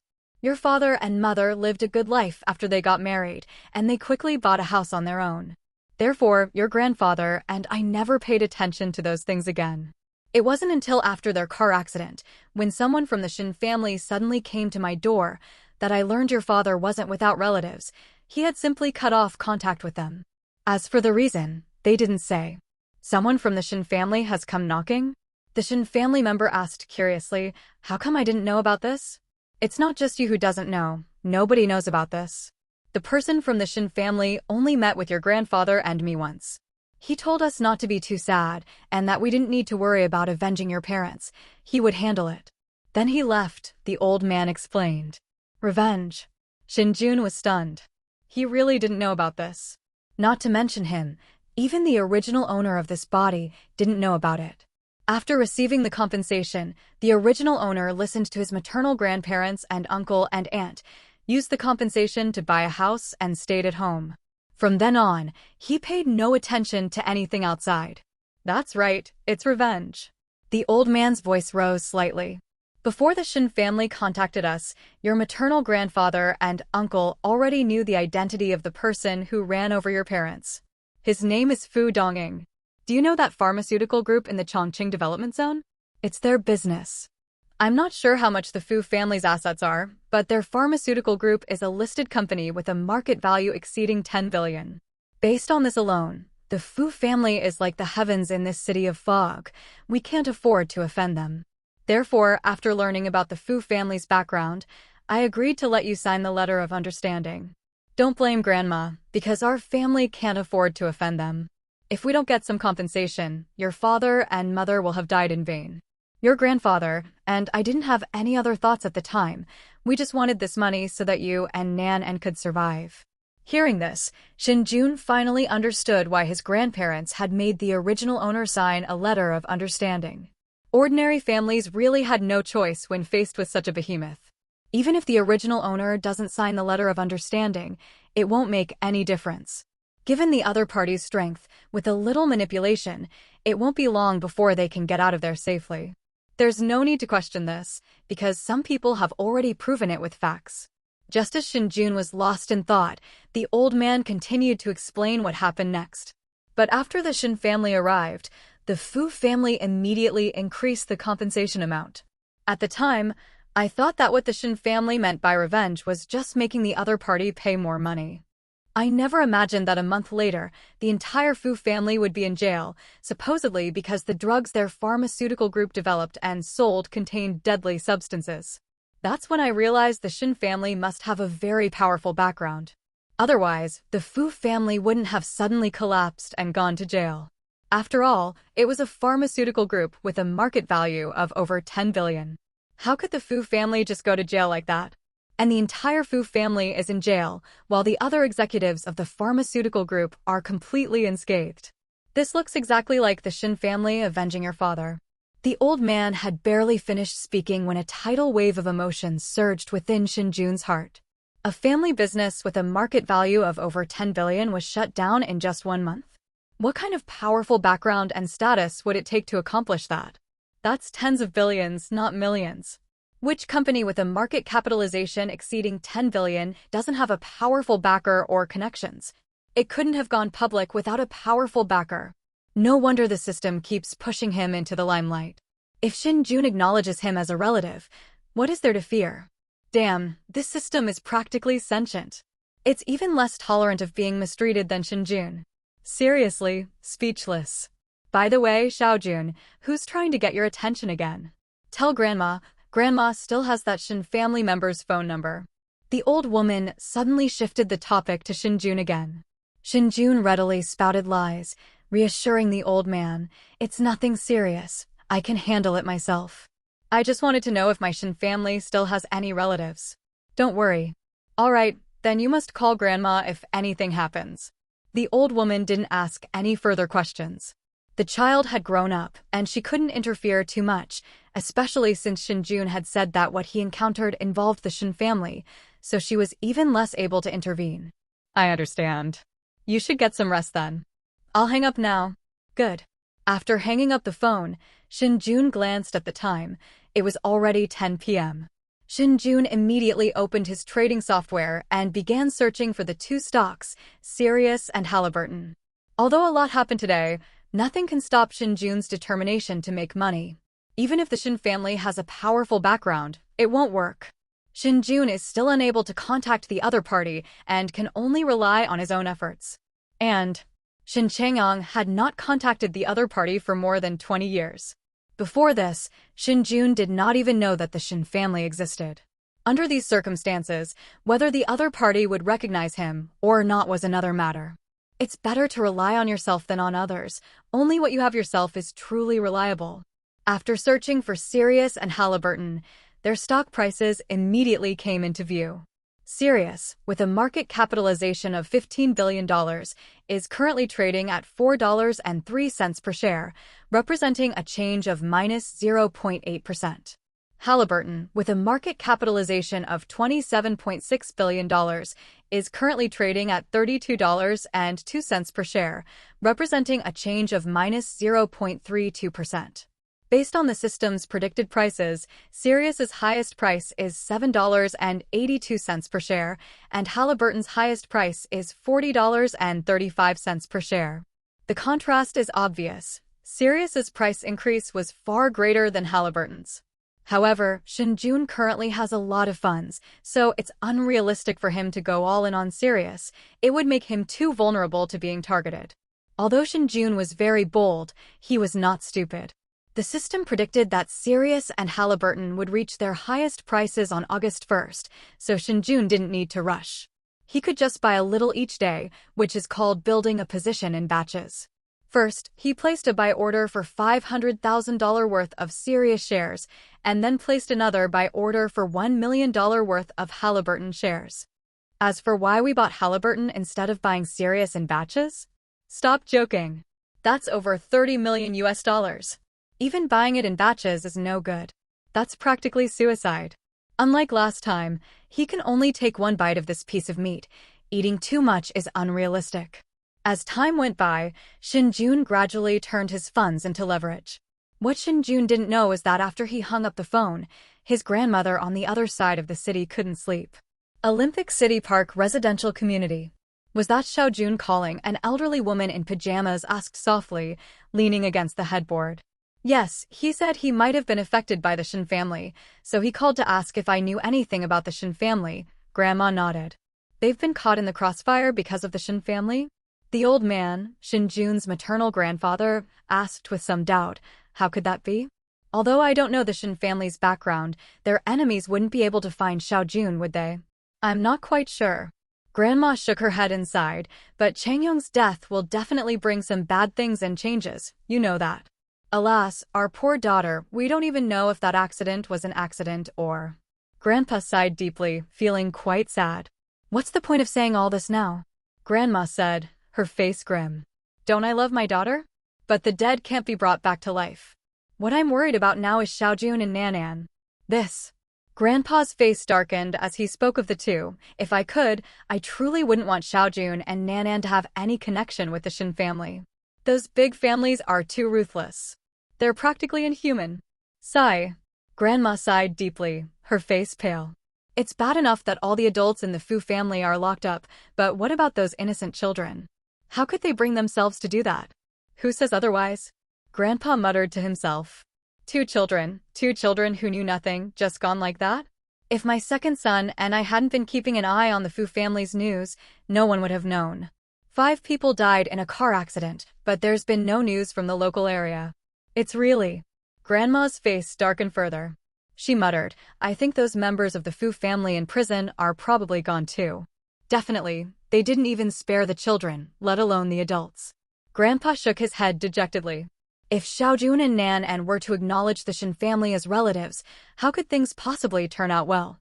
If I had known it would turn out like this, I shouldn't have agreed to let Shen Changyong marry our daughter in the first place. Grandma complained. It's no use saying anything now that things have come to this. I'm just hoping that the Shen family will delay contacting Xiao Jun and Nanan otherwise. In the end, Grandpa didn't finish his sentence. Sigh, in the end, it's because we're useless. We can't help these 2 children at all. Grandma sighed again. I thought the Shen family wouldn't contact Xiao Jun and Nanan anymore, but now it seems some things can't be avoided just because you want to. Grandpa said with a sullen face. Let's not talk about this anymore. Let's wait until the Shen family contacts Xiao Jun and Nanan before telling them about the Shen family. That's all we can do. After all, Xiao Jun and Nanan have the surname Shen and are members of the Shen family. We can't stop them. I'll listen to you. Well, the following day, in the morning, I woke up at 9:30. Shen Jun had been placing buy orders for 2 stocks all night, so he went to bed a little late. Even so, he only bought $3 million worth of Sirius and $4 million worth of Halliburton last night. If it weren't for the fear of being targeted, Shen Jun would have gone all in. This is so troublesome. I wonder when he'll be able to manipulate the stock market at will. Although this idea is a bit unrealistic, it's still worth thinking about. After washing up, Shen Jun had a simple breakfast. It's just milk, bread, and a boiled egg. I didn't have much of an appetite when I first woke up. After finishing breakfast, before Shen Jun could even pack his things, his phone suddenly rang.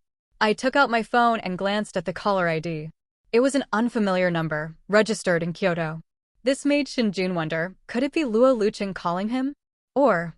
Having a premonition, Shen Jun answered the phone. Hello. Hello, Shen Jun. My name is Shen Mu, the Mu in acting as a shepherd on behalf of heaven.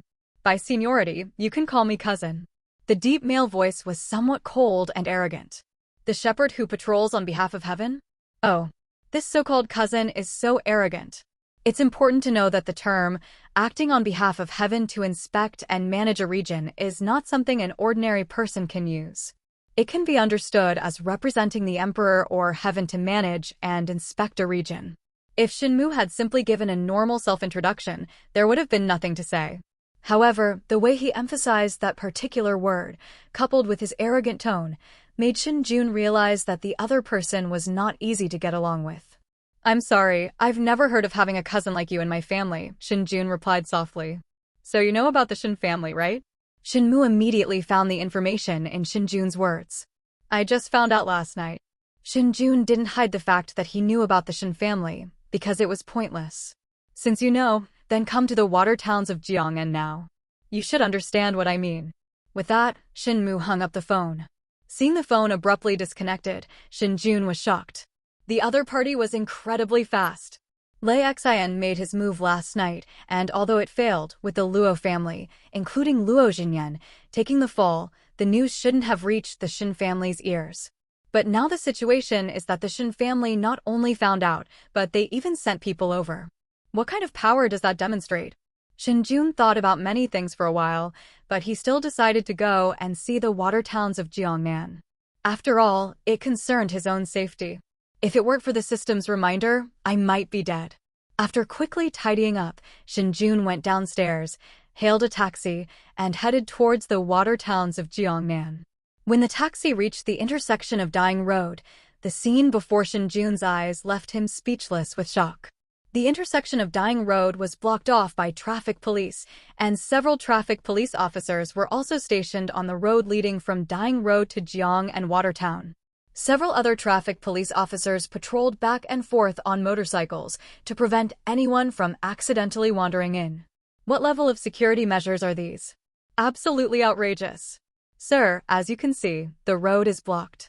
Why don't you get off here? The driver suddenly asked, turning around. Okay. Shen Jun nodded in agreement. After paying, Shen Jun got out of the car and walked towards the Dying Road intersection. Just as they approached the intersection, before the traffic police could intervene, a young man in a suit strode over. Hello, Mr. Shen Jun. I am young Master Mu's bodyguard. Young Master Mu instructed me to wait here to take you to see him. Shen Jun. Holy crap? Mu Xiao? Are the terms of address used in TV dramas becoming a reality? Although Shen Jun thought the title was a bit outrageous, he didn't say anything. The more you see, the more knowledge you gain. When encountering unknown areas, don't deny other people's rules, or you'll easily embarrass yourself. Hello, thank you for your help. Shen Jun said politely. Mr. Shen Jun, you're too kind. It's what I should do. After saying that, the young man in the suit waved his hand behind him, and soon a black Maybach stopped in front of the two of them. Mr. Shen Jun, please. The young man in the suit opened the car door for him the moment the car stopped. After Shen Jun got into the car, the other person gently closed the door, their politeness leaving no room for criticism. After the young man in the suit got into the passenger seat, the driver immediately started the car and drove forward, with traffic police escorting the vehicle. Shen Jun was speechless at the sight. Having lived 2 lives, this was the first time he had received such treatment. A few minutes later, the car slowly came to a stop. Before Shen Jun could make a move, a young man in a suit who had been waiting at the entrance of the Jiang and Watertown opened the car door for him again. After getting off the bus, Shen Jun, I don't expect the law to teach him any lesson, but as a human being, I think he should still have principles and a bottom line. You can kill him directly, but there's no need to torture him. Don't lose your humanity. Shen Jun said expressionlessly. That sounds nice, but without me, what lesson do you think you could teach him? Shenmu pointed at Lei Xian lying on the ground and mocked.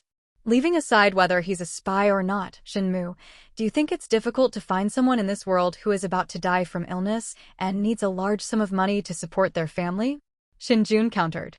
Do you even know where your confidence comes from? Shenmu mocked. Confidence? 50 million. Shen Jun sneered, mocking, it seems even those in high positions sometimes lack understanding of the people's plight. Before Shenmu could speak, Shen Jun pointed at Lei Xian and continued, 200,000. I only need 200,000 to hire someone to kill him. Do you believe me? Can you keep this a secret? Shenmu asked, his gaze piercing. So you don't understand the people's plight? Shen Jun sneered. A dying man can endure all kinds of torture for the sake of his child, let alone the laws of today's society. They wouldn't allow even the slightest punishment to be imposed on a terminally ill person. What happens next? Lei Xian's family background is not simple. If he dies, especially at the hands of someone with a terminal illness, do you think his family will be able to dig you out? Shenmu scoffed. Why should I personally go and find that person? Shen Jun said with a look of disdain. There are plenty of people who want to take the money and run abroad. Can't I just find someone like that to act as an intermediary? That kind of person is the type to take the money today and run abroad tomorrow. By then, who will be able to find them? Don't ask me what I should do if the Lei family takes action and threatens me with the family of the person I contacted. Let me tell you straight, what does it have to do with me? I'm just doing my job. I've already paid him, and he bears the risk himself. We're even. Nobody can try to morally blackmail me. Shenmu looked at Shen Jun with some suspicion and asked, you left so many traces after saving Luo Lucheng so that he would become your backer? No, it's not about connections. I just want a little bit of convenience, and I don't want to have anything to do with him afterward. Shen Jun said casually. If I hadn't suddenly contacted you, you'd still be plotting against Luo Xinyan, wouldn't you? Shenmu asked in a low voice. I need to take care of something, but it's complicated and involves some unavoidable issues. Compared to Luo Lucheng, Luo Xinyan's appearance has solved this problem perfectly. Shen Jun did not answer Shenmu's question directly, but his words confirmed the other party's statement. As expected of someone from the Shen family. Shenmu suddenly laughed. But now I have something to tell you. Under Shen Jun's questioning gaze, Shenmu walked to Lei Xian's side and kicked him in the head. With a snap, Lei Xian's head twisted to his chest. The person was as dead as could be. Faced with absolute power, no schemes will suffice. Hearing this, Shen Jun suppressed his discomfort and questioned, if we just kill Lei Xian like this, his supply line will be cut off. This isn't in the best interest of the overall situation. What does this have to do with me? Shenmu shrugged indifferently. Anyone who messes with my Shen family must pay the price. As for the issues they're involved in, that's a problem for the relevant departments to worry about, not mine. Taking a deep breath, Shen Jun calmly asked, are all members of the Shen family like you? What's wrong? Shenmu said with a slight smile, you feel that I act recklessly, which clashes with your values and has caused you both psychological and physical discomfort. So you want to inquire about the Shen family's traditions before deciding whether or not to acknowledge the Shen family. Shen Jun did not answer the question, but stared at him with cold eyes, revealing no emotion whatsoever. Let me answer your question first. Not all members of the Shen family are like me. Including me, there are at most 2 or 3. The methods and approaches of the others align with your values. Glancing at Shen Jun, who remained expressionless, Shenmu's lips curled into a sneer. He said sarcastically, now I'm telling you again, whether you choose to acknowledge the Shen family or not is irrelevant, because the moment I appeared, you already lost the right to choose. Do you understand? Shen Jun. Damn it, this guy is so damn annoying. All right, the problem is solved. Do you have anything else to say to this person? Shenmu suddenly pointed to Luo Zhongyan, who was still standing there motionless, and asked. Shen Jun didn't reply, he just shook his head. All right then. Shenmu turned and said, Qi Meng, take young Master Luo back. Remember, personally deliver him to old Master Luo, and then tell him that the Luo family now owes our Shen family 2 lives. Yes, a young man in a suit responded and led Luo Xinyan out of the room. Let's go, the future 3rd young master of the Shen family. With that, Shenmu stepped out of the room. Shen Jun. Watching Shenmu's departing figure, and then surveying the surroundings, Shen Jun willingly followed in his footsteps. He couldn't afford not to keep up, for burly men in black were standing not far from him. Shen Jun was well aware of his physical condition and didn't want to lose face. The thought of being covered in sweat made Shen Jun shudder involuntarily. Upon exiting, a black Hongqi car and several Maybachs were already parked at the entrance. After getting into the car with Shenmu, Shen Jun asked, where are you planning to take me? You should know that, Shenmu said with a half smile. No other choice? Shen Jun pressed. Like I said before, the moment I appeared in this foggy city, you no longer had a choice. After saying that, Shen Mu instructed the driver drive. Yes. The convoy then began to move forward, and the police cars parked on the side of the road immediately followed. The traffic police who had been patrolling the area also began to clear the way for the convoy. Where's my sister? Shen Jun asked again. They're already waiting for us at the airport, Shen Mu explained. Shen Jun. Seriously. I'm speechless. On the road. Having regained his composure, Shen Jun asked the question that had been on his mind for the most time. What exactly is wrong with my father? In what aspect? Shen Mu countered. Tell me everything, Shen Jun sighed. Actually, there's not much to say, Shen Mu said casually. Your father, my third uncle, simply couldn't accept the arranged marriage, so he rebelled against the family, severed all ties with the Shen family, and ultimately died in an accident. Shen Jun. It's that simple? Shen Jun asked in disbelief. Or what? Shen Mu teased with a smile. You didn't actually think that the Shen family was constantly embroiled in internal strife, that third uncle was forced to leave the family, and then he was assassinated here by someone from the family, did you? I'm not that stupid.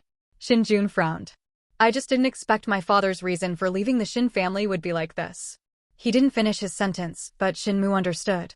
He smiled and replied, Didn't expect third uncle to be so naive, did you? Heh. Shen Mu chuckled with a hint of sarcasm. What true freedom do family scions have?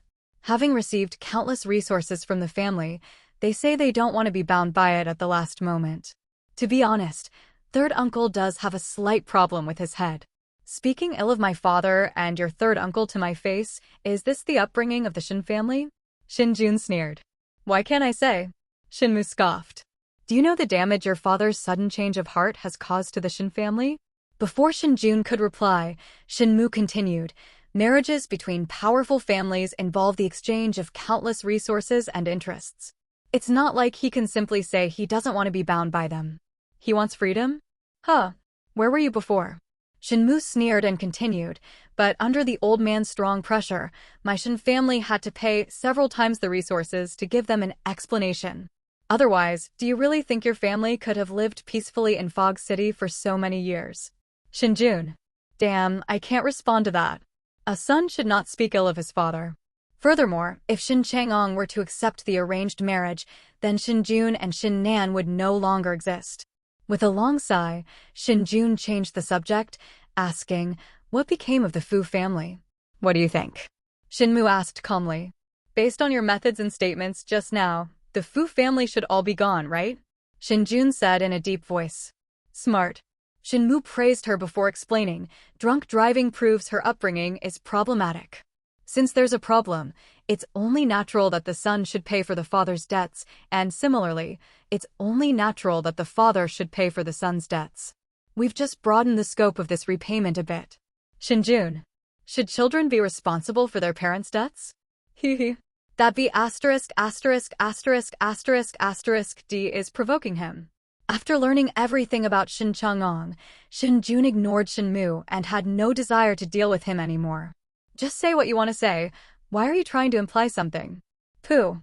However, the Shen family was indeed quite capable. After settling Shen Changyang's troubles, they ignored him for over 20 years. If he hadn't died unexpectedly, he could have lived a very peaceful life. But life is unpredictable. Noon. The convoy drove directly into the airport and then stopped not far from a private plane. Without further ado, after getting out of the car, Shen Jun followed Shen Mu onto the private jet. Brother. Upon seeing Shen Jun walk in, Shen Nan, who had been restless, immediately rushed towards him.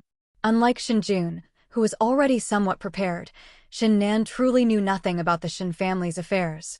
Now that a cousin and the Shen family have suddenly appeared, how could she not be terrified? She wouldn't have even boarded the private jet if her grandmother hadn't confirmed it. Don't be afraid, I'm here. It'll be all right, Shen Jun said, reaching out to pat the little girl's hair to comfort her. Although she responded to Shen Jun, Shen Nan still clung to his arm, not daring to let go. Shen Nan, I'm your cousin, Shen Mu. Shen Mu introduced himself. Cousin, Shen Nan called out softly. Hearing Shen Nan's address, Shen Mu looked at Shen Jun and smiled. Your sister is much more sensible than you. Hee.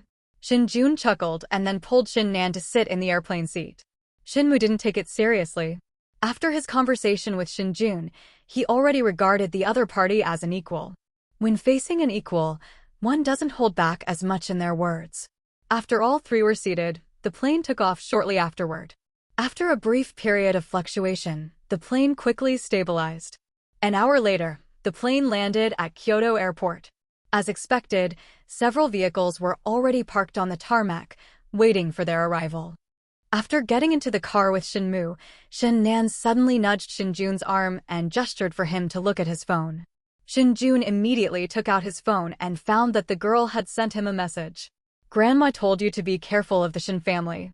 Upon seeing the message, Shen Jun smiled slightly, deleted it, and then nodded slightly to Shen Nan. Shen Nan was relieved to know that her brother had seen the message. Shen Jun didn't take his grandmother's advice to heart, because he had already seen it without her having to tell him. Now we're just waiting to go to the Shen family to meet those so-called elders and see how they treat my brother and me. 1 o'clock in the afternoon. After being checked several times by armed security personnel, the convoy slowly came to a stop in front of a residence. We've arrived. Get out of the car. After saying that, Shen Mu opened the car door and got out. Shen Jun pulled Shen Nan, who suddenly became nervous, out of the car as well. Look around. The entire residence was surrounded by security personnel, all of whom had bulging waistbands.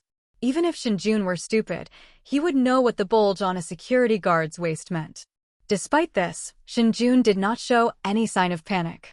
Regardless of the Shen family's social standing, Shen Jun is a member of the Shen family. There's no need to be afraid. As Shen Jun followed Shen Mu into the room, he was immediately stunned by what he saw. 2 elderly people were sitting on the sofa watching them. That's not the point. The point is the 2 middle-aged men standing next to the 2 elderly people. He knew these 2 middle-aged men all too well. So familiar with it. To put it simply, anyone who has read the news has seen these 2 people. Although Shen Jun doesn't watch the news much, he has seen certain scenes from short video clips, and these 2 middle-aged men are the main characters in those videos. Even so, the 2 middle-aged men remained standing there, not daring to sit down at all. The identities of the 2 elderly people are self-evident. Taking a deep breath, Shen Jun reached out and pulled Shen Nan, who was standing still and dared not move, and walked over to the others. Grandpa, Grandma, Uncle, Dad, Shen Mu said first as he approached the group. Although the timing was inappropriate, Shen Jun almost burst out laughing when he saw Shen Mu, who looked like a little chick. Acting as a shepherd on behalf of heaven? Now that heaven is right before our eyes, the word on behalf is utter nonsense. The 2 elderly people and the 2 middle-aged men ignored Shen Mu and instead focused their attention on Shen Jun and Shen Nan. Under the watchful eyes of everyone, Shen Jun felt unprecedented pressure. Only, Shen Jun straightened his back and, amidst the surprised gazes of the crowd, said, "My name is Shen Jun, and this is my younger sister, Shen Nan. They are the son and daughter of Shen Changyang and Shen Yanli. Little one, do you know who we are?" After Shen Jun finished speaking, the old lady sitting on the sofa suddenly asked with a smile, "If you acknowledge us, then we should call you grandparents, uncles, and great-uncles. If you don't acknowledge us, then I can only call you elders of the Shen family," Shen Jun said calmly. "If only your father had been as mentally sharp as you are now." The old man suddenly sighed. Shen Jun immediately shook his head and said, "If my father had been as mentally mature as I am now, my brother and I wouldn't exist." Others. What audacity! Shen Mu even secretly gave Shen Jun a thumbs up. Indeed, only ignorance can make one fearless. Hee, so do you think I want grandchildren or a son? Although the old man's voice was gentle, his words were somewhat cutting. This directly negates the existence of Shen Jun and Shen Nan. Shen Jun immediately replied, "Your son may be more important to you, but for me, no one's life is more important than my sister's." Upon hearing this, everyone was stunned for a moment, but they quickly came to their senses. The old lady said with a smile, "You can call me Grandma." Shen Jun didn't say anything, but simply reached out and tugged at Shen Nan's sleeve. "Grandma," Shen Nan immediately called out to the old lady in a soft, sweet voice. "Yes," the old lady happily agreed, then looked at Shen Jun and asked, "What, Am I not worthy of being called grandma by you? Of course, but I think it's better to clarify some things so that no one will look down on us siblings in the future, Shen Jun said expressionlessly. Shinmu said, the son should pay for the father's debts. I need to find out about my father's debts before considering anything else. If I can repay them, I'll take responsibility. If I can't, then we can part ways amicably. There's no need for me to come to the Shin family and get in their way. Shinmu. Oh? Xiaomu said that. The old lady turned her gaze to Shinmu and asked. Shinmu explained with a mournful face, Grandma, I swear, I didn't say that to him. I really didn't. Then why did Xiaojun say that you said that? The old lady questioned. Shinmu. This is terrible. How can this be explained? How the hell can this be explained clearly? He was just using the Fu family situation to give Shen Jun a warning, is that alright? But I can't say that to their faces. Stop embarrassing yourself here, get out. Just then, the middle-aged man standing on the right suddenly spoke up and scolded. Oh. The middle-aged man's words were like a lifeline, and Shinmu didn't even bother with the most basic manners, running out of the hall. What? You want to take on the responsibility your father should have borne? The old man suddenly asked after Shinmu left. It's not about taking responsibility, it's about making amends, and it's limited to myself only, Shen Jun denied. You're indeed clever, but you should know that cleverness is of no use to the Shen family. The old man said with interest, sounding troubled. That's why I said, if they can compensate me, I'll accept it. If they can't, we can part ways amicably. After all, it's my father who owes the Shen family, not me. Shen Jun said sincerely. So, you don't agree with the saying, the son pays for the father's debts? The old man asked, frowning. Whether I agree or not is not important. What matters is whether you agree with this statement, Shen Jun said calmly. Hearing the old man's question, Shen Jun slowly explained, it's only natural for a son to pay for his father's debts, but it's equally natural for a father to pay for his son's debts. If you agree with this, then I, as his son, don't need to say anything more, right? If you don't agree, then there's even less to say. Everyone. What a sophistical kid. The son pays for the father's debts? Or the father pays for the son's debts? If the old man agrees with this statement, then he should bear the responsibility for Shen Changyong's actions. Is this person really Changyong's son? Why are they so skeptical? But looking at the fact that Shen Jun and Shen Changyong looked more than 90% alike in their youth, they had no choice but to believe it. The son pays for the father's debts? The father pays for the son's debts? Huh. The old man sighed deeply, waved his hand at Shen Jun, and said, Go find Xiaomu and meet your brothers and sisters. This old man won't keep you any longer. Understood, old man. Oh no, understood, sir.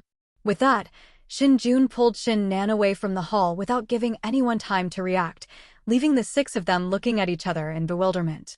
This child is a bit. After the two left, the old lady was both amused and exasperated. Changshu, what do you think? The old man asked, turning to the middle-aged man standing on his left. Completely different from the information we've seen, not even the same person, the middle-aged man named Chang Su said softly. Changzhou, what do you think? The old man asked again, turning his head. A person's personality can indeed change, but the speed at which this child has changed is beyond what ordinary people can understand. If his personality change occurred around the time of Changyong's death, it would be understandable, but... Shen Changzhou didn't finish his sentence, but everyone could hear his suspicion toward Shen Jun. Before the old man could speak, Shen Changzhou continued, and then there's the matter of Luo Lu Cheng. After my careful investigation, Shen Jun has absolutely no way of knowing Luo Liucheng's whereabouts. But strangely, he not only knew that Luo Lucheng passed through Fuqiang Road at that time, but he also knew that Luo Lucheng would be attacked there. I just can't find out this, and I can't understand it at all. What about the dark web? Shen Changshu asked softly.